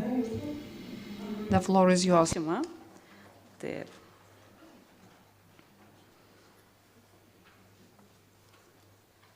Gero pasidalinimo, skaidrės čia. Ačiū labai. Labadiena, gerbėmieji konferencijos dalyviai ir svečiai. Man yra didžiulis džiaugsmas. Thank you very much. It's a great honor and pleasure to me to present the real case example, transparency, transformation in our academy. And to communicate this information, well, Today, I would like to ask a very relevant question.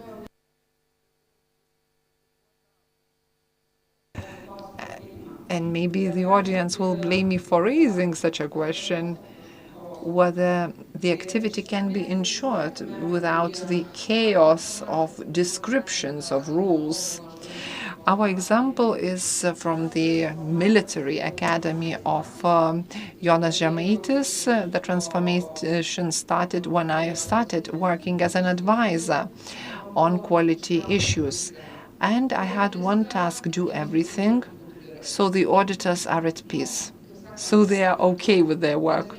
Very specific, but mission command, so to say. So I started looking into the organization and started speaking that it was unique. Saying that it's unique is saying nothing. It's the only state university. It's the only university where part of the staff are military people. They are being rotated. It's the only university where the military staff is head of the university with no education experience whatsoever. It's the organization where we're doing everything that Lithuania is safe. It's the most unique institution, so to say, in my career, and this journey started very simply. I mean, within audit, when you carry out the audit, I identified the status quo. And I had one task, so our institutional assessment in 2023 is good. Well, this analysis that I faced started from a huge managing huge load of documents. Those who work with information system Avilis, you don't know where to look for things there.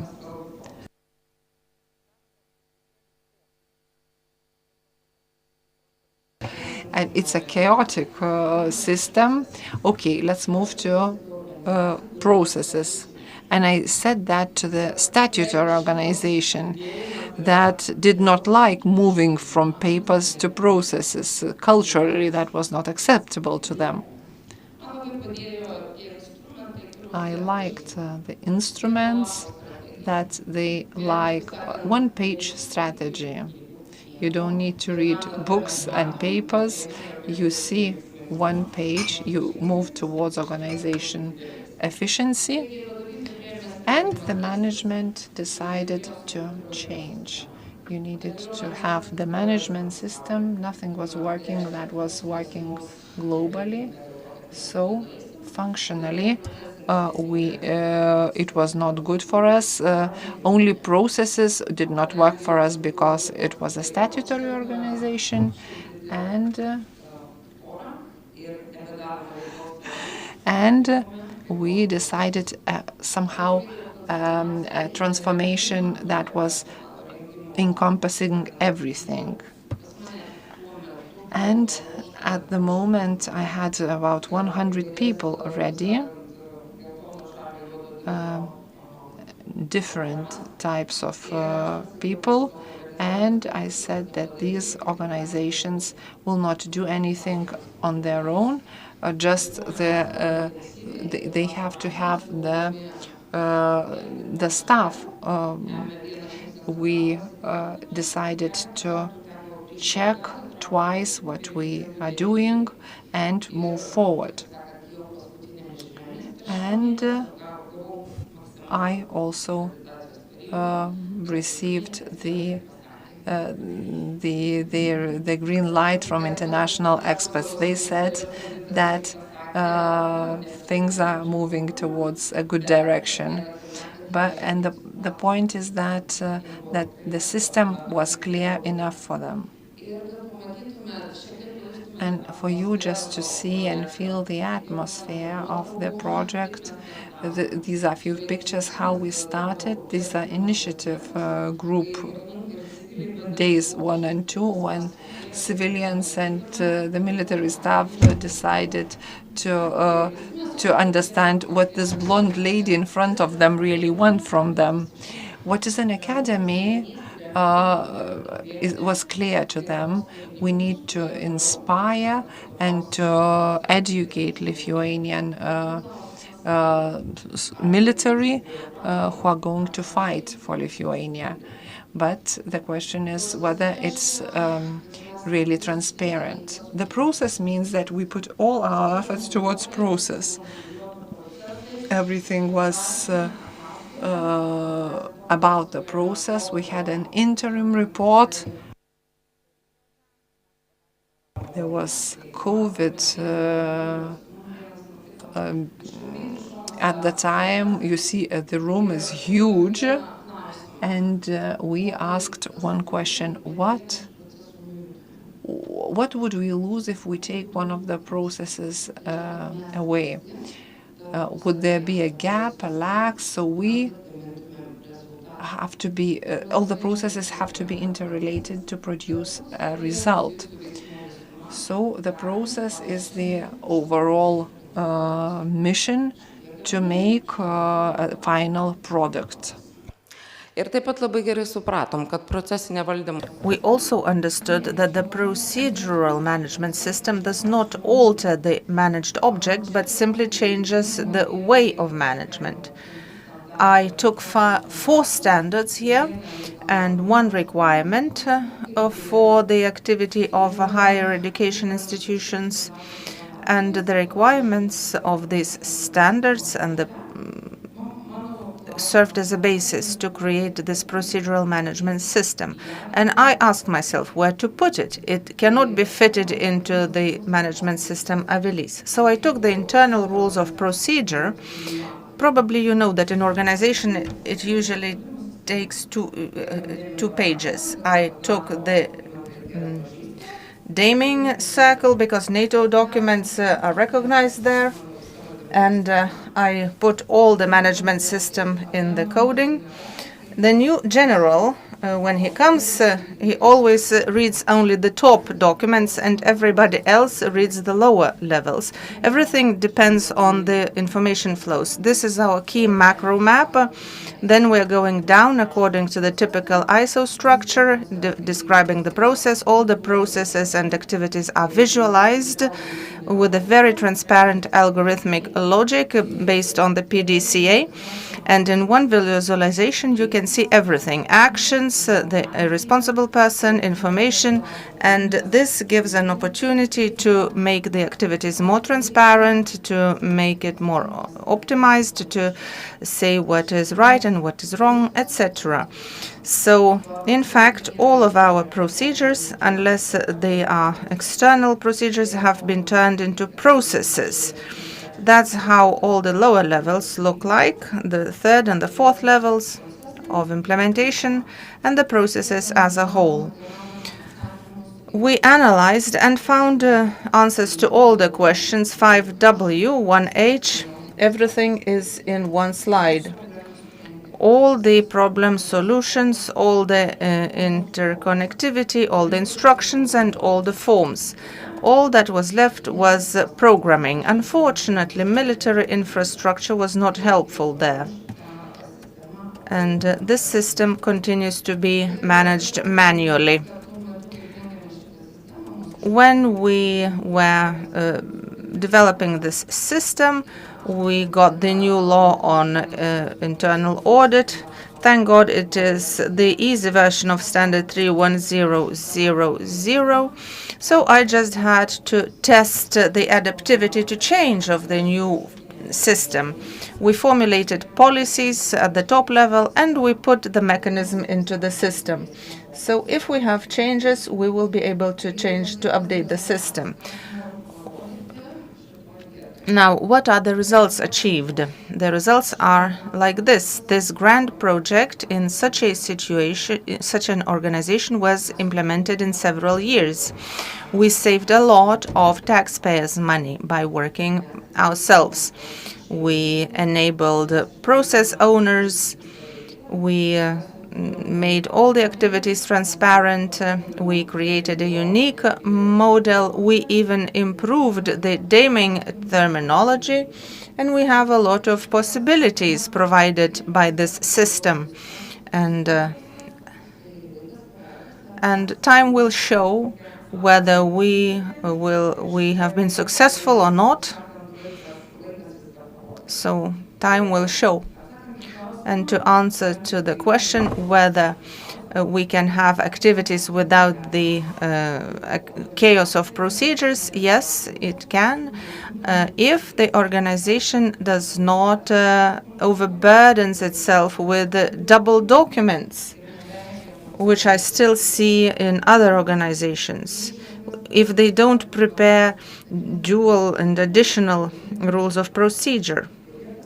So now we have to answer to the question, what is rules of procedure? So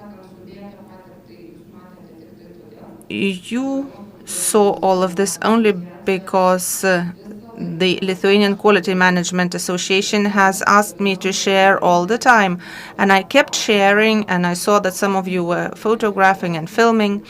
There is quite a lot of material, and all of it is accessible. So thanks to them that I am able now to share everything systematically. Thank you. Ačiū, Virgilija. Mes čia pajuokavom prieš. Thank you, Virginia. We joked before the session. We said that if the military academy can do it, everybody can do it.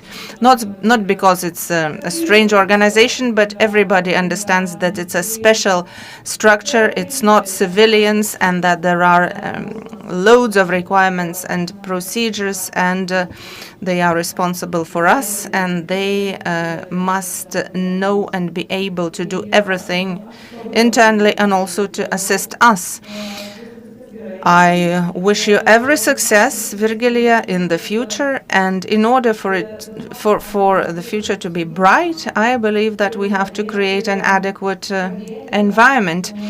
We must help by people, by cooperation, by decisions to create the proper environment for the culture of trust, so that people no longer feel the need to be dishonest. Now I'd like to give the floor to Laura, who will introduce her experience as a lawyer, as a member of the association. She will tell us about how to create the corruption-proof environment. Laura, we are expecting advice from you.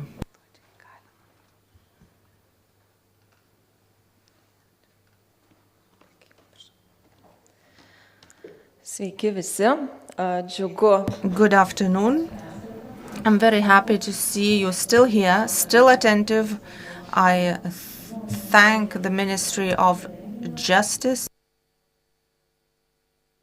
I believe that it is very useful, especially bearing in mind these uncertain times.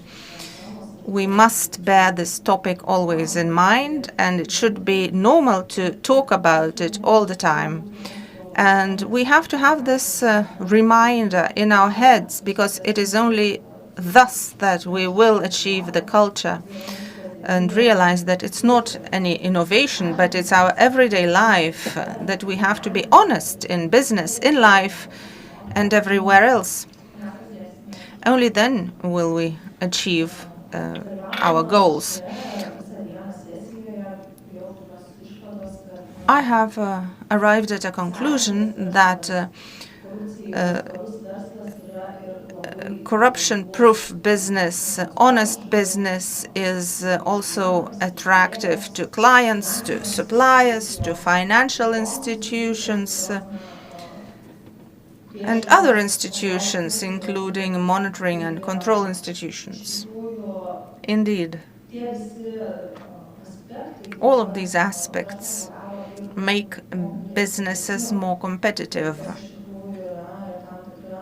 This is also a certain benefit to the business itself. Probably there is no universal recipe of how to become resilient or corruption-proof. But we have a lot of tools, a lot of materials, a lot of people who are able to help us. We just have to use it all. And I'd like to touch upon several aspects. First of all, business. Not necessarily business, but my topic is about business, so I'm focusing on it. In order to become resilient to corruption, the business or businesses must analyze the legal acts in force. And I agree with colleagues who spoke previously. Probably there is no need to legislate more if we already now understand what we have. And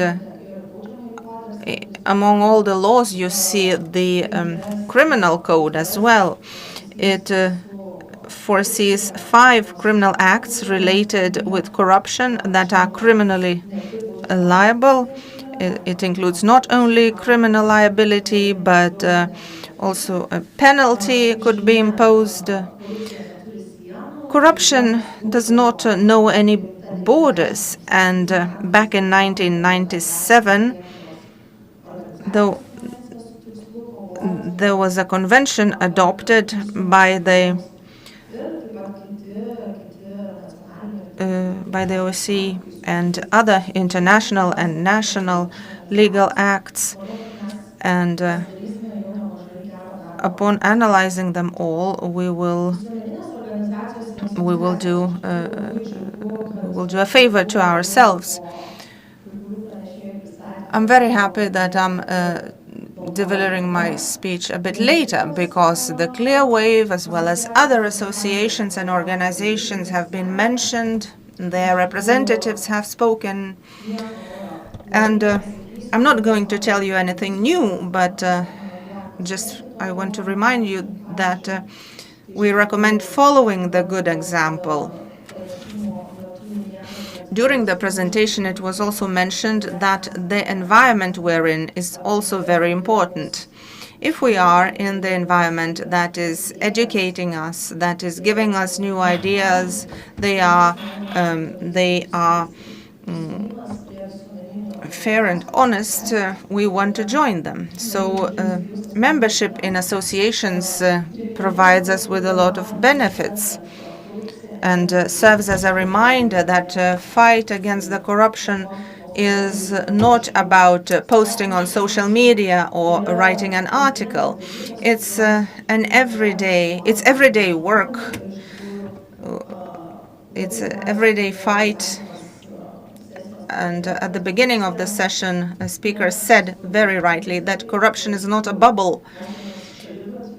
Corruption is when we are walking on the pavement and the pavement is old, when there are queues in the hospitals, and we all have to live with it. No matter what way or method we choose, or strategy we choose, we must always follow the main principles. There are 8 main principles mentioned here, but of course there are more of them. For example, making the information public, be honest to yourself. The control and supervision is very important too. While we can, we should take a look at ourselves, because otherwise somebody from the outside will come and take a look at us. Everything that has been said about public procurement procedures, loyalty, and trustworthiness, these aspects are related with colleagues and employees. Openness and encouraging not to give bribes, not to take bribes, to report such cases, and also always having in mind what information we receive and what information we disseminate, sometimes even not being aware of it. We have a number of tools to increase and ensure transparency. The policies have already been mentioned. Apart from the code of ethics and conduct, the company's anti-corruption policy is important. Every company is recommended to have one of its own. Also to identify risks and foreseeing steps to remove them. The strategy, the policy must be always attended to and reviewed and updated. All the aspects that could be relevant must be included.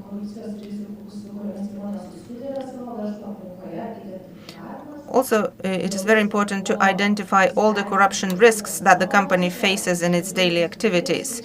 Also to assess its own businesses and internal and external factors that could be of influence. Also to monitor where the risks could be most likely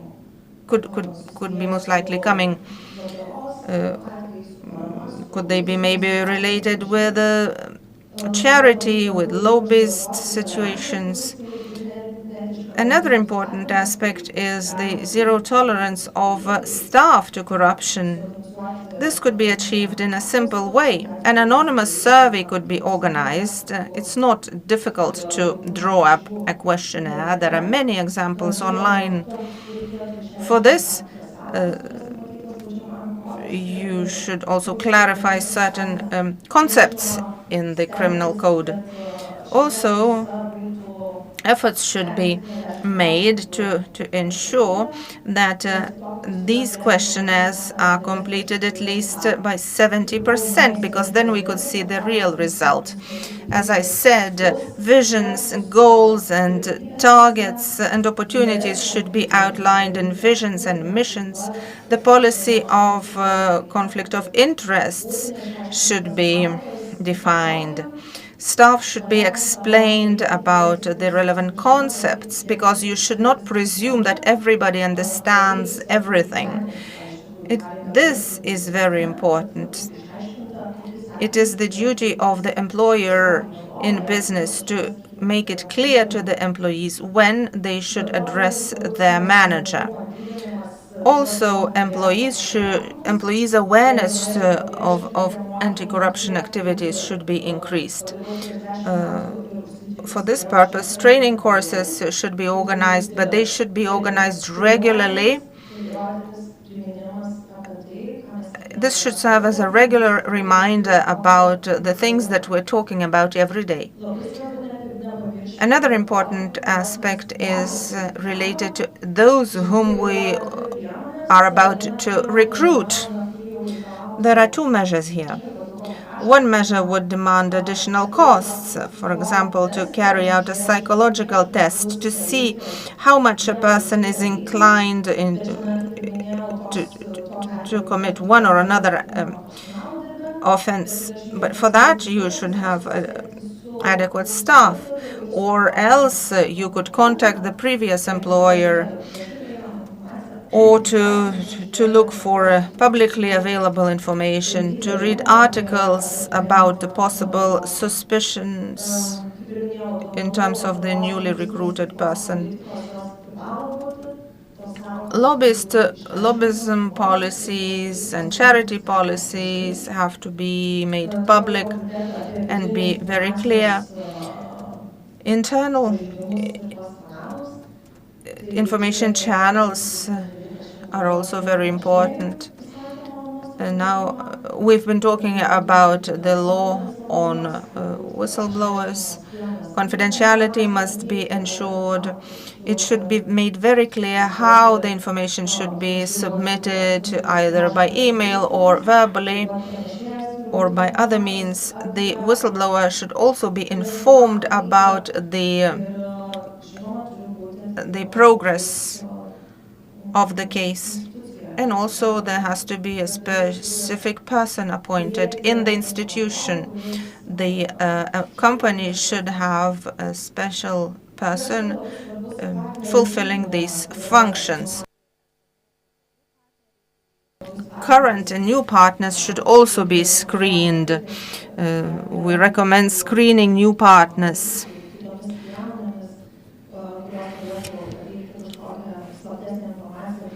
If there are no other means of screening for secret information, then we recommend resorting to the register page, European Commission page, credit info,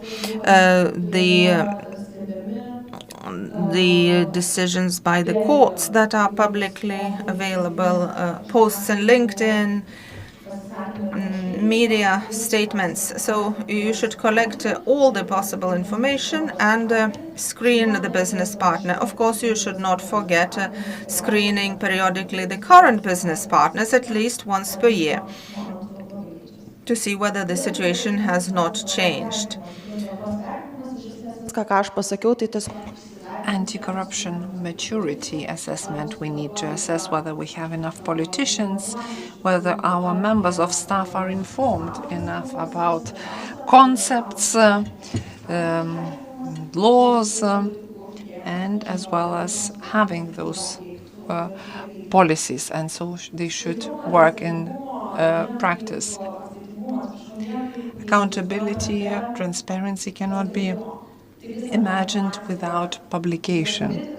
So all the information, policies, code of conduct, also financial information should be announced on the web pages in 2 languages, Lithuanian and English, and to share this information. Then there is less of a risk to hide. Thank you. Ačiū, Laura, labai. Aš galvoju, mes tikrai galvoje ne vienas pasidarėm tos. I think we all did our homework and checked whether we have all these points to have a really resistant environment. We'll share the slides. So if you want to review the points of Laura as a checkup list, and I think being the last speaker is good, but it's bad because the time is limited. Some 5 minutes will be stolen from the coffee break, but we will announce it and you'll be able to ask the questions during the coffee break. Our last but not least speaker of this session is how accountability audit is important to account for what and whose money you're using, how correct the accounting is, to use to do the documentation well. This is a very important point in terms of ensuring integrity and transparency. So we have Romanas Skrebnevskis from the Lithuanian Chamber of Auditors.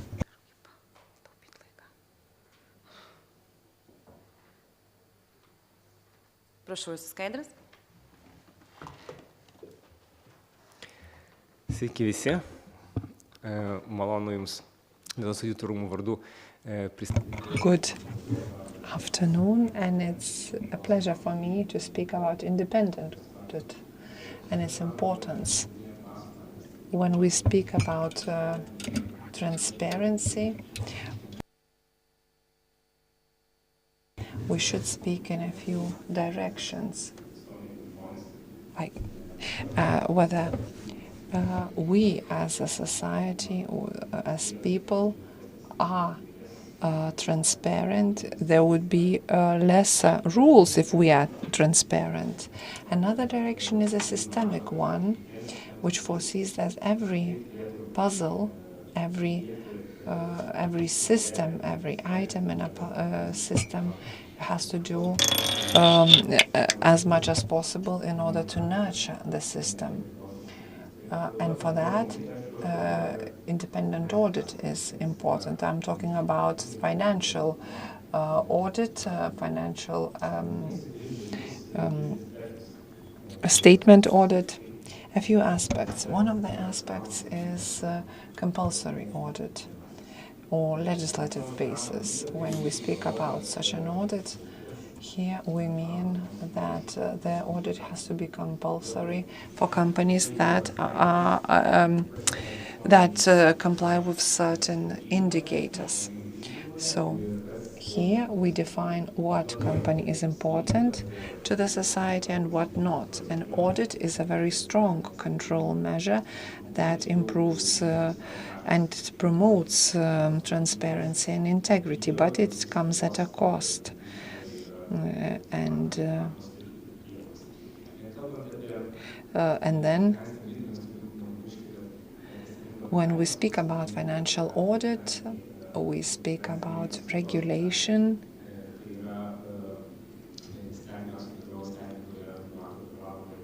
There are rules and legislation that are strict in terms of providing financial statements. And there is this sustainability report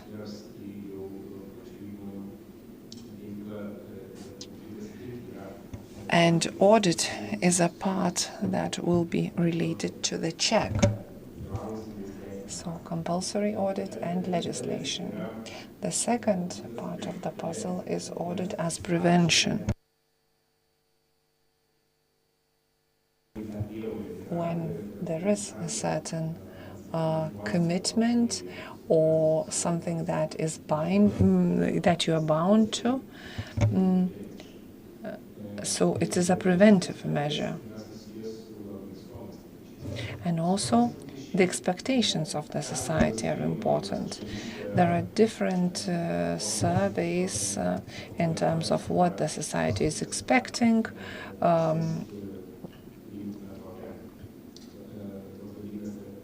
And many say that audit carried out in the company gives reliability to financial statements. And we trust more in audited rather than non-audited statements. So the overall aim of the society or expectation is that audit has to ensure that the company stays viable and does not go bankrupt.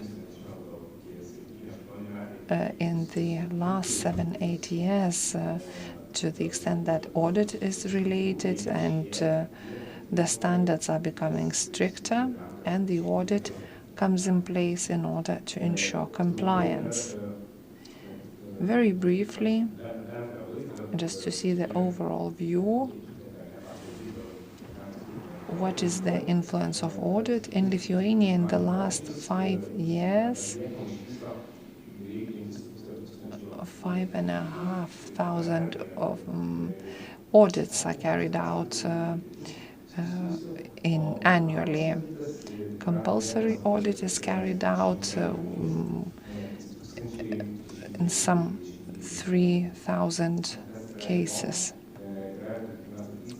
And the statistics is reliable in the companies that don't have reliable or compulsory audit.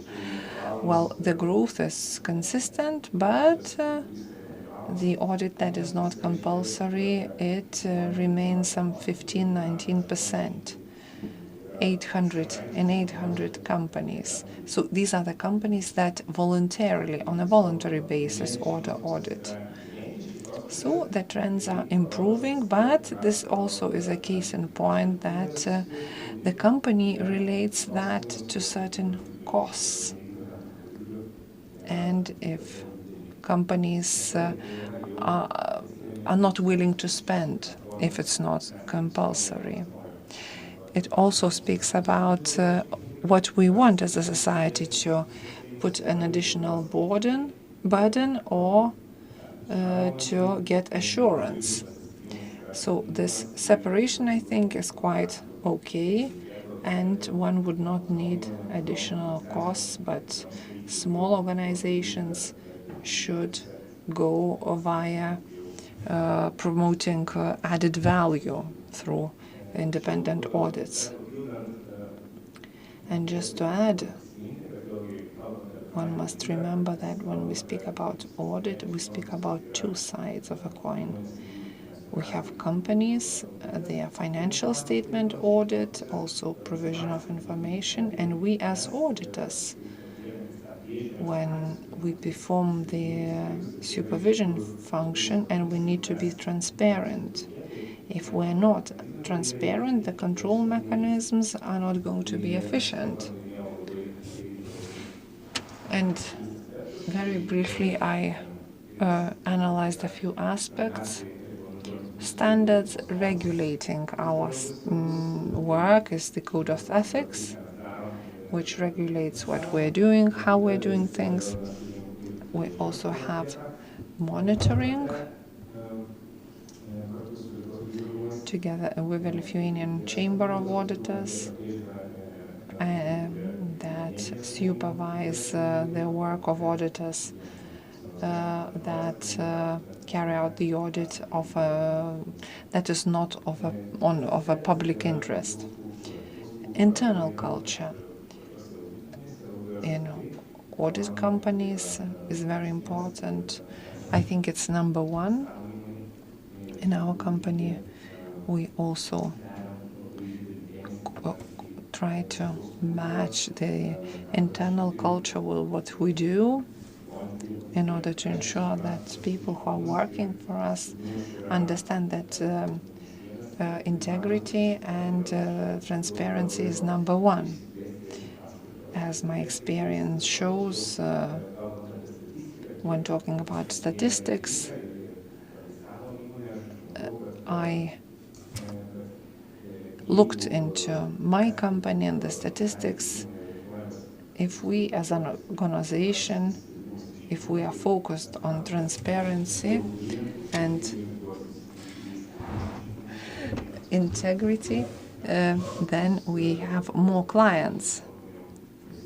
So we try to work with companies that are focused on transparency and integrity. Also, reputation, which is very important. And when we think about reputation, it ensures transparency. If you want to be reputable, you need to be transparent and show it by what you do, and by providing quality audit. So this was my brief presentation. I do hope I'm on time. Thank you very much. We will conclude this session. We will summarize the session at the very end of the event. Please stay until the very end, because we'll be able to ask questions, think and reflect on the day. Thank you very much for staying with us in this session. Thank you very much to speakers. The speaker thanks the interpreters, we thank the listeners, and let us meet at the coffee break and have some questions. I do know that you have them. Come up to the speakers and ask them and let us meet at 4:30. And we will speak about the transparency in terms of international support. Thank you so much. Thank you. Ačiū.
Afternoon once again. Thank you for staying in the last session. I do believe this is going to be the most interesting session with the speakers of different experience. Very interesting. We have 1 hour, so I would like to ask all speakers to stick to 8 minutes, so we have some time for questions. We'll start with the speakers that will join us on Zoom.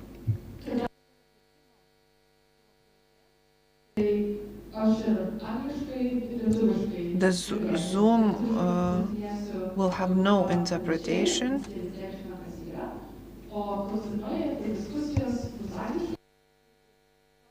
Questions and discussions would be in English, and I will translate to those who are joining us on Zoom.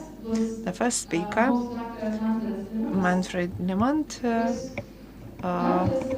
Manfred is rule of law specialist in the European Commission in Ukraine and focusing on the EU and Ukraine association and its implementation, and also in preparation for membership in terms of courts, justice and crime. Sveiki, kolegos, labai malonu jūs visus matyti. Good afternoon, colleagues. I was not able to physically come, but I do hope that this is not the last time. Thank you very much for the invitation, and I'll try to present my insights in terms of transparency promotion reforms, also the lessons learned.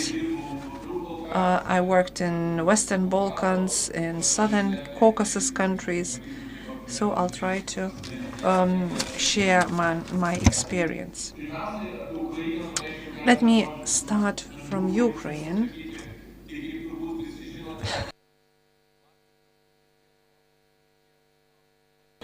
In November, when the European Commission announced its annual development package and recommended the Council of the European Union to start the negotiations with Ukraine last year, during the Council summit, the candidate status was awarded to Ukraine, and Ukraine really achieved a lot despite military aggression. And in December, the Council of the European Union will decide on the start of the negotiations with Ukraine. I do hope that this decision will be favorable and we'll be able to start the integration works. Before practical decision, we will have to implement specific reforms, 3 related to corruption, fight against corruption, and 1 with the protection of national minorities' rights. I do hope that Ukraine will find it okay to implement these measures. A few lessons learned from Maidan up till now. Ukraine has done a lot from Maidan times. They have a system for corruption prevention, also ensured safe and really good processes in terms of registers, also they reformed the court in disciplinary institutions that carry out disciplinary cases against the judges. Despite Russian military aggression, Ukraine does not stop its activities, and current indicators also give a lot of hope. And Ukrainian ratings in terms of Transparency International say that their track record is quite good. Despite war, the court adopted more decisions than previously. But of course, we can't say anything about the work completed. The institutions are not stable. They need to continue their work, improve finalize the cases and show to the society that they do not tolerate corruption, fill in the corruption gaps, and also the integrity culture in the society and their separate groups in businesses have to grow. A few words about the role of the European Union in trying to shape the transparency culture. I think that the role was major. I would like to mention the political level, financial support, and technical support level. The first is to really support the reforms on the political level. I think the association agreement is the most important, and also in the intergovernmental dialogue formats. And via those, we raised lots of issues, provided lots of recommendations, and Ukraine did a lot and has done a lot of homework. Well, in generating political value, the status of a candidate country did a lot and the start of the accession process. And when the official negotiations start, of course, more instruments will come into play to shape the reforms, to gear them towards a goal. Public diplomacy, strategic communication will also play a role. The EU delegation in Ukraine communicates every day with local politicians, businessmen, and so on and so forth. Financial support. The European Commission provides micro-financial support programs to candidate countries and potential candidates. And in the framework of such programs, we establish important reforms as funding conditions. In Ukraine, one of the reforms was transparent judge selection process, and we prompted positive changes in creating independent courts. We also offered 50 billion support package, and the core will be a Ukrainian plan with the reforms. In exchange to the implementation, the funds will be paid on a regular basis. So we are continuing on this financial work.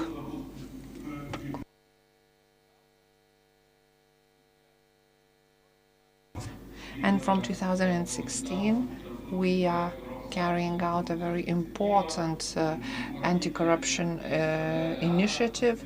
And it's great to see Elena Koncevičiūtė, who has been working in this initiative for a number of years.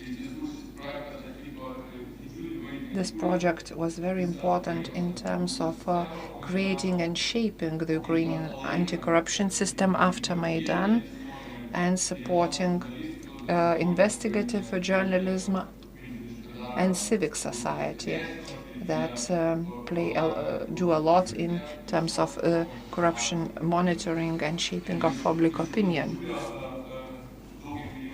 And apart from this project, we also support a lot of other projects, good governance, rule of law, public finance management projects. We also support a number of non-governmental organizations, also media associations, business organizations. We base ourselves on a holistic approach. in fighting corruption and improving transparency. A few lessons learned.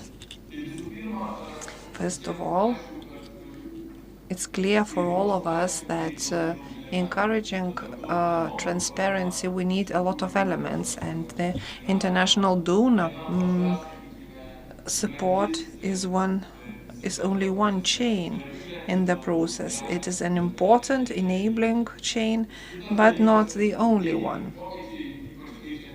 Favorable changes in changing the approach takes a lot of time. The progress is never a linear one. We make a few steps forward, then a few steps back, but what is important is to have the overall possible good approach. So it's like building a house after putting a brick on the top of other bricks.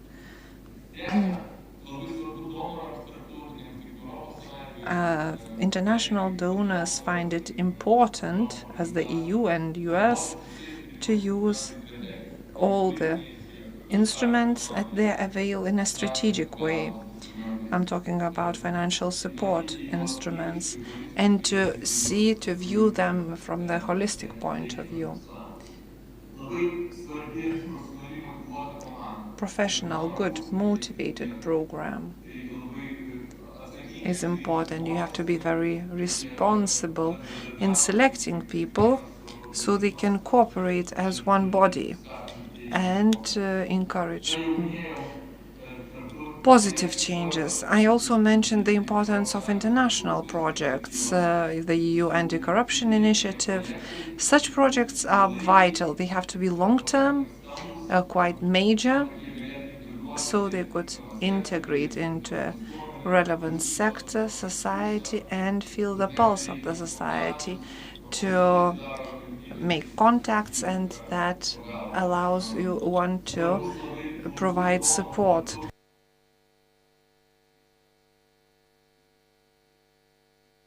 This is just a good example how we coordinate our actions every day with the International Monetary Fund, G7 countries.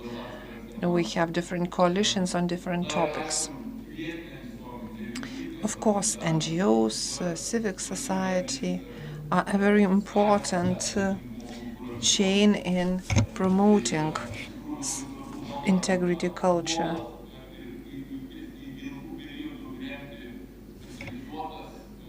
So what is important is to support specialized non-governmental organizations, and so they could promote their mission.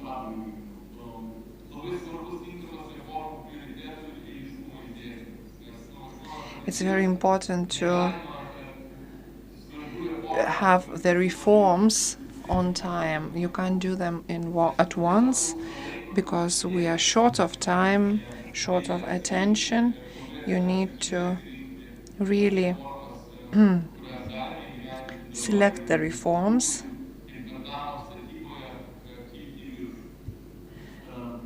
so we can achieve a lot. Drafting of reforms is very important in terms of quality team, good technical projects. So it's important from the very beginning to have good foundations,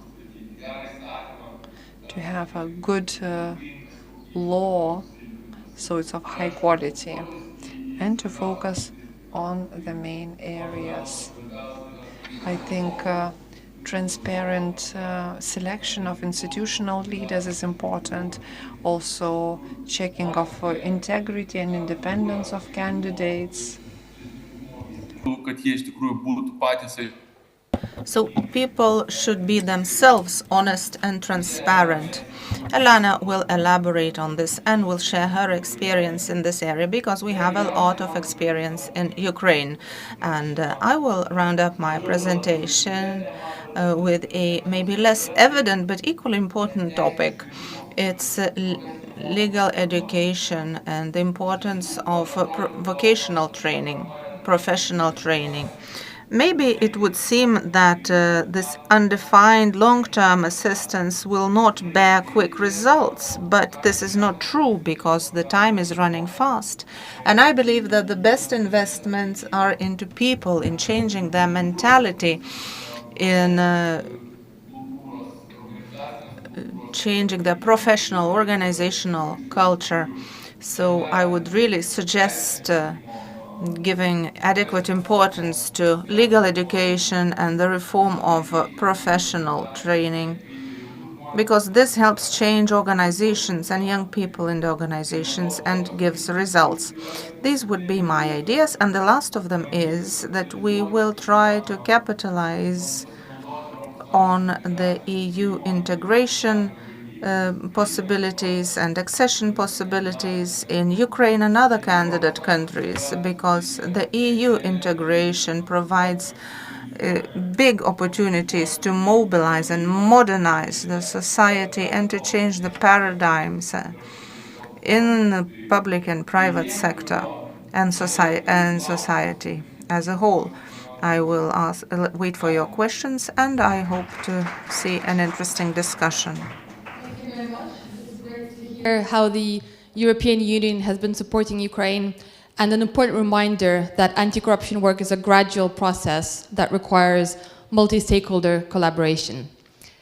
So continuing with international organizations, next we will hear from Dr. Jesper Johnson, who's the Deputy Head of the Public Sector Integrity Division at the OECD Public Governance Directorate, who works on supporting governments in improving anti-corruption and public sector integrity systems.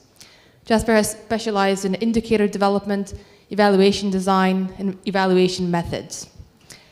And he has led the development of OECD public integrity indicators, and he has led the evaluation and measurement work stream and ran the proxy challenge when working at the U4 Anti-Corruption Resource Center in Norway.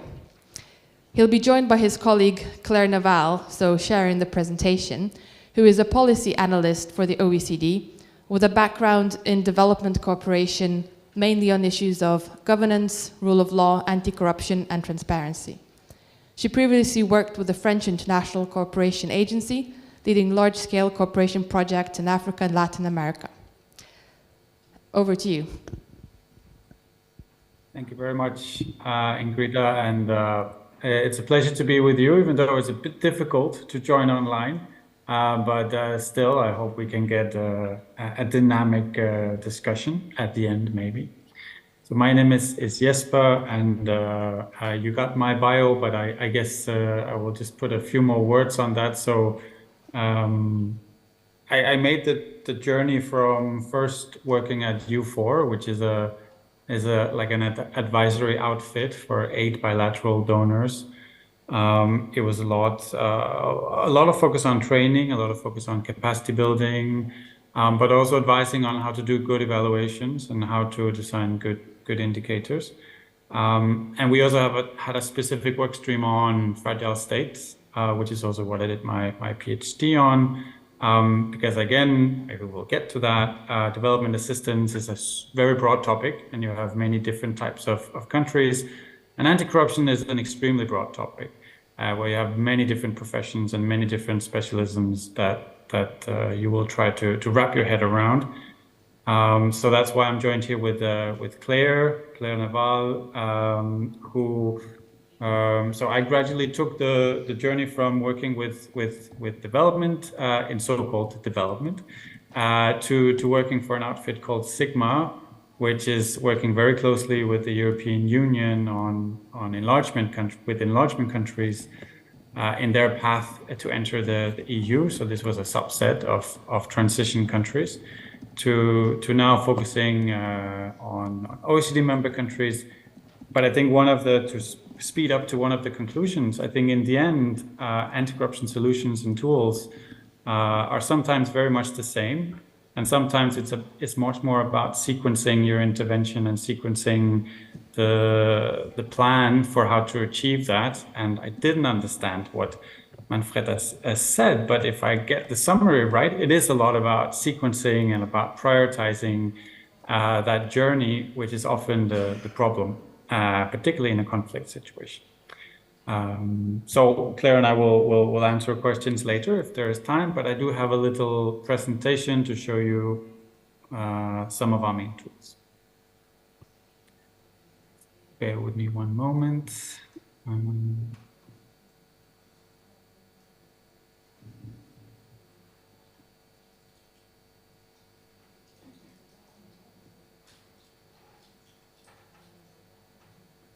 Okay, wait a second.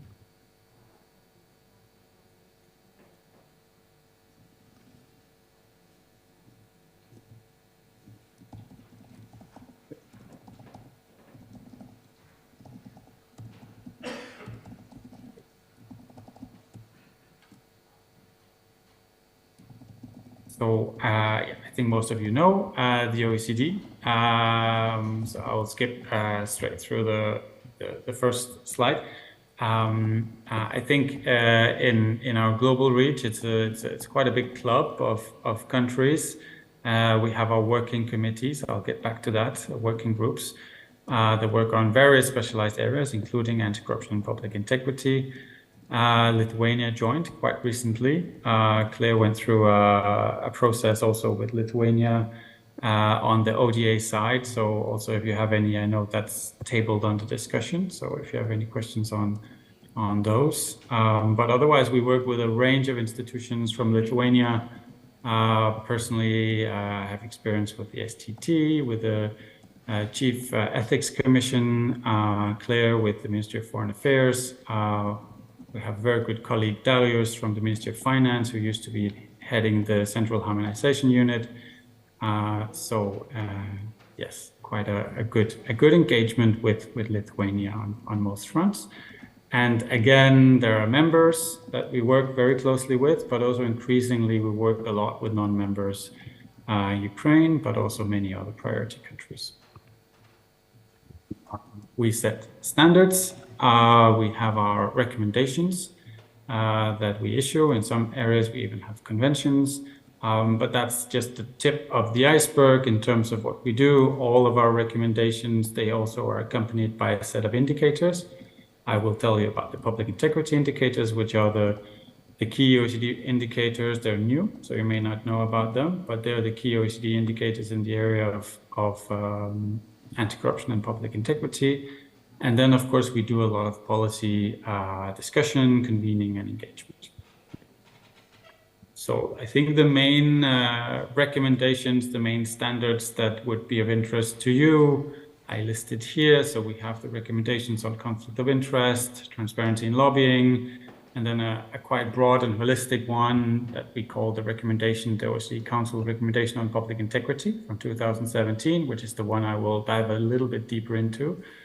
We're also working on a new lobbying recommendation, which is to reflect that this is one of, for us, new frontiers, new kind of corruption risks that many countries are grappling with. We, of course, have the Anti-Bribery Convention, and we have recommendations on responsible business conduct. I will not go too far into that in this presentation. And then to supplement that, on the non-member side, as I mentioned, we have the Council recommendation on development cooperation actors. This relates to ODA and how aid agencies manage their budgets and safeguard these budgets against corruption risks. All of these standards have various policy committees attached to them. Besides the official committees, there are various networks. I mentioned, for example, the Auditors Alliance, which is not a formal committee, but let's say a network of practitioners that gather to exchange knowledge and improve standards across countries. Of course, OECD is mainly a think tank. We provide evidence-based advice. For a long time, OECD didn't have any, let's say, standard indicators along the lines of those that you might know from the OECD. The PISA, for example, has been a very influential set of indicators in the area of education. Now, for the first time, we have the public integrity indicators, which is the first set of standard indicators on this area. And I will talk a little bit about that. All of that data we use to generate various thematic reports. I mentioned a few of them here. And then we do more in-depth country integrity reviews. We have one forthcoming for Ukraine, but we typically do 10 to 15 a year. That is often combined with more targeted implementation practical support. So I'm diving a little bit into one of these recommendations, which is the 2017 recommendation on public integrity, because I think it gives this kind of broad picture of what anti-corruption or public integrity really is and how it's extremely complicated and difficult, but nevertheless, I think that is the framework you need to apply also in a development context. That it will not be one institution and it will not be one actor that will make the difference, but you have to have a range of actors engaged and they all need to work in harmony to finally, over decades, move from situation horrible to situation trust in government and trust in society. So the recommendation has 13 principles. The first pillar are these 4. It's about high-level commitment. It's about having a clear institutional framework with clear responsibilities for who does what. It's about having a strategic direction. This can be in one anti-corruption strategy, or it can just be that the Council of Ministers have a very good idea where the main corruption risks are and how to tackle them.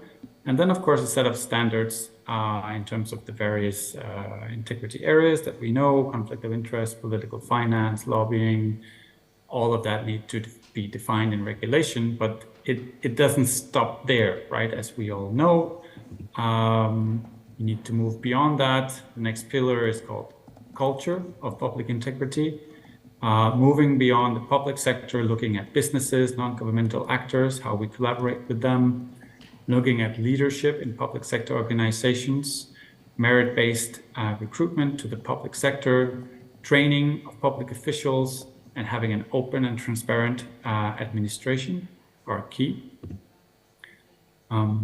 Now, the last pillar is where the most of the results, most of the more hard-nosed areas will lie. So an effective internal control, internal audit and risk management system that also focuses on corruption risks, an effective enforcement system, disciplinary and criminal justice, effective oversight systems, supreme audit institution, ombudsperson, administrative courts, even the key regulatory agencies play a key role here. And then the final one is about engagement with citizens and making sure that the high-level officials, ministers, top-level civil servants, they all engender this trust and show the example to society that is needed. So these are the 13 principles. And as you can imagine, within each, there's quite a lot to do. So you cannot do everything at once. And this is where the sequencing and the prioritization comes in. Nevertheless, when we do an integrity review, we look across all of these areas to kind of get a glimpse at where the strength and where the weaknesses of different subsystems in the country. To do that, we've developed a set of tools that countries can use to advance their integrity agendas, because they are all at different levels and in different areas. So there is no one-size-fits-all template. We have our public integrity handbook, which I would invite all of you to look at. It's a kind of compendium of good advice, implementing the standards in the recommendation, various case studies of good practices from across the OECD membership.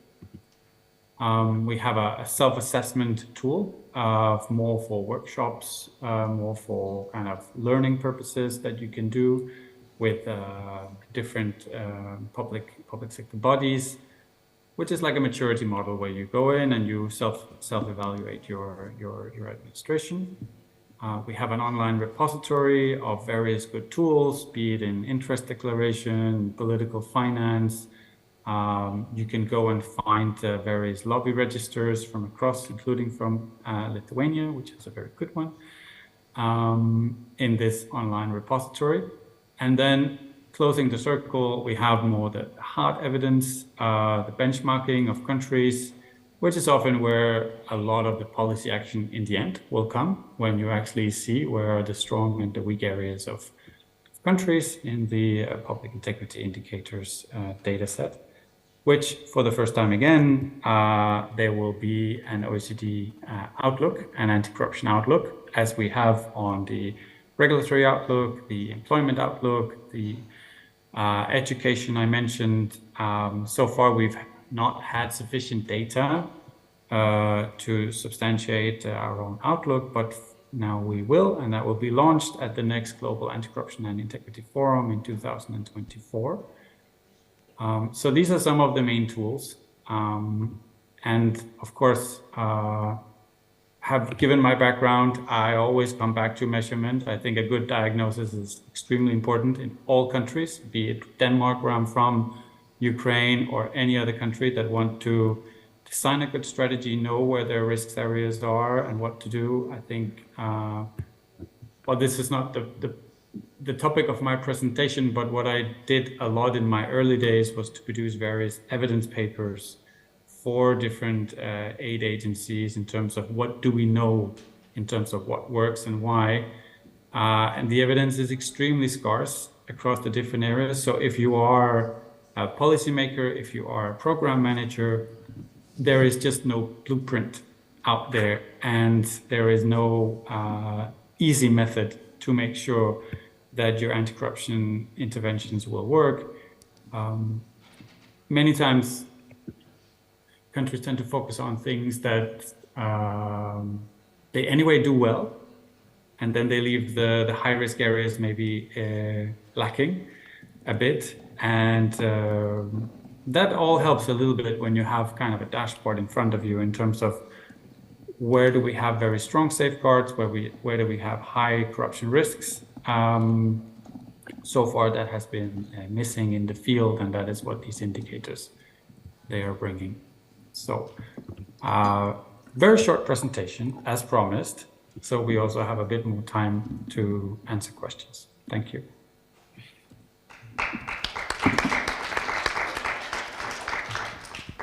Thank you very much. Is Claire also adding to that, or is she adding more to the discussion, which we hopefully have some time for? If you can hear me. And Claire would like some questions, and then she will come in on her side. Well, we kept it short. We promised to keep it very short. Okay, perfect. Then we'll keep that for questions. So thank you very much, and yeah, that was a very interesting, very useful presentation. It's quite interesting to note that countries tend to focus on areas that they do well anyway, like companies in some cases as well. There's some similarities, perhaps deprioritizing areas where they are lacking, trying to sweep some of that under the carpet. So yeah, maybe we can unpack that a little bit more during the questions as well.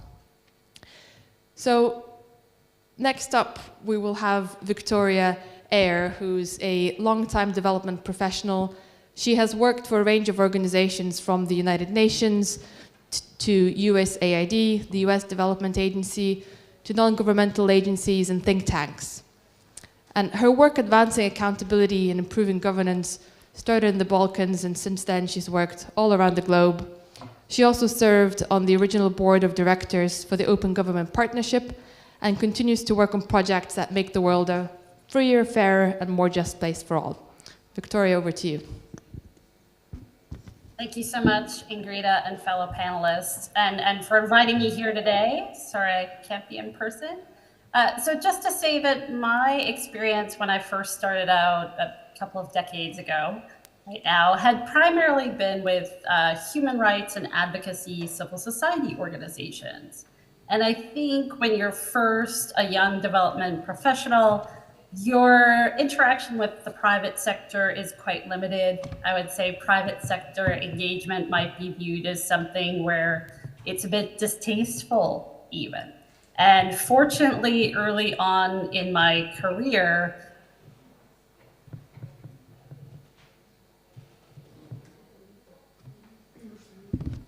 you're on mute, Victoria. Oh, no. We ended it in your career.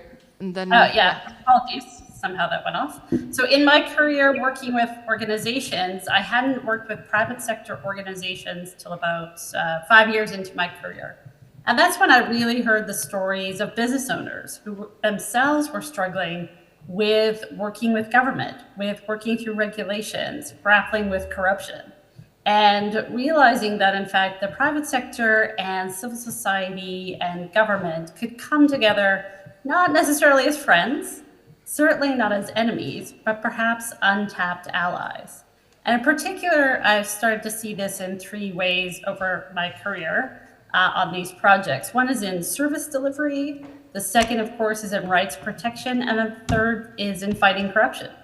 So in service delivery, I think a lot of our projects as international development actors, they tend to focus on government working well, they tend to focus on citizen oversight, but what folks might often forget is the actual deliverer of the service. The vendor is often a private sector company. And so what I've run into in multiple countries now that I've worked in on e-governance is systems designed, sometimes by other countries, to enable vast online public services, which is such a fantastic thing, something we need in the US and rarely get. But in fact, those systems themselves become captured by corrupt actors sometimes in other countries. Sometimes they become places where the corruption becomes concentrated.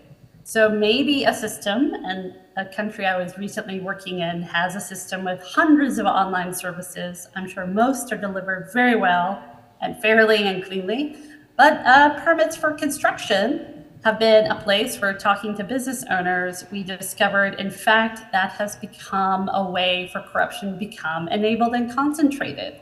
So when you submit your permit application as a business for construction, that's actually a big red signal. Come to my site and please extort me in person.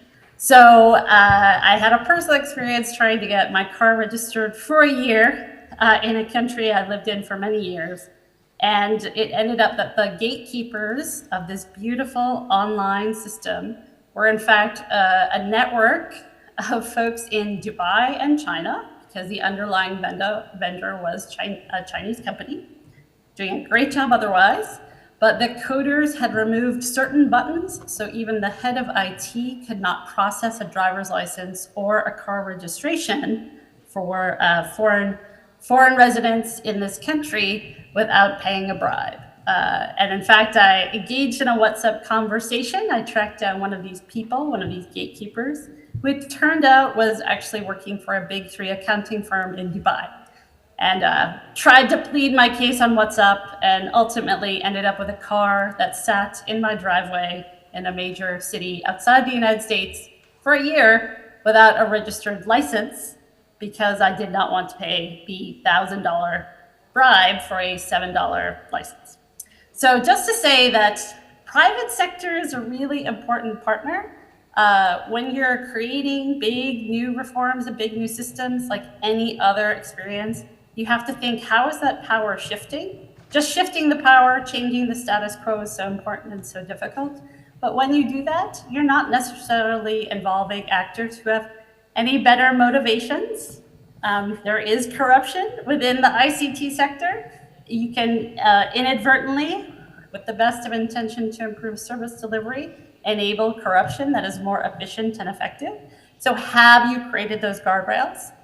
When I was working in Somalia, the private sector was a keen actor for know your customer rules to enable transactions, efficient banking transactions in a place like Somalia. Know your customer, very keen. Privacy and data laws were not something they were much interested in, nor was the government. So how do you make sure that, again, the private sector is your ally? That's an ongoing conversation in Somalia and many other places, pursuing digital identification as a foundational right under, of course, the Sustainable Development Goals. And then finally, of course, fighting corruption and viewing the private sector as an ally, one of the things you can do. When I worked in a number of places, but particularly Cambodia, I worked with what was called then the American Chamber of Commerce. Got different names, they're scattered around the world. And when I was interacting with the American Chamber, the Australian Chamber, they were all telling me about the pressures they were under by their home countries to comply with their laws, and that they were not able to operate fully. They weren't able to engage in the business community because of these laws that were really having an impact. Their suppliers were engaging in corruption. They knew it was happening, and so it was really constraining their businesses. So since I happen to have a anti-corruption program in Cambodia, and I happened to be the time that Siemens, the German company, was doing a lot of integrity initiative tourism, I would say, but with a good effort. We invited Siemens to an event. We had a very large fundraiser that raised some money for the American Chamber membership. Again, associations, private sector folks, really important entry point for development, and educated folks. So that meant that the private sector actors got to show that there was a global reason, a global norm, that people needed to comply with these laws. That this law was really going to be strikingly effective, the Foreign Corrupt Practices Act, particularly hearing it from Siemens and the billions that they had been both fined and the ways that they had to change their behavior. So working with the private sector to fight corruption as a multi-stakeholder process it really became foundational to what I do. I was a USAID's EITI, Extractive Industries Transparency Initiative representative. I won't say it's easy for any.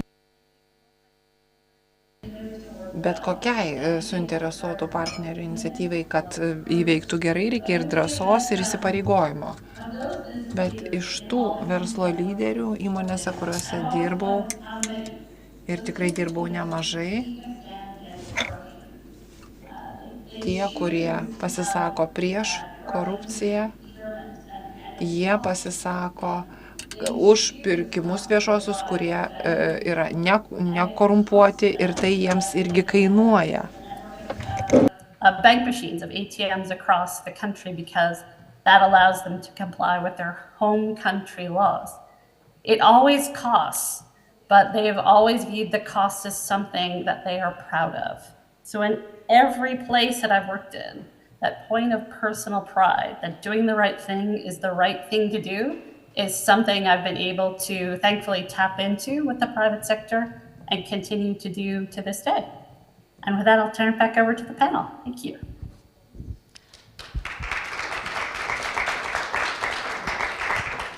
Thank you very much, Victoria. And it's really interesting how you highlighted those complex networks of stakeholders involved in international development and how some potential reforms or fixes or recommendations that we have, like digitizing, which is a very, very valid one, can still be co-opted by corrupt actors, as you illustrated with your car license plate example, that digitizing is great, but the people doing the digitizing can also do a little bit of their own corruption and actually probably get a lot more than the people asking for an under-the-table bribe in person. So after having heard from Brussels, Paris, and Washington, we're now turning to Vilnius. And next up, we have Inga Černiuk, who is the Chancellor of the Ministry of Justice, of the Ministry of Foreign Affairs of the Republic of Lithuania. She is responsible for overseeing the implementation of various programs, diplomatic protocol, legal matter coordination, and consular policy formation, among other duties. And previously, she worked as the Chancellor at the Ministry of Transportation and the Ministry of Energy, and has also worked on an EU finance project in Ukraine. So you're very welcome. Ačiū labai už tokį išsamų pristatymą, tas amžinas kancleris. Tai leiskit pasveikinti. Well, thank you very much. You are the most patient ones, and I think you are the ones that are really concerned about this topic. I'll try to save some time because time is always an issue in big conferences. The development cooperation is a very broad and interesting area, and there are 17 areas in development cooperation, and you cannot be everywhere at the same time, and Lithuanian aims have to correlate with our foreign policy priorities, what we can do, and our aims is to support democracy and development around us, our neighbors, and other projects in other countries that are further than our neighbors. Lithuanian official support to development is an interesting statistics. This is the commitment to allocate 0.33 of the overall GDP in terms of support to other countries. And we can't reach this figure for a number of years. In 22, we actually did even better. Why? War in Ukraine. And here you see the dynamics that bilateral support actually increased, and we also unofficially in terms of different radars, and the state allocated a lot, and we have implemented lots of projects in Ukraine. And our first projects in the field of education, we help to restore in kindergarten schools.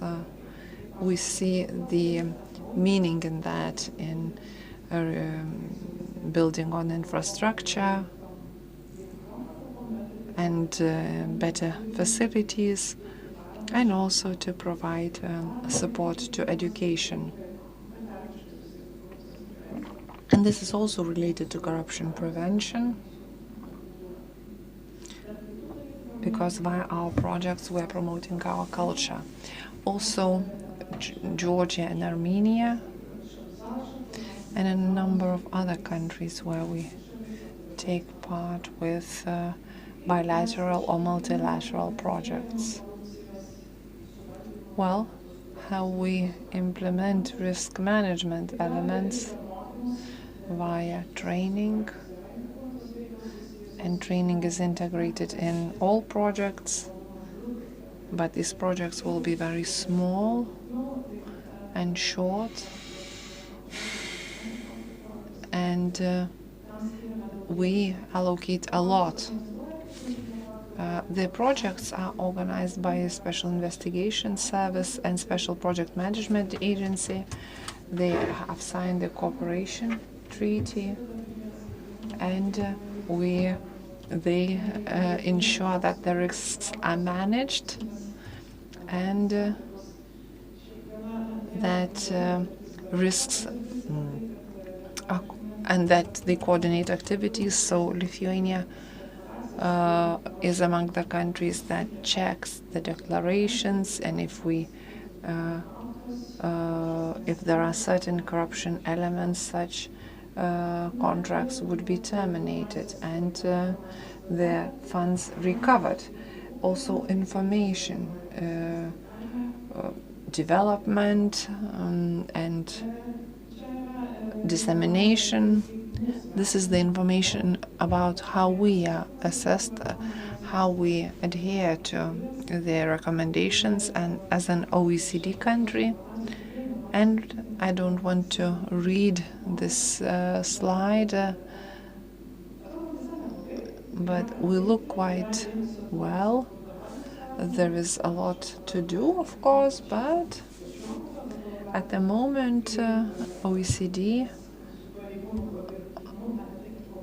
assesses us in a way that we ensure prevention in business transactions.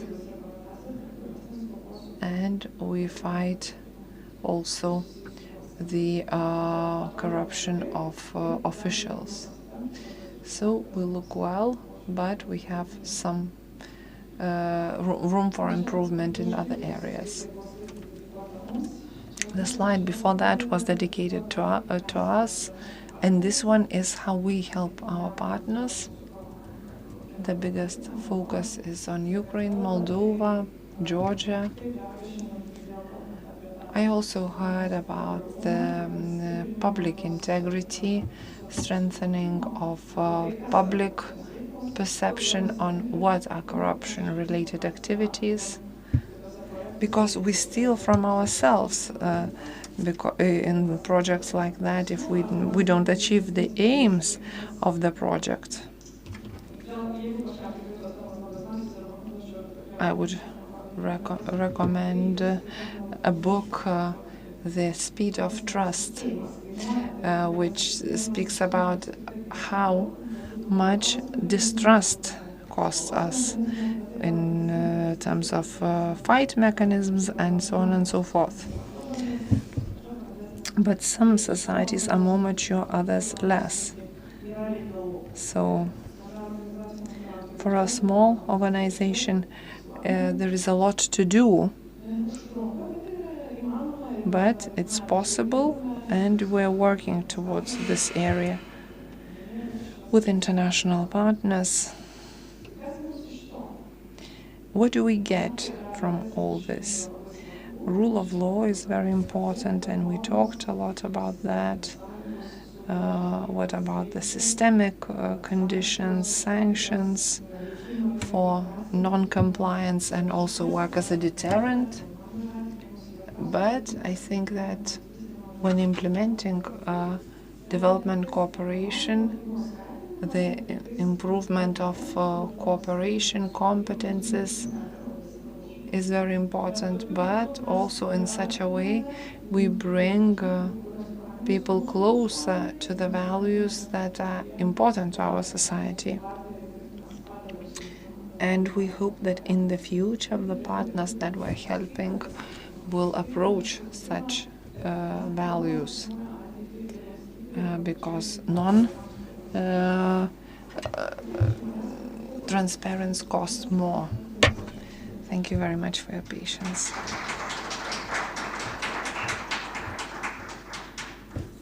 Thank you very much. It was great to hear that international development is really becoming increasingly important in Lithuania, as has been evidenced by increased spending on the activities, the broad range of activities that Inga presented today, the inclusion of values and not just technical support, but really focusing on values such as anti-corruption, and the very fact that we are having a session on international development at this conference, the Ministry of Justice, that shows the importance not just for the Ministry of Foreign Affairs, but for the Ministry of Justice and society as a whole. So next we will have Elena Koncevičiūtė, who has worked for the Special Investigation Agency in Lithuania for almost 20 years, having been responsible for international relations, where she supported Lithuania in implementing anti-corruption standards and interinstitutional collaboration. She was Lithuania's delegate to the Group of States Against Corruption, GRECO, the Council of Europe's anti-corruption monitoring body, and the OECD's anti-corruption network, and the point person for Lithuania as per the UN Convention Against Corruption. So really all the key international anti-corruption bodies. And for almost 5 years, she worked with the European Union on anti-corruption in Ukraine, and is currently an advisor with the Central Project Management Agency, the Lithuanian International Development Institution. Very welcome. Thank you very much. Aš kalbėsiu lietuviškai, nors kažkaip... I will speak in Lithuanian, even though my slides are in English. I will continue the topic of the Secretary General. We work together. The Ministry of Foreign Affairs is the one that drafts development cooperation, and we administer the projects. I work in the Central Project Management Agency. I will try to be as fast as possible, and I will want to tell you how what changed in those 20 years. We started from the fact that we did a lot in Lithuania, and I'm very proud of that. But we all know sustainable development goals by 2030 to reach a juster, better, more just society.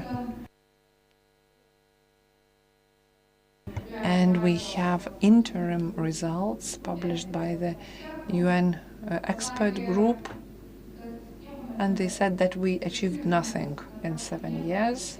We haven't moved anywhere, and even we went backwards. And they said not only poorer countries have more corruption, but poorer countries are paying for corruption even more.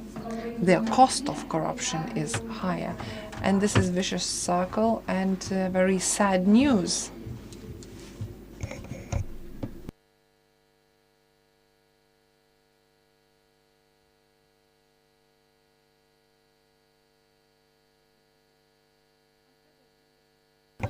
Can you hear me? Okay.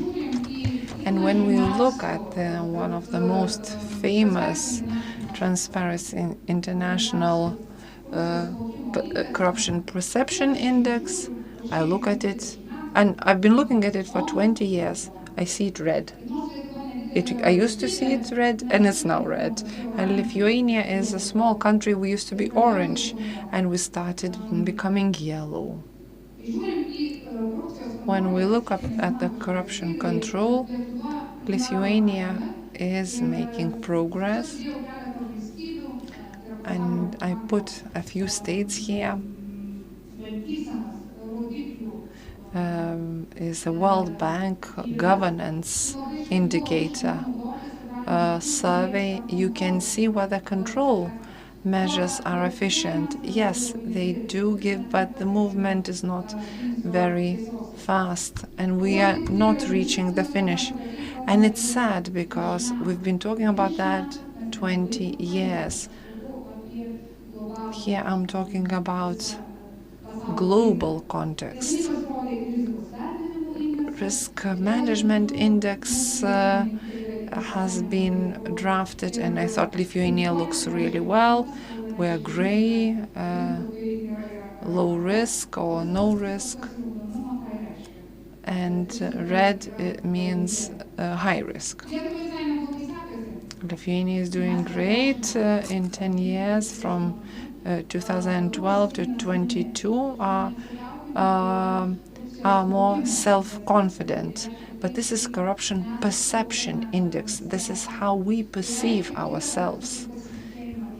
So that means trust in public institutions, in private sector, and the tools we're applying. They are efficient, but not as fast as we would like them to be. There were lots of slides. I'll move quickly, but I'm proud that we achieved this indicator towards support to others. And remember my statement that poorer countries pay more for corruption, and I would like to believe that the more we grow our economy, then we can donate more to others. And I'm just very happy that the Ministry of Justice organized this conference, and every time we were here, anti-corruption conference, we would come because we were told to do so. We were told to implement certain recommendations, and because there were conventions we had to adhere. And when listening to all those presentations, I thought this is a part of culture, not a requirement. Even though such requirements exist, but we are not doing that just to tick the box, but because the changes are there. I just would like to say that in the bilateral and multilateral level support, we are doing quite well. And of course, our biggest pain is Ukraine, that we support a lot. Some time ago, when I was watching a basketball team, and I thought, here we need to be the first, and Lithuania, in terms of support to Ukraine, was the first one, number one. And if we're not in number one, I thought this is a great place to compete, not in the perception index, but where we can help the others. What is the role of the Central Project Management Agency? The role is to ensure that the support to countries is efficient and efficiently used. I joined this organization, and in 20 years I noticed that we had to learn a lot in those 20 years, and we have the development organization, and a lot of money is allocated to it. And there are lots of programs that are carried out, and they are funded not only by the EU, but the Swiss, Norwegians, and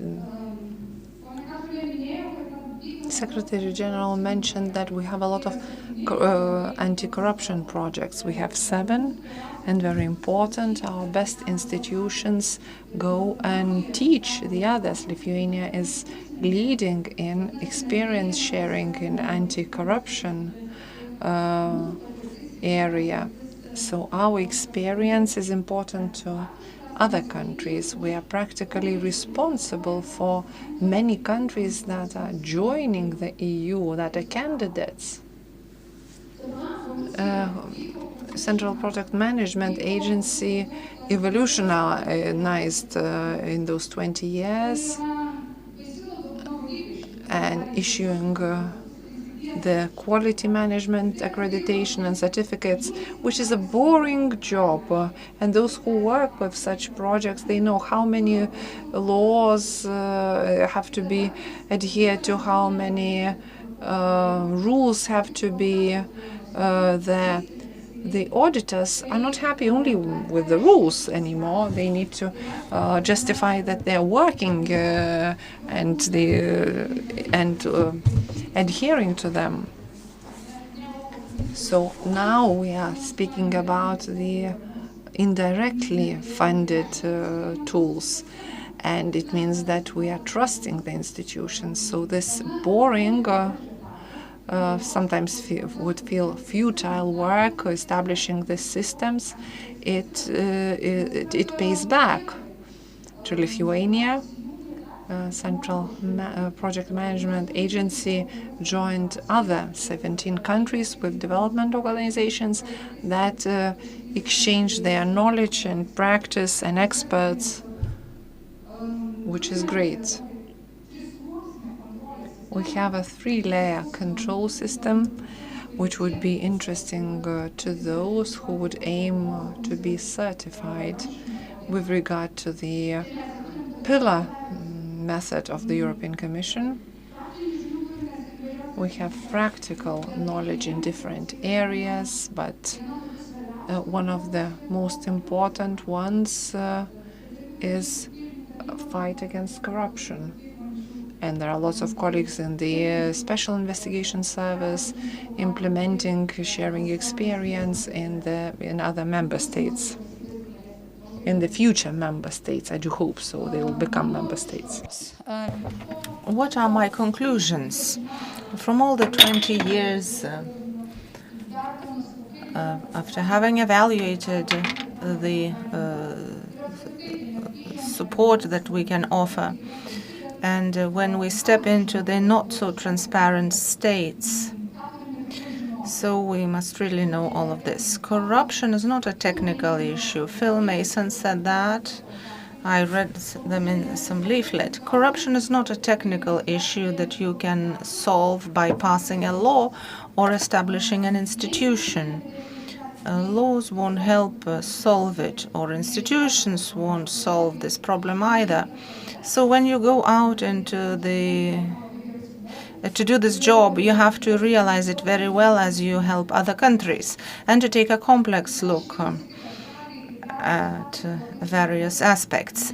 When you're trying to pass on your experience in another country, the important thing is not to moralize and not to talk about our zero tolerance to corruption, etc., but to show a practical example, a natural example, and to be aware of the context. Sometimes it's easy to say in lecture what should be, but this doesn't work. You have to travel from point A to point B. But often for this, you have to simply forget about your country. That was my biggest challenge when I went to Ukraine. They said, yes, it's beautiful what you achieved in Lithuania, but please help us here and now to implement all of this in Ukraine. Also, I suggest stop thinking so much about awareness. We have the index of self-confidence.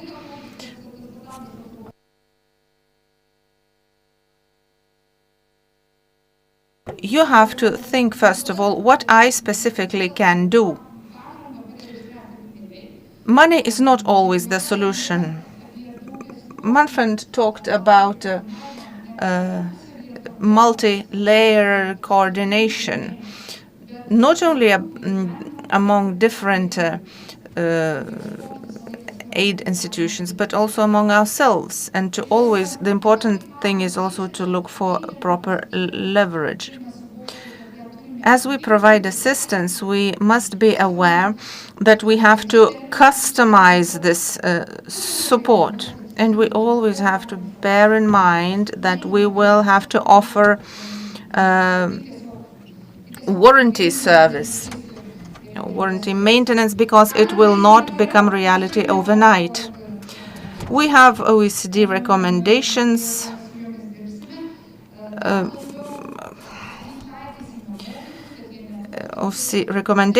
And we will customize the training. We will think even more about risks so that they are focused and targeted to different areas. We will select those whom we provide assistance to in a stricter fashion. We will be even more demanding to ourselves.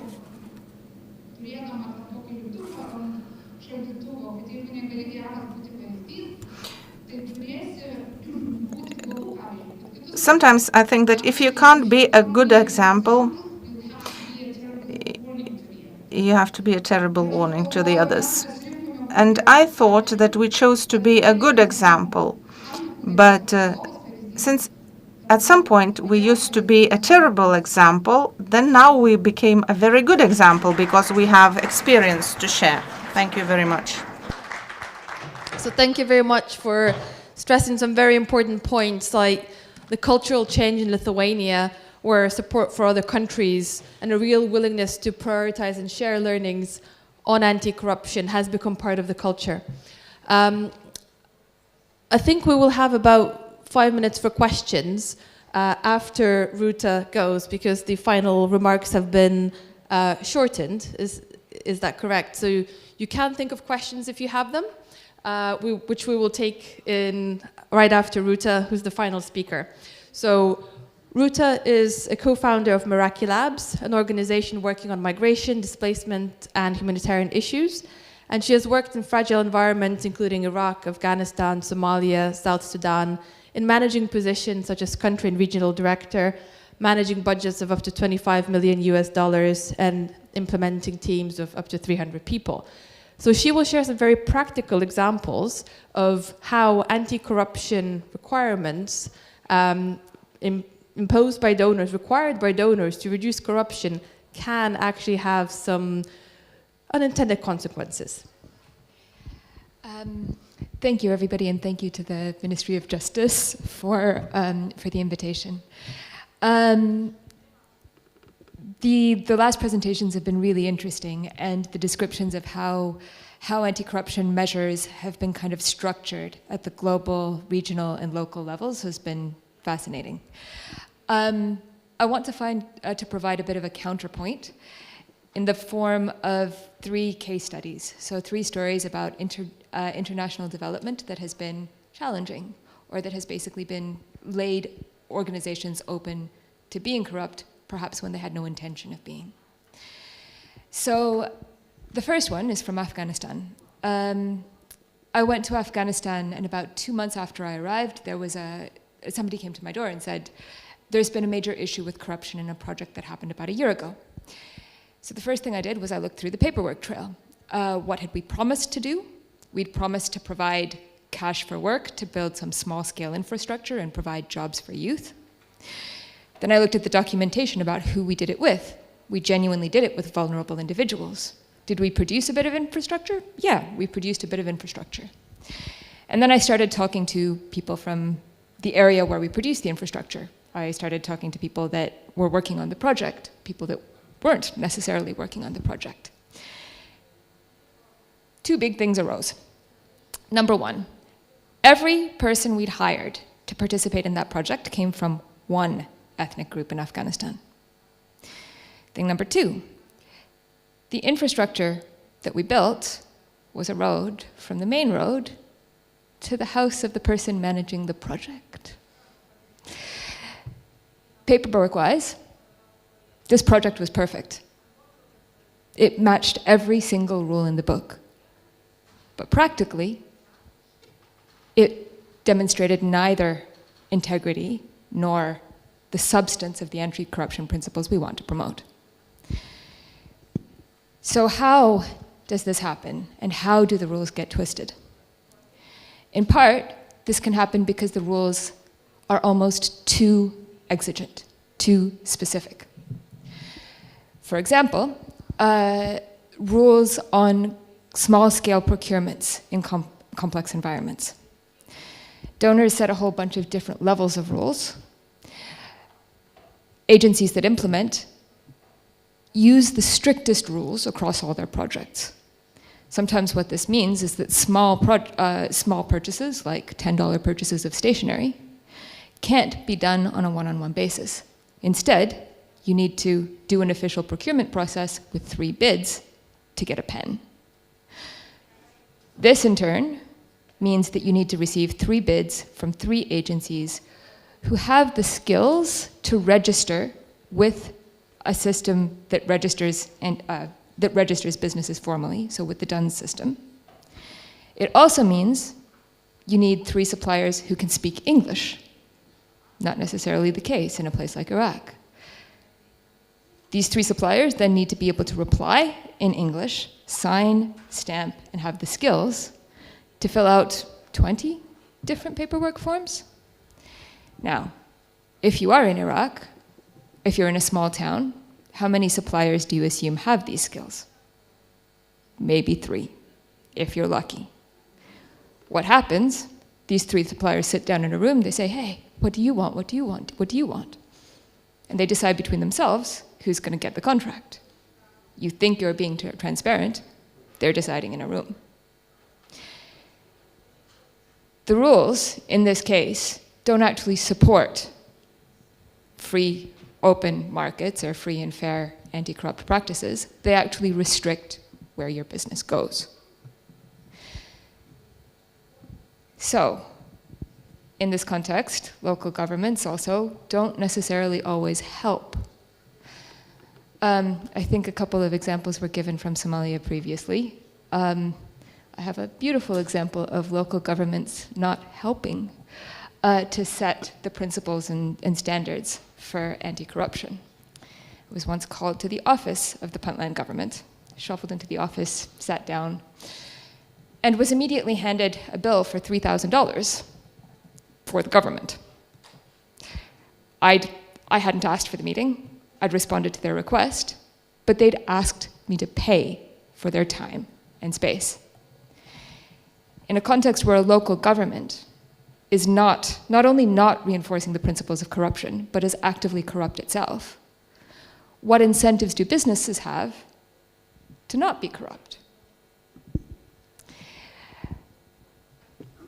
If you're an aid actor, if you're a small-scale actor, if you're a large-scale actor, if you put together many, many examples like this in a row, you can get very discouraged very quickly.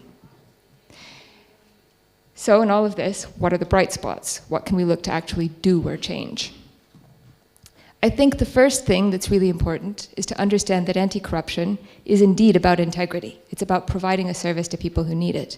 In order to do that, the point about contextualization is important. You need to understand who needs the service and what precisely they need. Similarly, you need to understand the bigger context. If you are providing money, are you providing it to one side or another? Are you shifting power dynamics? What does that shift mean in the context of politics and in the context of the conflict? And I think the third thing that's important, that was also mentioned in previous discussions, is linking up different forms of aid. Maybe one actor is working on governance. Is it possible to link supply aid, so provision of X, provision of Y, with governance efforts? Is it possible to use the two to build incentives, to mutually reinforce? Is it possible to actually make sure that programs on the ground speak to each other to build a better culture, not of anti-corruption, but rather of integrity and of actually providing services to people who need it? So I know I'm super short, but thank you.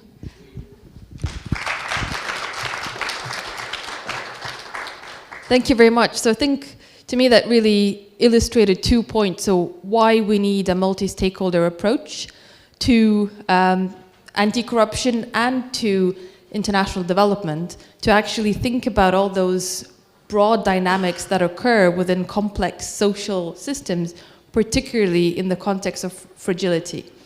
And the second point is it illustrated very well why Transparency International changed the definition of corruption from abuse of public power to abuse of entrusted power, that kind of collusion that Ruta mentioned. So we'll take a few questions. So we had one question over there. If someone can bring a mic over. And do we have any more questions that we can take them at the same time and ask the panelists to respond to them? Let me clarify. Is this the end of the panel? Can I say something later? If I can say something later in general, then I will share my remarks later on. Other moderators or speakers among us, please raise your hands. Gerai, tai galima klausimus, bet dar. Supratau. Tai aš tiek, kad ne tiesiog klausimą, bet. This is not a question. Maybe this is a question for organizers, because there was too little time for participation. You're talking about integrity, but people only had a chance to ask one another question. But I, as the chairman of a trade union, want to ask, would you like to have such an organization which carries out audits every day, controls law implementation every day, carries out the functions of the labor inspectorate, special investigation service, etc. And all of this is for free. Of course, you want to have such an organization. And I can tell you who can do it and who is already doing it. It's the trade unions. Let me tell you, 20 years ago, we had a case when an owner, we had a German person who was the owner, and all the directors were Lithuanians. They bought the goods at a price higher than the market price. They sold cheaper than the market price and would pocket the difference. The employees saw that the company is going to be bankrupt. And the trade union wrote a letter to the German owner. They found the interpreter, paid everything to paid the interpreter for the translation. And when the German owner came, he saw that the company was almost bankrupt, and he sold that company. We've been talking a lot about zero tolerance to corruption, etc., but we forgot one thing. We need to ensure the proper environment so that the corruption is not profitable, beneficial. Trade unions are doing this in the workplace, because you can steal as much as you want, but you will not hide anything from the employees. Statoil, state company, billion worth turnovers, but they are working cleanly for many years because the trade unions are very strong and they are controlling that everything is done in a proper way. So please pay attention. The corruption ratings are the best in Scandinavia because trade unions are very strong there. So we have an excellent example very close to us. We have all the integrity that we need. We simply have to support it. And sometimes it's being said that this is just stereotypes, etc. Swedes who come to Lithuania become similar to Lithuanians in the bad sense. And when we ask them what's happening, they tell us this is not about the Swedish people, this is about employers. If they see that they can do this, they do this. So we see that the internal brakes are not sufficient. The internal environment has to be improved. So I just wanted to draw your attention to a very important factor that could solve your problem, and these are trade unions. Thank you very much. Tai prašom, jeigu norite atsakyti.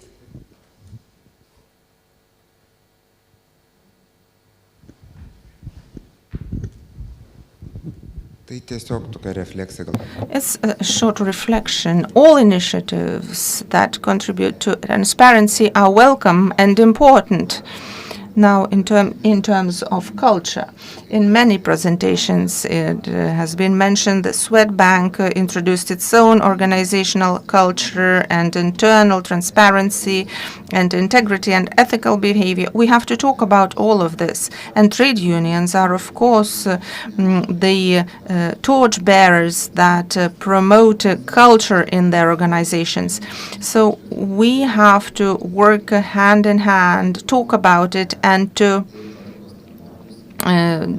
promote ethical standards in our everyday work. And this should be in the agenda of the organizations and trade unions. I think we'll leave it there for time reasons. Thank you very much for everyone who dialed in and hopefully who got enough of the translation through the YouTube in addition to the Zoom channels. The technology worked surprisingly well, I would say. We got to hear from everyone and some very diverse and interesting contributions. So once again, thank you to the panel and thank you to the audience.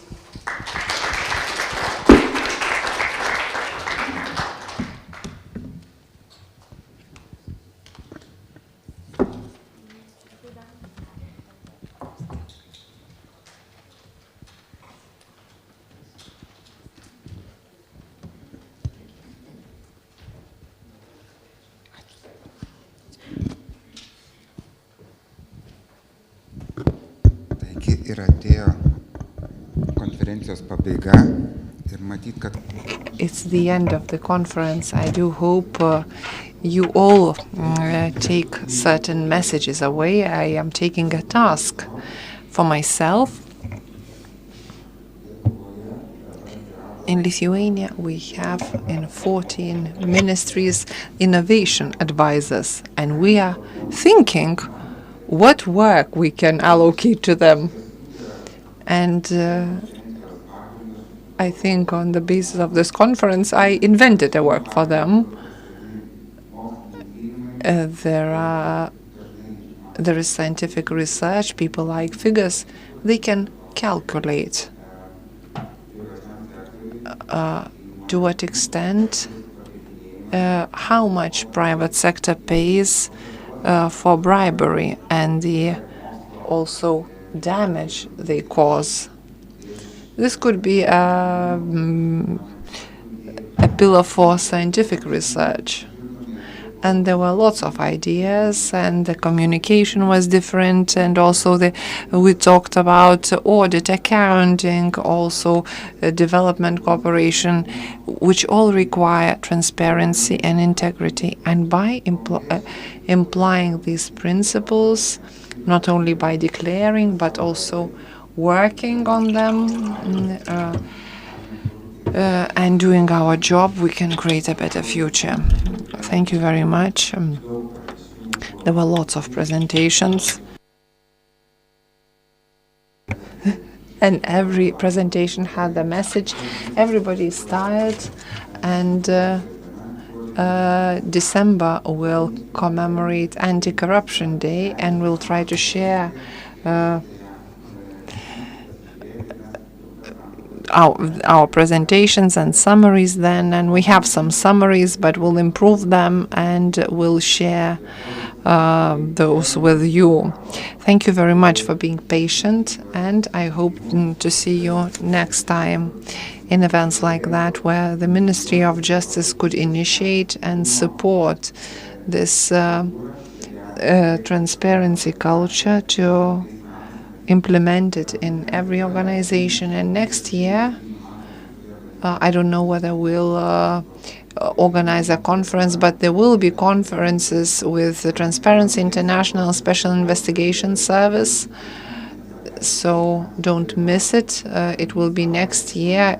It will be 1 week conference and events.